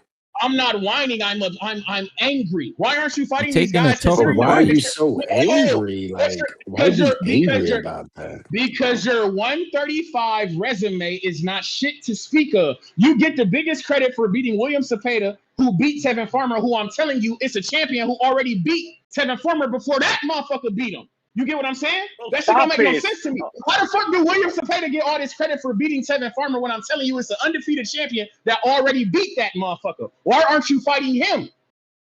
I don't get this shit. Because Raymond Muratalla has a mandatory to fulfill. Gervonta he's got to fight Cruz. Abdullah Mason just got through his fight, bro. There's no one available there, Trees. You know that. Tank Davis over there holding the belt hostage. I'm not going. When I was watching the motherfucker Shakur tell me that I can't find nobody to fight me. There's nobody to fight me. The motherfucker Andy Cruz wasn't busy. Motherfucker Raymond Muratalla, he had the belt. Why couldn't you fight him, man? The IBF called it, man. You know how the IBF is. They'll strip him. All right, man. So when I'm hearing this motherfucker Shakur Stevenson say that when I beat Teofimo, I'm going back down to 135. I need him to fucking do it, and I don't want to hear nobody else tell me that he don't have to. When it will be three undefeated champions down there at 135 waiting for you. Nah, he don't have to because 140 is way deeper. 140 is way deeper. That's why he doesn't have to. That's the bullshit. And now you giving the nigga passes where he told me that he going back down there. See, that's that bullshit. I ain't giving him passes. He's a small guy moving up. Need Albert Bell versus Lucas Body, number 5 versus number 6.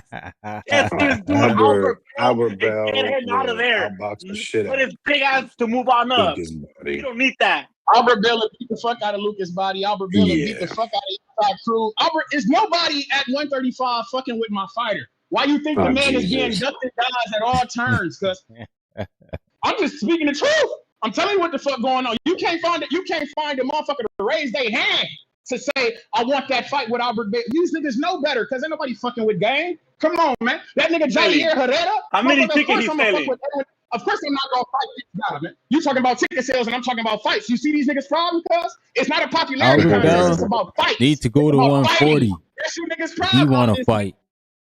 They talking about tickets and not ass tickets. I'm talking about ass tickets. We should go to one. We had a fight at 140. We fought at 140 twice. That's what I'm trying to tell you. We fought there at 140 twice. At 140. That's what he should do. Ain't nobody gonna fuck with him. Frank Martin ain't gonna raise his hand. We want the Frank I Martin bet fight. you I got Tito Mercado will fuck with him. Frank Martin fucking die. Knock his shit. Nah, stay away from That would Tito. be a good fight. Stay away from Tito I bet you Mercado. Gary Stay will away fuck with from him. him, dog. Stay away Why from I should know you him. stay Andy away from Roca him would. for? Tito I bet he Mercado don't. would, bro. He'll Treese, cook start on calling for Rafael. that fight, Treese. I want. We'll Mercado's take it. We'll he's take all any right. fight. We'll take all those fights. We'll take Mercado. We'll take brother. Alfredo He's ranked Santiago. number We'll 8 take all. WBO. We'll take Oscar Duarte. We'll take the motherfucking Albert Bill Oh was looking shit, at yeah, the Oscar Duarte would Duarte take fight. that too. We'll take that fight. We'll take My that man fight. got 9 KOs. All them punchers is taking that fight. Albert Bill would take that fight. Man, we taking that fight. We taking that fight. Bring your ass to California. Sign that Golden Boy contract, and we'll put that beating on you. Whoa! We're not signing any Golden Boy contracts. We've seen how they treated my guy Charles Conwell, respectfully. But yeah, they put him on the we shelf, will take the bro. Oscar Duarte fight. They put my nigga on the shelf. They did that shit to duck and dodge That my was man crazy from work. Virgil Ortiz, but that's neither nasty work. Like that, man. Nasty work. But hey, man, Your boy versus Charles Oscar Duarte, Conwell I had want that the fight. opportunity to fight You see what he versus do? Xander You see what Zayas he if do? he would have won. No, the fuck he was not gonna get that fight, and you know it's true. Cut the shit. We should have been had the opportunity for that title shot way before. They would have never gave that motherfucker that. Had he won that fight, I guarantee we would have not gotten no title shot. I guarantee that shit. Got to throw away Hackett too after that loss in Puerto Rico. Exactly. That shit stay. Come on, because they not fucking with Boy. That wasn't Golden Boy. That was Eddie. That's Matchroom. I didn't know if it was Golden Boy or not. Eddie. Promoters, like, I like that kid Hackett, man. I'm glad he's trying to bounce back. Yeah. I actually went to his fight. I actually went to his fight like 2-3 weekends ago. He fought right here in LA. On that underdog card? Did his thing, right? Well, it was the championship mental health card on a Friday. Oh, young man. Yeah, Johnny it was a CMB card. Yes, sir. No, that was on Saturday. That shit too, right? That was on Saturday. Yeah. This card was on Friday. It was a Friday card and it was a Saturday card. For that Saturday card, it was for that WBC 200 cruiserweight, right? Cruiserweight 200 versus Noel and Badu Jack. Name? Badu Jack, yeah. Boring ass fight. Boring ass fight. He said boring ass. coming back against some guy. I read that. Yeah, I don't know who. It's a tune-up though. I just saw that. I'm confused. I thought he was a mandatory. Oh, it might be. Maybe. Yeah, man. He been a mandatory for about 2 years. Nah, bro. You see how Jay Apataya don't want to take the fight? Nah. Man, y'all boys better start getting ready for a whole new cruiserweight champion of the year. His name is David the Monster Benavidez. He'll be the face of cruiserweight come Cinco de Mayo. Shout out to the Ecuadorian monster. Nah, he said he's going back to fight those guys. How come Ryan Rozicki not fucking with a guy like Chris Billiam Smith, man? That's a good one right there. He tried to get that fight too. But Chris Billiam Smith acts like, like Jay Apataya. They say the same thing. Oh, he's not good. But it's like, bro, who you guys fighting that's good? They all the same. They all got the same excuse. Yeah. CBS could use Ryan Rozicki. They could use each other. I think that's violence. Word. Why doesn't Opataya fight CBS? Because Opataya is tied up with the IBF. He got. Well, I think he just murdered another IBF fucking mandatory. The IBF is the IBF gonna get someone killed. Jesus Christ! There's gonna be another investigation. Boys. Speaking about that, did you guys hear that Jake Paul? Speaking about that, sorry, Ryan. Did you guys hear that Jake Paul got dropped from the WBA? Yeah, I saw that. Thank God.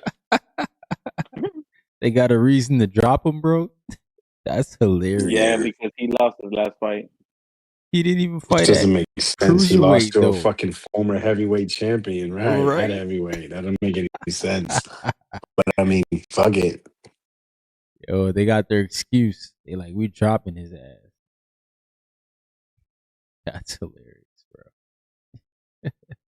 What's up with the WBA interim champion Ryan? What's his name? Alberto Ramirez.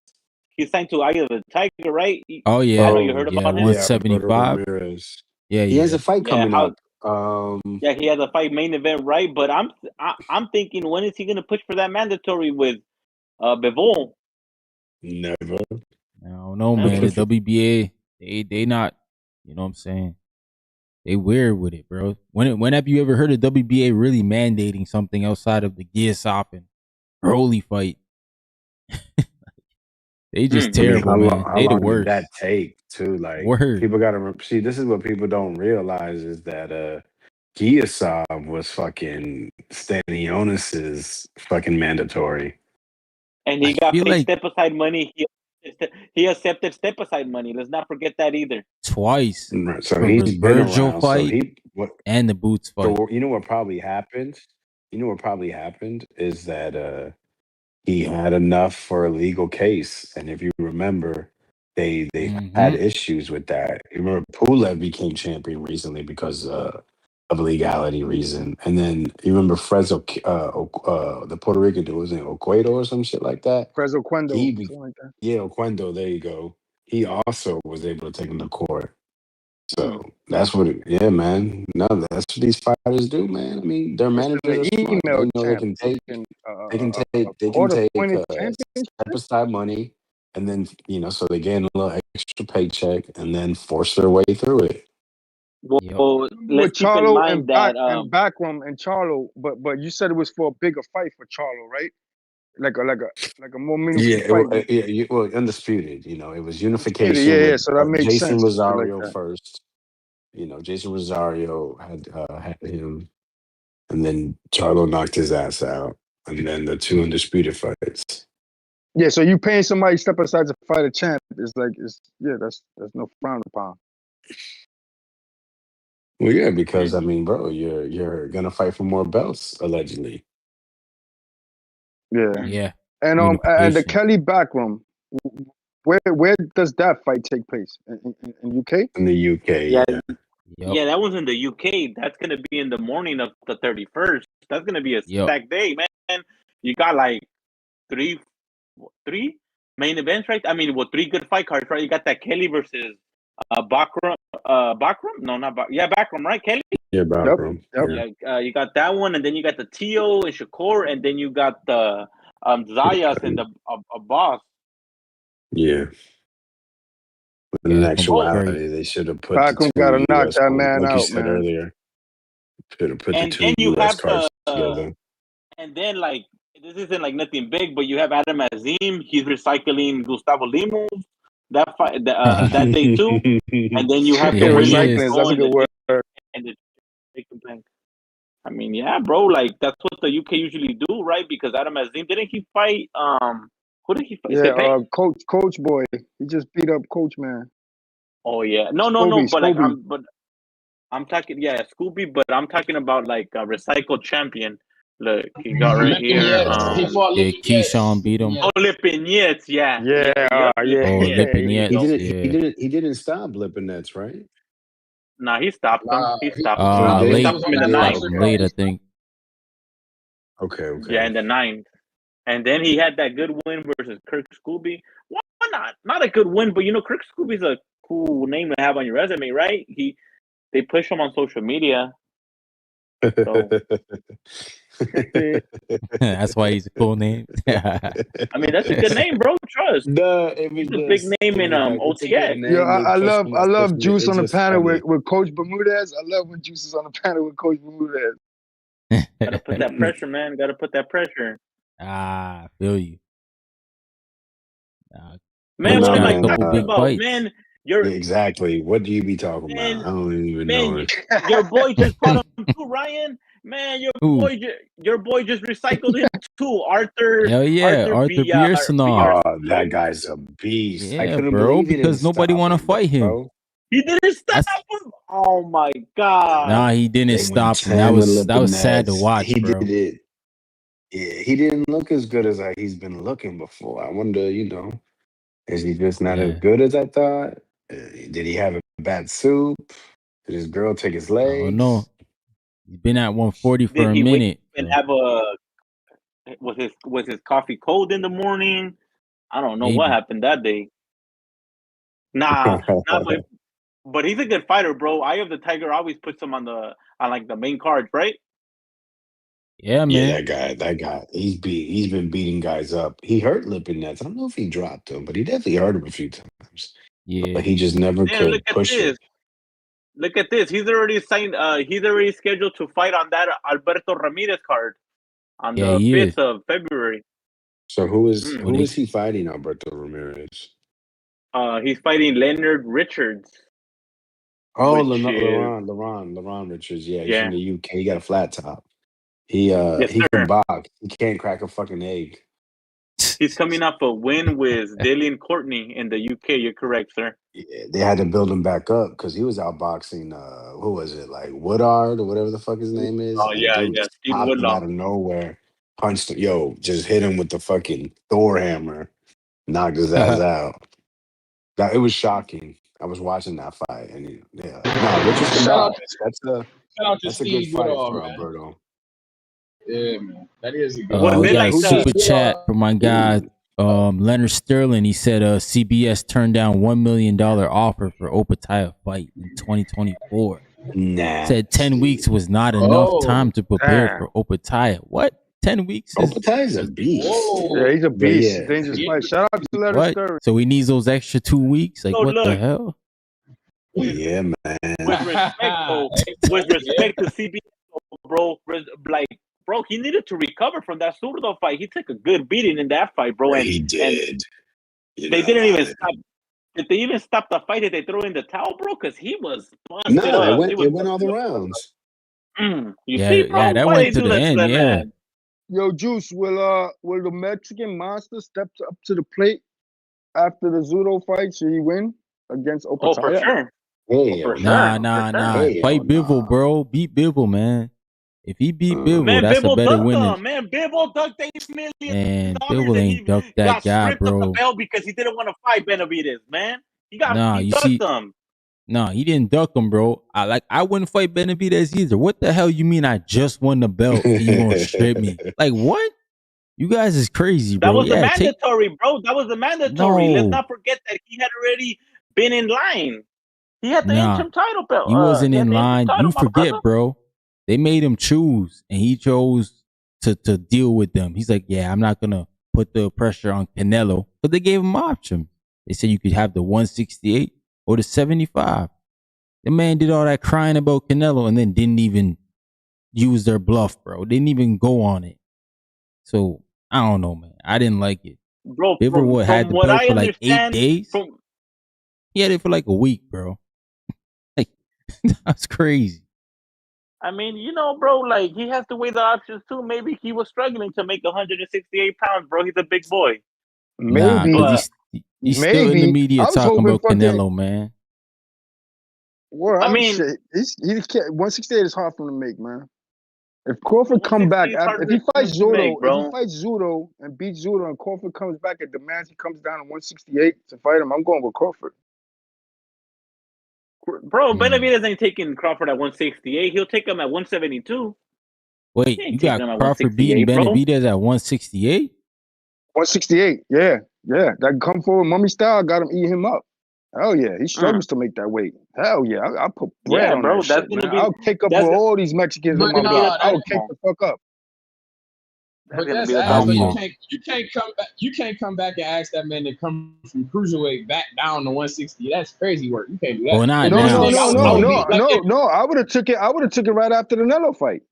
He said it himself. He don't want that whole family. Don't want no smoke with Crawford. They know what that is. They don't want that at 168. No, you heard it wrong. He said, "I'm gonna spare that man." You heard it wrong, bro. He said, "I'm gonna spare that man." He said, "I'm gonna spare him." Nah, that's how you want to make it sound.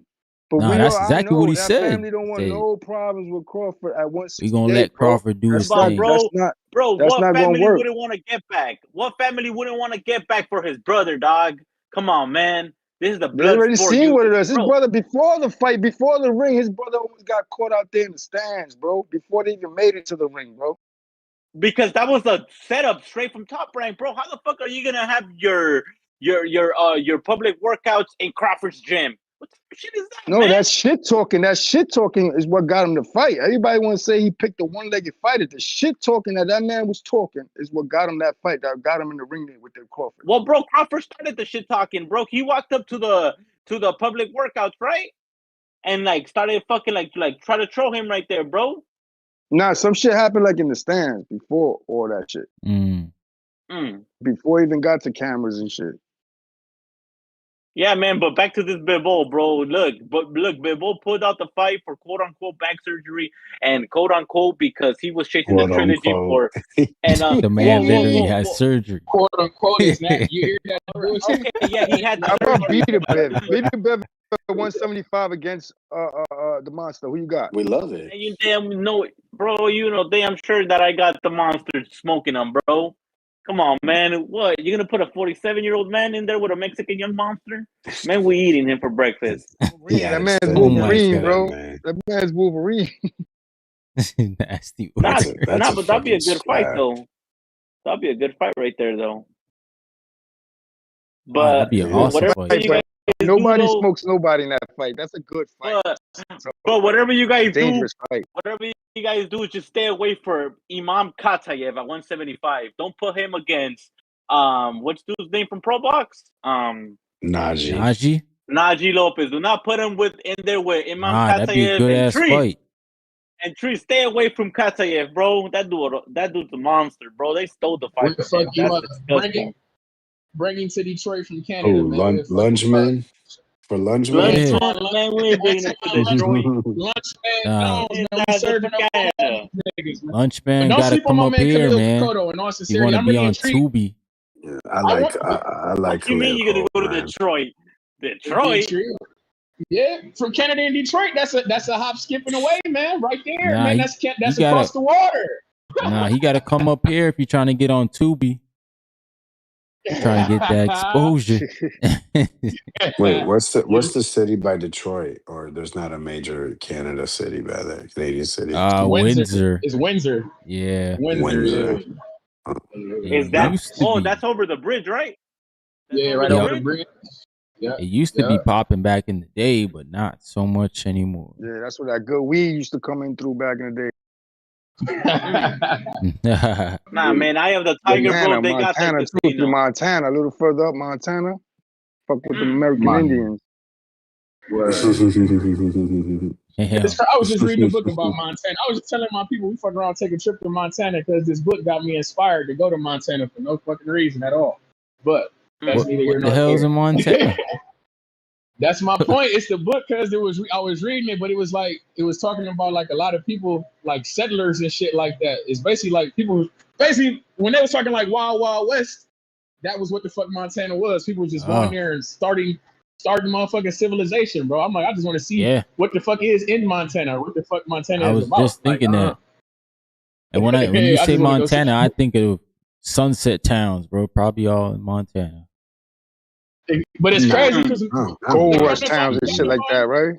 But come to find out, Montana it's actually more like ethnicity there than white people in Montana. Come to find out, they got a big population of black people and Indians in Montana. Yeah, a lot of Indians, Yeah, I didn't even think about it, but that shit true as shit. It ain't that many white people in Montana like that. Holy shit! Windsor got 200,000 people. Holy shit! Damn, that's low. Yeah, that's a lot. Yeah. Shit, man. Who the hell is Khalil Cole fighting? Who the best fighter that ever come out of Windsor? He fighting Jesse Hart. About to beat on Jesse Hart, man. Jesse Hart, man. That's a durable guy though, bro. So don't sleep on Jesse Hart, bro. I'm really intrigued for that fight. I'm really intrigued for that fight. I'm like, that was one of them. I was upset. Yeah, I was upset when that got canceled. You feel me? For the Boots card, that took a lot of steam off Boots cards. You feel me? So I'm intrigued. Oh, Khalil Cole pulled out that fight, huh? Khalil Cole pulled out with a headache. You doing that shit? Yeah, I do my homework on Khalil Cole. I'm not up on him. I'm gonna do some homework on him. Khalil Cole was a top U.S. amateur, but let's not forget about the fight, though. Let's not forget about my guy, Manuel Gallego. Let's not forget about that fight. He's got the best boxing titties in his face every night. Shout out to the world champ, man. Those are champion tits, man. You don't do that. O'Shea, always Cole Jones. Oh shit. Shout out to O'Shea Jones, man. She do got some knockers on her. I know you seen that Instagram post when she was on the beach. I said, oh my, I didn't realize O'Shea Jones had body like that. I ain't gonna lie, when she was on the beach, that shit was hitting a little different, Ryan. I know you're a married man. You can't look too hard. But I know, but your eyes work. I know your eyes work. Ain't nothing wrong with a little eye candy, man. Ain't nothing wrong with a little eye candy. Shout out, man. But yeah, nah, man, she definitely, man. She could knock me out. Know what I'm saying? She got the best knockers in boxing, without a doubt. Shout out Khalil Cole, man.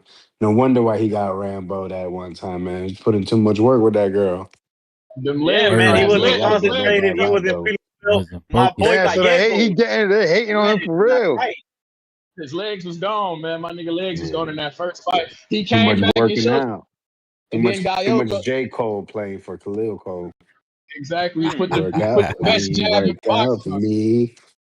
He jabbed his ass to death in that second fight, though. Gallegos ain't had shit coming. Got his stupid ass jabbed to death. You feel me? He quit on the stool, right? Yeah, he quit on the stool. That jab. Hey, and they say Mexicans don't quit. That motherfucker quit in his home country. Fuck out of here. Man, stop it, dog. Stop it. That was crazy work. Damn, it's a such thing as a Mexican knee? There's a Mexican knee? I mean, no. It's a Mexican sit down. Shout out Julio Chavez. Siéntate. No mas. Man, stop it, because that doesn't. Yo, this January for boxing is crazy though. Pro Box got a card on the 30th, January 30th. There's another card, January 30th Pro Box. This shit is crazy, just January, man. For the longest, we haven't had a January like this. Friday, right? That's on that Friday, right? Yep. Yeah, the 30th. Yep. Well, speaking about Pro Box, they had Angelo Leo lined up for mid-February in New Mexico, his hometown, but I heard that one got canceled. I don't know if you guys heard about that one for Angelo Leo. Leo might have a target on his back. I think that's the belt that if NOE does go to 126, he's gonna target Leo. Yeah, because Leo's a former 122 pounder, so it only makes sense. Yeah, makes the most sense. Yeah, because I mean, fighting Espinosa makes zero sense. He's just entirely way too. It doesn't matter how good you are, you're not gonna beat that guy at 126. Just too little. Yeah. Hey, I hope Espinosa and them don't stay down there too long, because this fight's for Espinosa at 130. You know what I'm saying? Or him and that's a fact. I want to see Espinosa Forster be good down the line. Him and Forster be a good fight down the line. Where's Forster at now? Stu and Castro. Yeah. No, the fight that I want for Espinosa is that motherfucker, the winner of that Navarrete and Sugar Nunez. You want him to move up.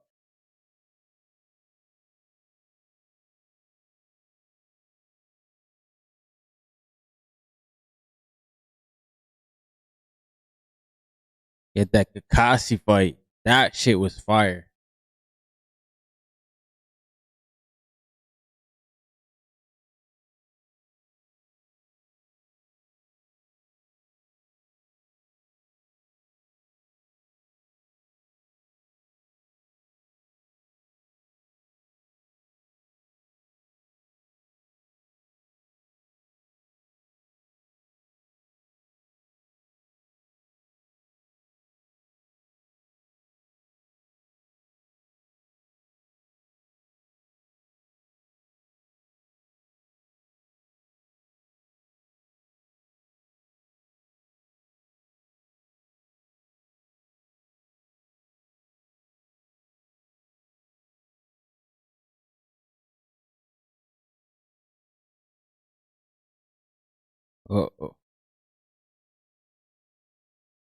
Discord went out. Camden is crazy. I had a cousin that moved, my bad, and she ended up in Camden from PR.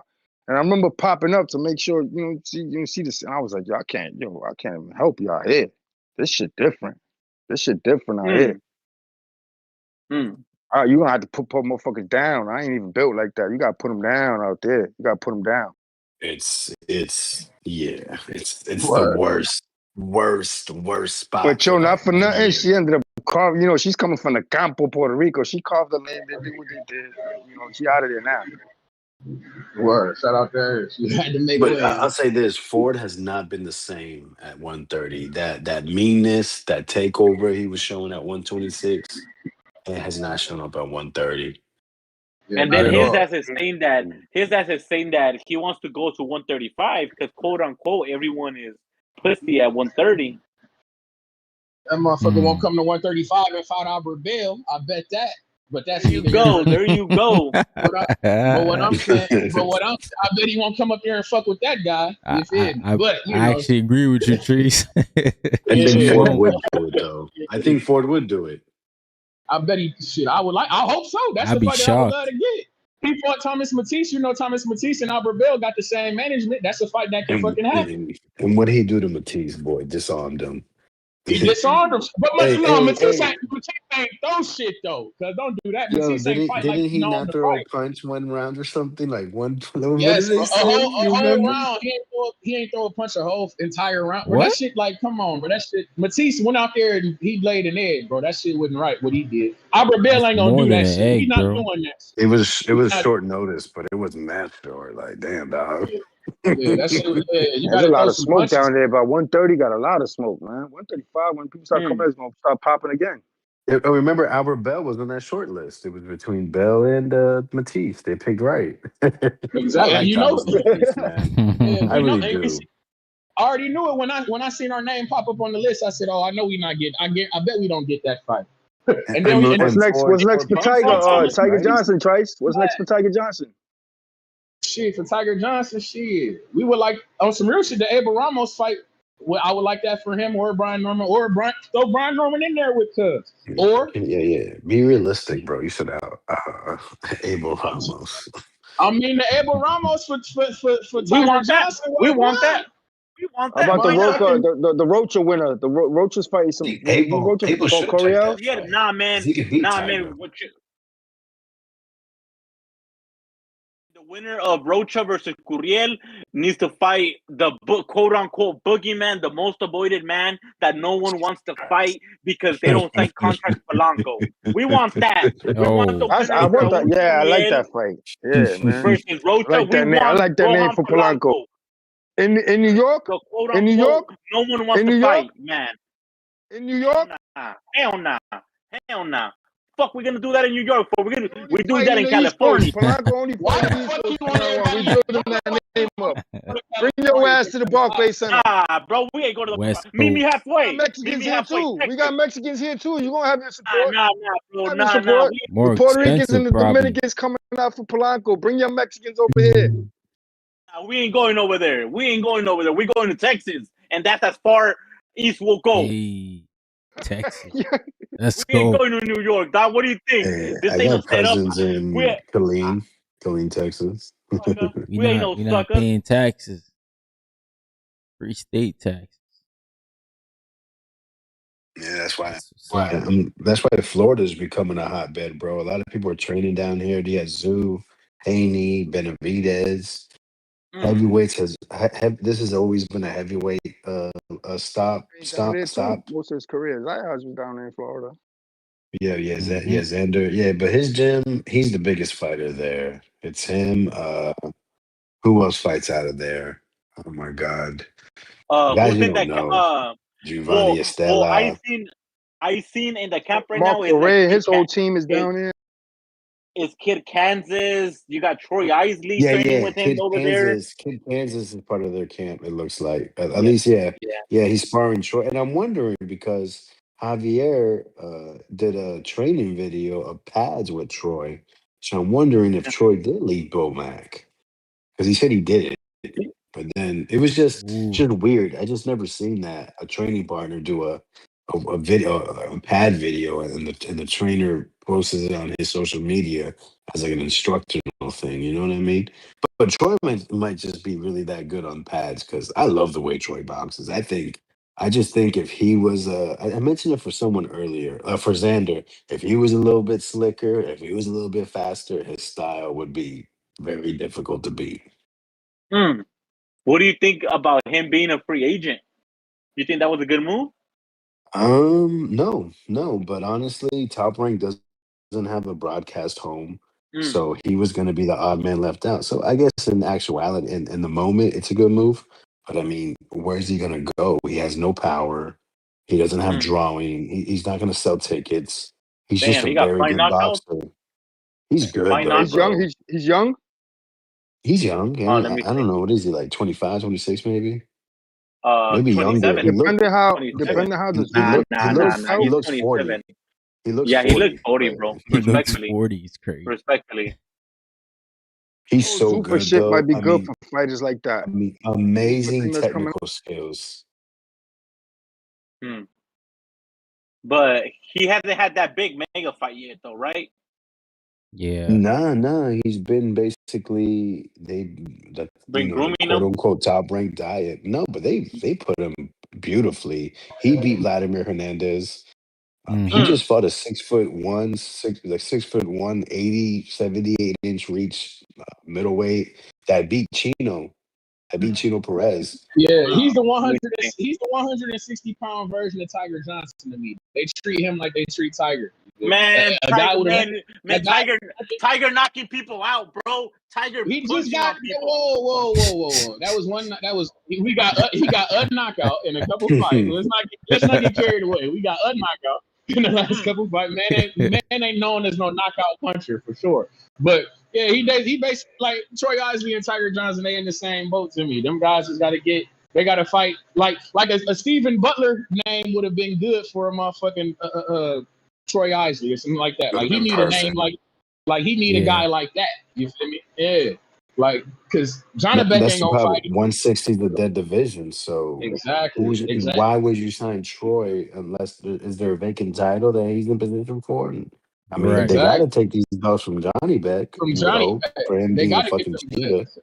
They gotta get them So belts up off of Johnny Beck, man. That's really what it come well, down yeah, to. hopefully he signs the PVC. Honestly, Like you feel, I think a guy like on some real shit. If they do get them belts off Johnny Beck and Troy Isley get one of them bitches, a guy like Tim Tszyu would be a viable name for Troy Isley at 160. that'd be That's a guy. perfect. Yeah, Say you that get again. your feet wet. You get your feet wet in that I don't division. see no way in hell Zoo's manager would do that. But I, yeah, but it was I for a mean, vacant title. Hell Yeah, that's no, what I'm not saying. right But now. That's what I'm saying for a Vegas. See, that's what I'm saying, Vegas. But I'm talking if I'm Tim Zoo's management, because like we say, Troy, we know he's good, but we ain't never seen him in there with nobody of a Tim Zoo type. You see what I'm saying? So it's like if you Tim Zoo, you think that guy is beatable. That would for a vacant belt. That's a fight that you could take. You feel me? It's a doable scrap. I think. but if I'm Zoo's manager, I'm just trying to get him paid. So yeah, I'm taking that stupid Conor Ben fight. Taking, I'm trying to fight yeah, fuck that. Get that money. But if because Troy does get a belt up there at 160, he'll get his feet wet, and his name's coming up there. So that's an opportunity there. Zaya has to be up there soon. Yeah. I see Fedora making his way up there in a little while. So just get up there, try to get that vacant title, and wait for them names to come up. You know what I it mean? has to be vacant though. I'm telling you, he's in a weird spot. No one's gonna want. He's gonna have to take short money, and he's gonna have to do like an incentive contract. And who's his manager? Is it Jay Prince? I don't know. Yeah, we You don't don't even think? know. I think it is Jay Prince actually. I think it is. You So you don't got to think? take a fight with a little bit of the odds against them, as far as like Of course. That- You don't side up a think yeah, fight like and try that's to pull it what off. most. And then if he loses, he's done. That's what's gonna Yeah, suck. yeah. you don't think like a matchroom would give him like a 2-fight deal? Yeah, Maybe yeah, groom yeah. him. No But with match, who match, though? But who they match, gonna fight? match. But who the But it 160 see, though is that they got? Matchroom gives you funny contracts. You got to sell a certain amount of tickets if you're on like on a certain contract. Yeah, And then if if you get a belt, it they have extends or option something like out. that too. Like if you get the belt with them, you got to sign on for longer, shit like that. I You mean, that's know, what it takes, bro. I mean, that's what it takes, right? You ain't gonna win all the terms and conditions. You gotta no, be for able sure. to take A, the T, short end take the short a end TKO. of the stick. The way y'all talking, PKO. dude, TKO might do him justice. Goddamn, You're super boxer. absolutely Here you right. go. Yeah, You I'm know what? telling The you, the Sufa, league the is beautiful. TKO, that might be incentive for these guys to take those risks because maybe it might not be done after. Because then you could go back to a league like that and rebuild. You know what I'm saying? So Yeah. that might be a good thing in the future. But let me touch on Yeah. the backroom. This backroom Kelly shit got me weirded out, man. Because Why?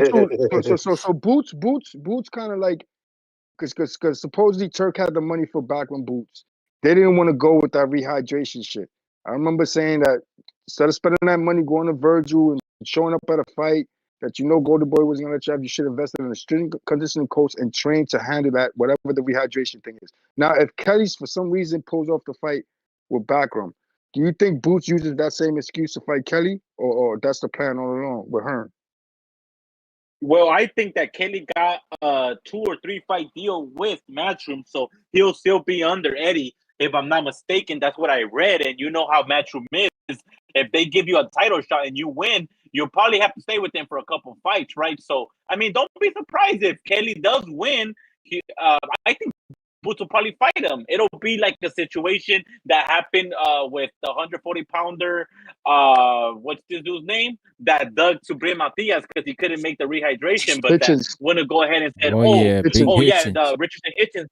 Yeah, but when you're a champ, it doesn't matter. I can't make Boots is not a champ. Way, but he would still have to deal with the clause against Kelly.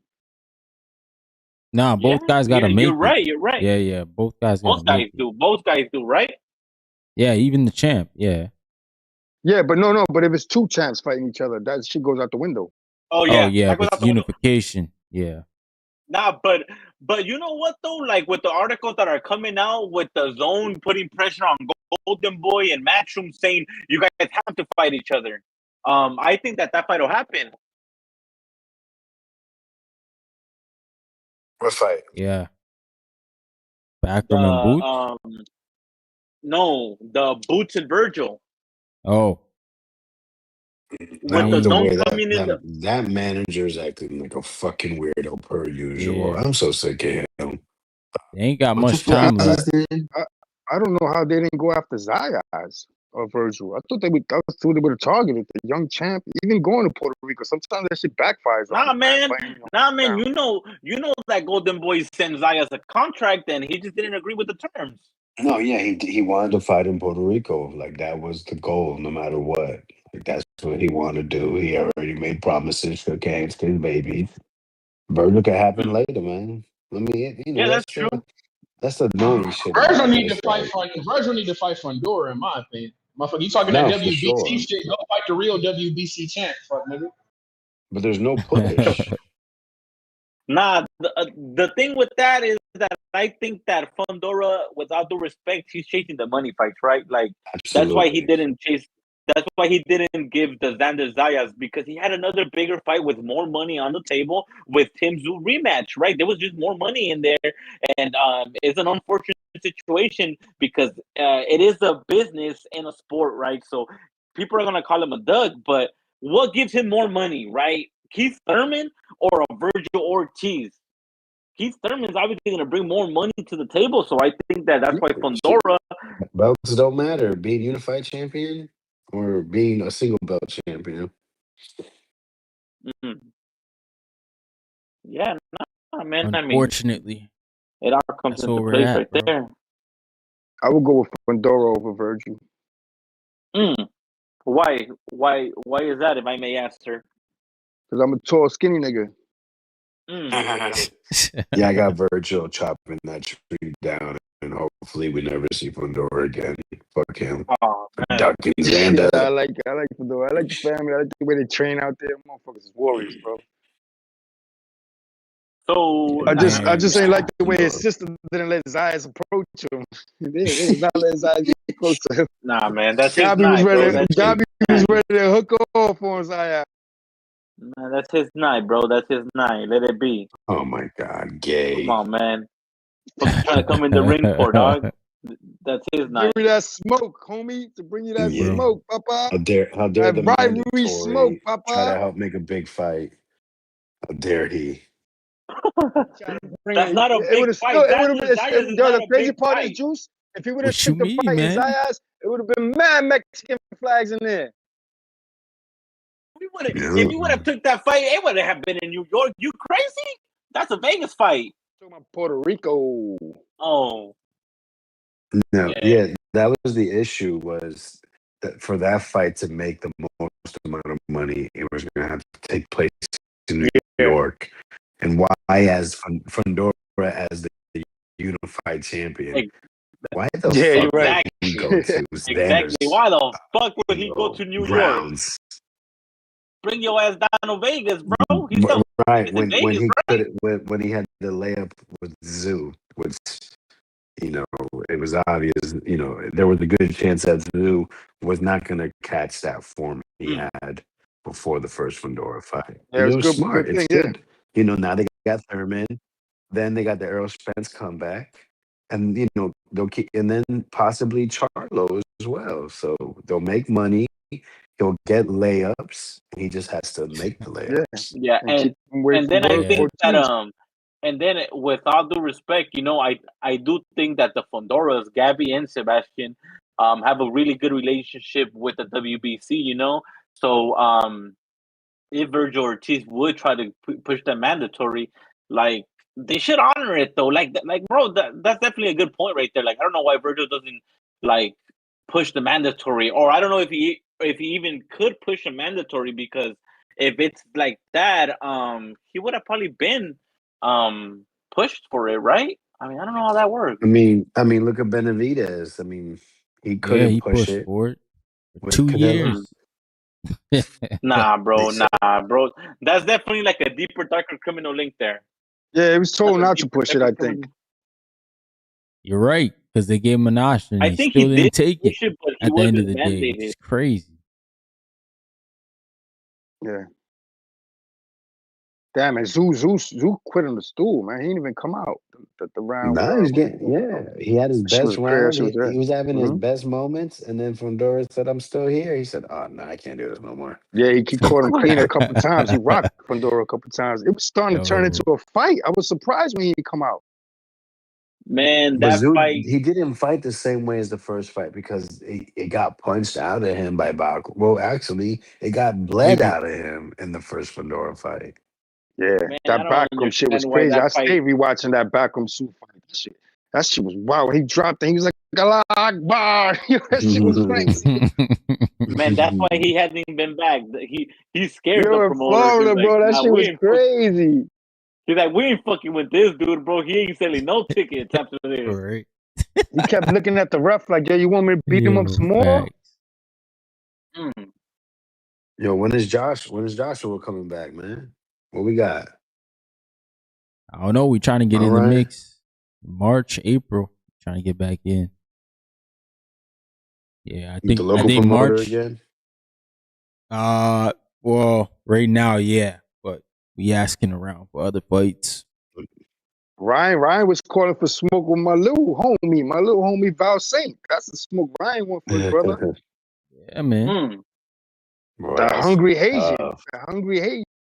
We at that point, man. I have to take out one of Yeah, I these heard a guys story we think about is him real. when he was younger and shit. He was younger and shit. His mom's, he was like home when his mom's at work or some shit. He ended up like ordering like a Mayweather pay-per-view and shit. And when his mom came home, he had like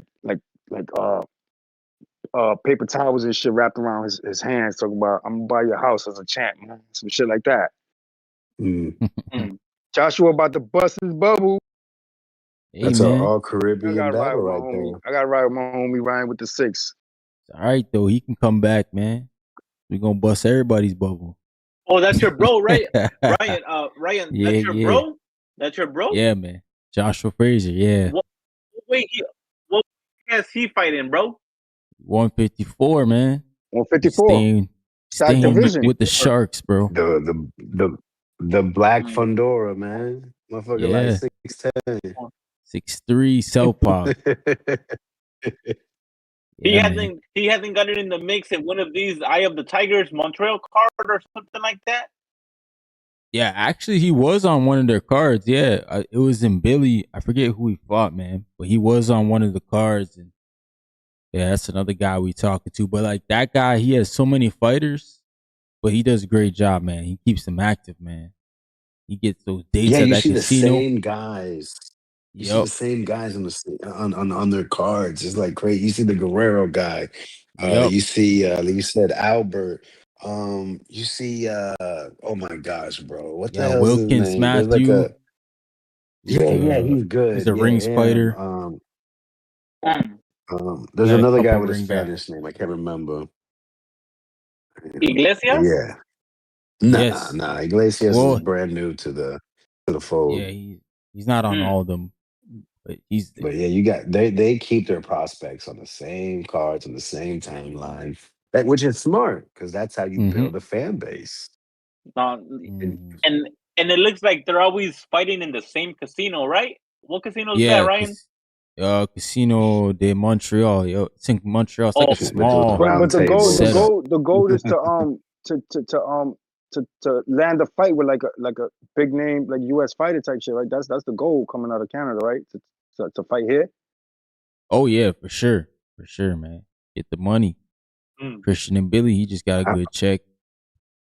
But yeah, I mean Arthur Beterbiev, he was in a bigger arena here when he fought.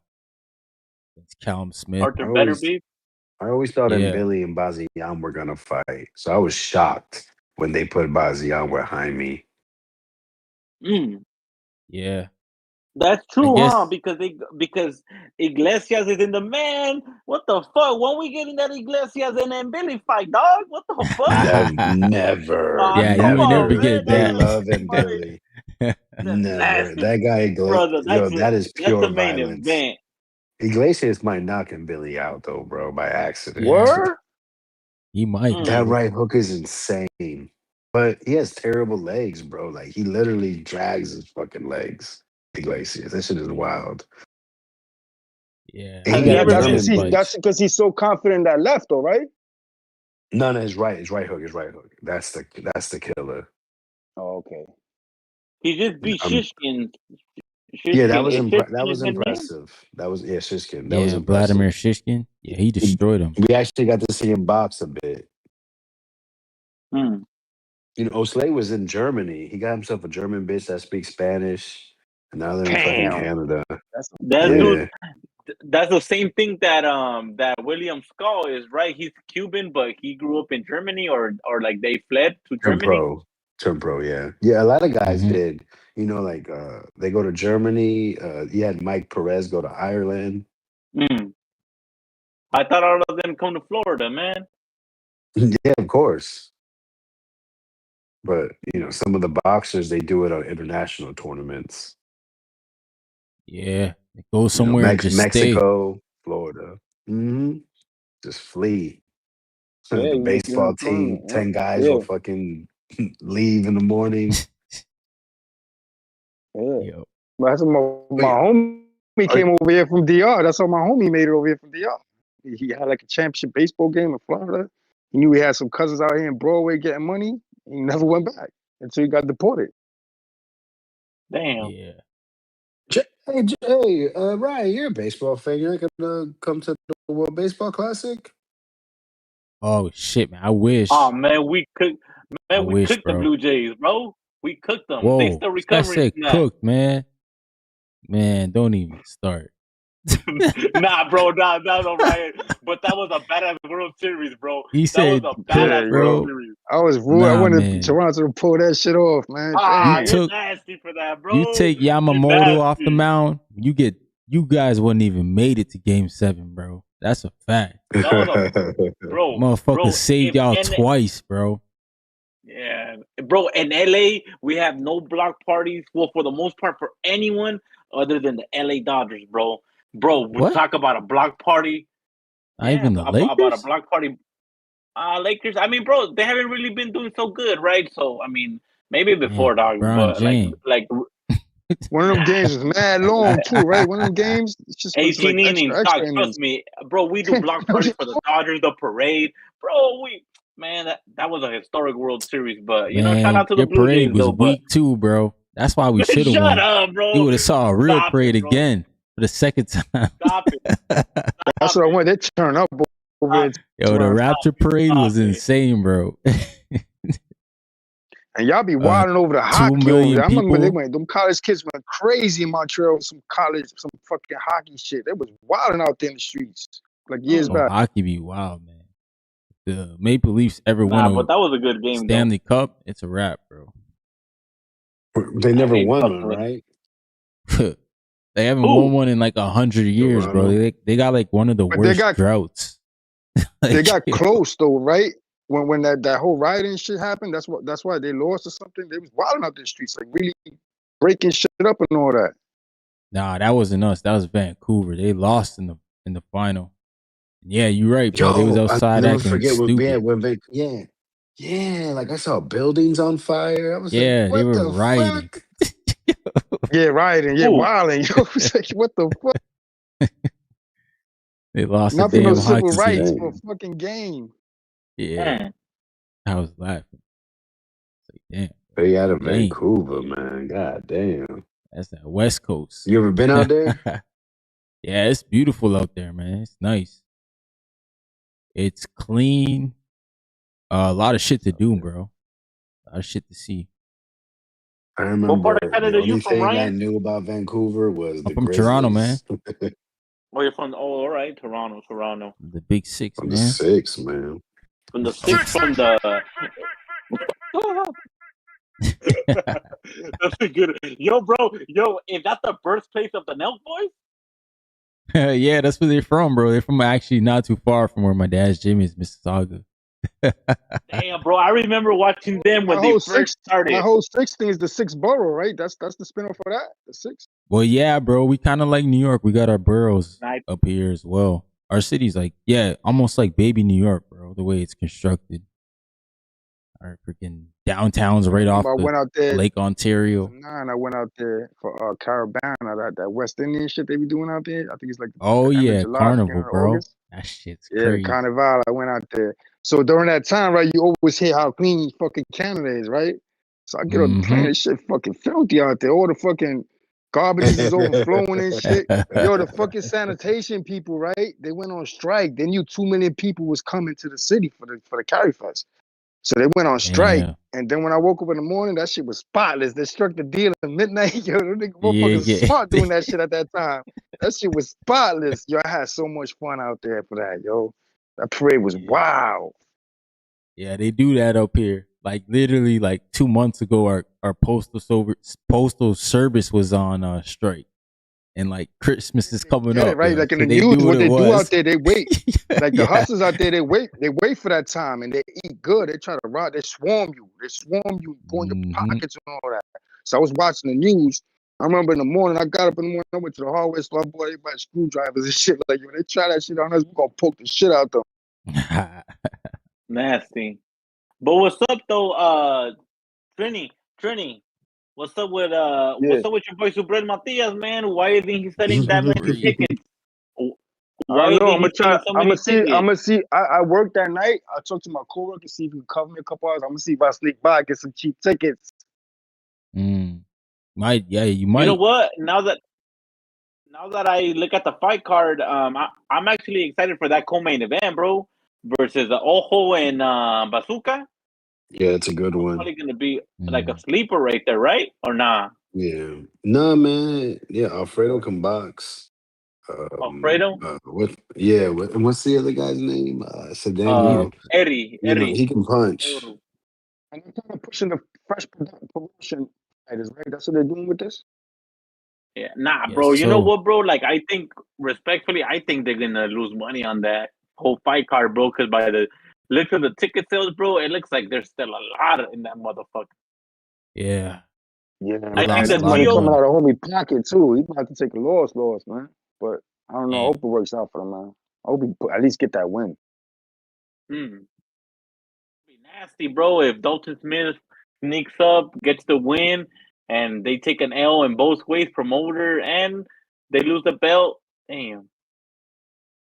Yeah, it'd be a bad. Yeah, they remember the whole thing, like when he won against Puello, how like so he didn't even get to say thank you to the crowd. Turkey just grabbed the mic and was like, yo, you fighting this guy next. So his plans for Man, I would have been like, man, you better hold your ass up, man. Yeah, I gotta say first my speech. So fuck you talking about?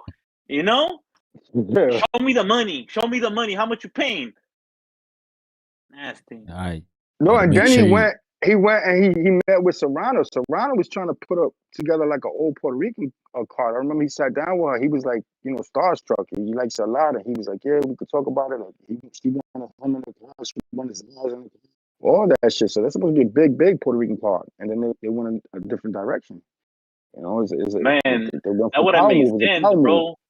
That would have made sense to put him in the Xander Zayas and the whole undercard. But then MVP again, and the whole MVP backing. You know what I'm saying? Look at where Zayas at. They should have. I wish they would have been able to work that out. yeah, that would have been probably better, bro. That would have been probably better.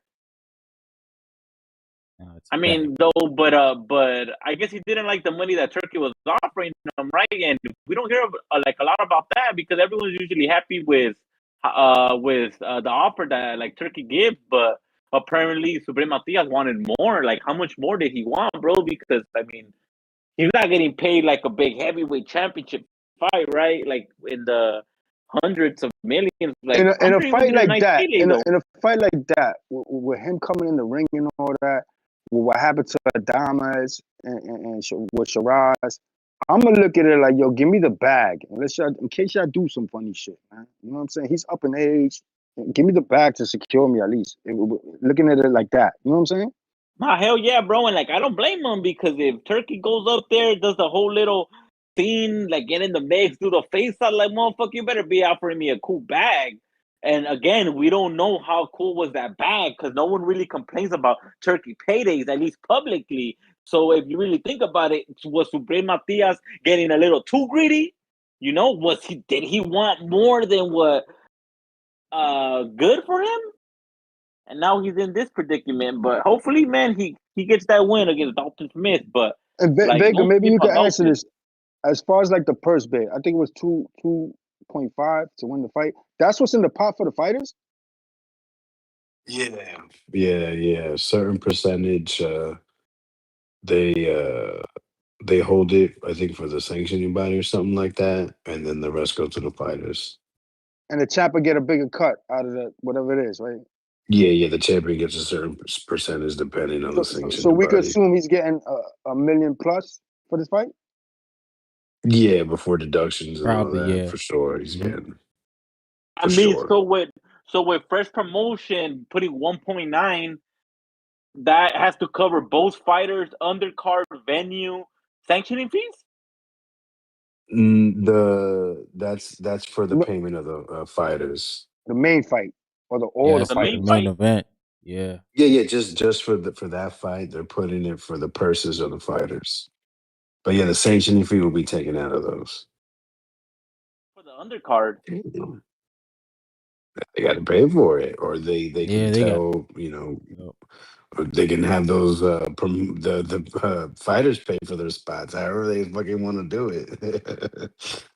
Yo, what the fuck? That's crazy. I thought that was like for the whole event. That was for main card, undercard. Nah. Then it won't be no money in the pot for the champ. Like, that's for the main card. Damn, so first because you bidding on that fight. It's the purse bid for that fight. I get it. That's probably why he's using his promotional fighters, and like, you know, they're probably getting light bread, but they're banking on exposure having that New York fight. But with Fresh Promotion putting 1.9 or 1.8, does that mean that they get to decide how much Subriel gets and how much Dalton Smith gets? Since the sanctioning body does a split off of that. If they want to give Subriel more money, they can do that with themselves. That's happened before. But yeah, that's just basically like, hey, we want this fight. We're willing to put this money up for the purses. Yeah, it's probably 70-30 split, something like that for the champs, shit like that. Like almost like when Haney sent that. Remember that shit with Shakur, and it was like you get 75-25. Get a bigger split, shit like that. But this shit look like it's not selling. So like whatever's coming in the back end, they even said like Johnny posted some shit showing that like it's a certain section that's not even for sale. It's got locked off. Like that's already sold out, or like that's not available at all. No, that they're not even selling because it's not selling. So they're like closing off a section. But I know they do want seats. They do want seats in the crowd. So I know they would drop the prices if you pull up. Like, so why the fuck were they saying that? Why the fuck were they saying that they had to open another section because there was more tickets needed? What? Nah, he put the shit on the screen, and then he put the Shakur one. That one shows that shit's selling. The Shakur shit that one's almost done. Those are expensive seats. Sold out. I mean, not sold out, but that one's like 75% sold already, bro. Watch, look, I'm gonna look up the tickets right now. What's a reliable source? With no shit talking boxes either. Like they just hardcore fans wanting It to see just that depends on fight. who's selling it. Mostly Ticketmaster, Access. It just depends. Each event's different. But I'm sure that they are connected though, right? Because they can't sell the same ticket if it's already sold on one platform, right? So let me check here. Right. So, like I said, it'll differ depending on whatever ticket source they want to use. Because you can buy resale tickets from any of them, but one of them is the sole provider of like the God actual damn! seats. This shit is blue, bro. Still available on Ticketmaster. At the What? Matias. The bro, Shakur? Which one, Shakur? Hell nah, Subriel. That is wild, bro. Everything is still available, dog. I'm up in there, man. Go 500 tickets, man. Go work clothes. Damn, watch. And now I'm gonna go to the fucking Teo one. Bet you that shit won't be so many blue circles. Damn, Matias should have landed on that fucking card. Yeah, nah, bro. That's a fact, bro. He should have landed on that card, dog. And or at least the Zayas one. Like, why ain't they pushed to get him on the Zayas shit? Word. That's a little bit more. PR. I think like probably because the last time he tried to defend the PR, that shit didn't go too good. Oh shit, nah. Yo, Vega, fact, they was killing me. The casuals was killing me, Vega. I went to fucking Orlando to watch that fight with my cousin. It was the same day as the Tank and Martin fight. And I had the Tank and Martin fight the small TV. I had the fucking Matias. Oh, that's right. That's and he's right. getting beat. They're just killing me. Cousins is just killing me during that fight. I was just fucking mad. Nah, bro. Like that's crazy how he. And there was one moment in the night, bro, where they had he probably looked like he wasn't gonna. Coach was like, "Yo, you gotta suck it up," and he came out and finished the fight, man. Props to him. And yo, if you watch the fight, man, I don't know if I'm bugging or not, but you kind of see when they're about to announce the man, this winner, shit is. You kind of see Matias off the words and you. You know how motherfuckers try to fight the loss and be like, nah, I won like Teofimo talking about I won this fight 12-1. It's only 12 fucking fights rounds in a fight, bro. You talk about you won 12-1. Like he accepted that loss, bro. They would have given him that belt. He would immediately give a shot, bro. That's how he built. Yeah. And part of me, that's why I don't like the whole him testing pie. I hate to believe that he had anything to do with that shit, man. Character driven, you know what I'm saying? But you know, it's the game, the bro. tickets for Teo and Shakur, bro, they're also down towards the bottom, the middle section, and the upper section. The only ones that are really available are the ones in the top, like the Concord ones, I think they're called. That is in crazy. The dead of winter, the city will be frozen. Motherfuckers still coming out for that fight. Man, that's crazy, bro. The difference, and those should are going for $270. Damn. Wow. Yeah, man, but hopefully, I mean, it's a success, though, you know, like the Subriel Matias and the Dalton Smith, because it's always good to have, like, another player in the mix with, what's that one called? The First Promotions? Yeah. Yeah. Yeah, but, I mean, just like an interview I just want him to win the fight. There's big fights for Matias at 140, man. So he'll get back in the mix with other people, like other times they'll have to mix it up. I think he's one of the ones that's willing to give Russell the shot. That's unification. Even him and Hedges, him and Theo Shakur winning and fucking Barclays is a big fight. Or the Garden. There's big fights from Matias. There's the Cruz fight. Cruz Matias is a fucking banger, bro. The Cruz fight's a good one, but a unification with Trump that him and Gary would not even Gary, right? Because Gary is a cool champion, but he's not really like an outspoken person like that, right? I mean, he's a good fighter though. He wiped out fucking Ryo. But him and Theo Matias sells. There's a lot of backlash there. When he stepped him, he slapped him on the top of the head with stupid glasses on. Word. Yeah, but fellas, I'm gonna wrap it up, man.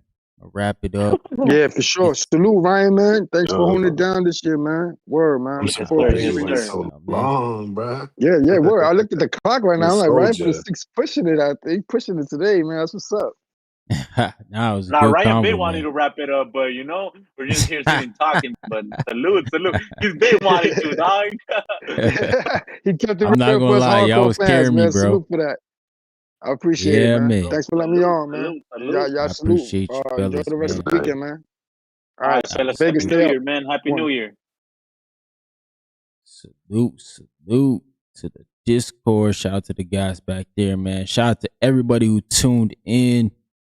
Man, I appreciate y'all, man. Shout out to those guys, man. They definitely did keep me going, bro. You know what I'm saying? But shout out to yeah, I would say you can see it in his face. Yeah, nah, for fact. Man, when you up at like 6 in the morning with the kids and you just don't stop. Yeah. I ain't like what I used to be like, up all night, up till the sun up. Nah, we ain't on that, man. But shout out to Dwayne Styles, man. Shout out to Mars. Shout out to everybody who dropped the super chat. My man Leonard Sterling, my man Malcolm, my man Hot Boxing. What else we had? I'm gonna go over there and check and make sure I didn't forget anybody. Yeah, Hot Boxing, Leonard Sterling, Take That, Dunham. He read up his membership. Malcolm read up. My man LA dropped the 10 on me. My girl Shawa, the queen, read up on the membership. Salute. Thank you to everybody, man, for the support. You know, tuning into the channel. You already know what it is, man. My man Hugo Juice was in the building. Salute. Yes, sir. My man Dwayne Styles said he back in the gym tomorrow, yo. All right, brother. Yeah, man. Good night, everybody. Peace.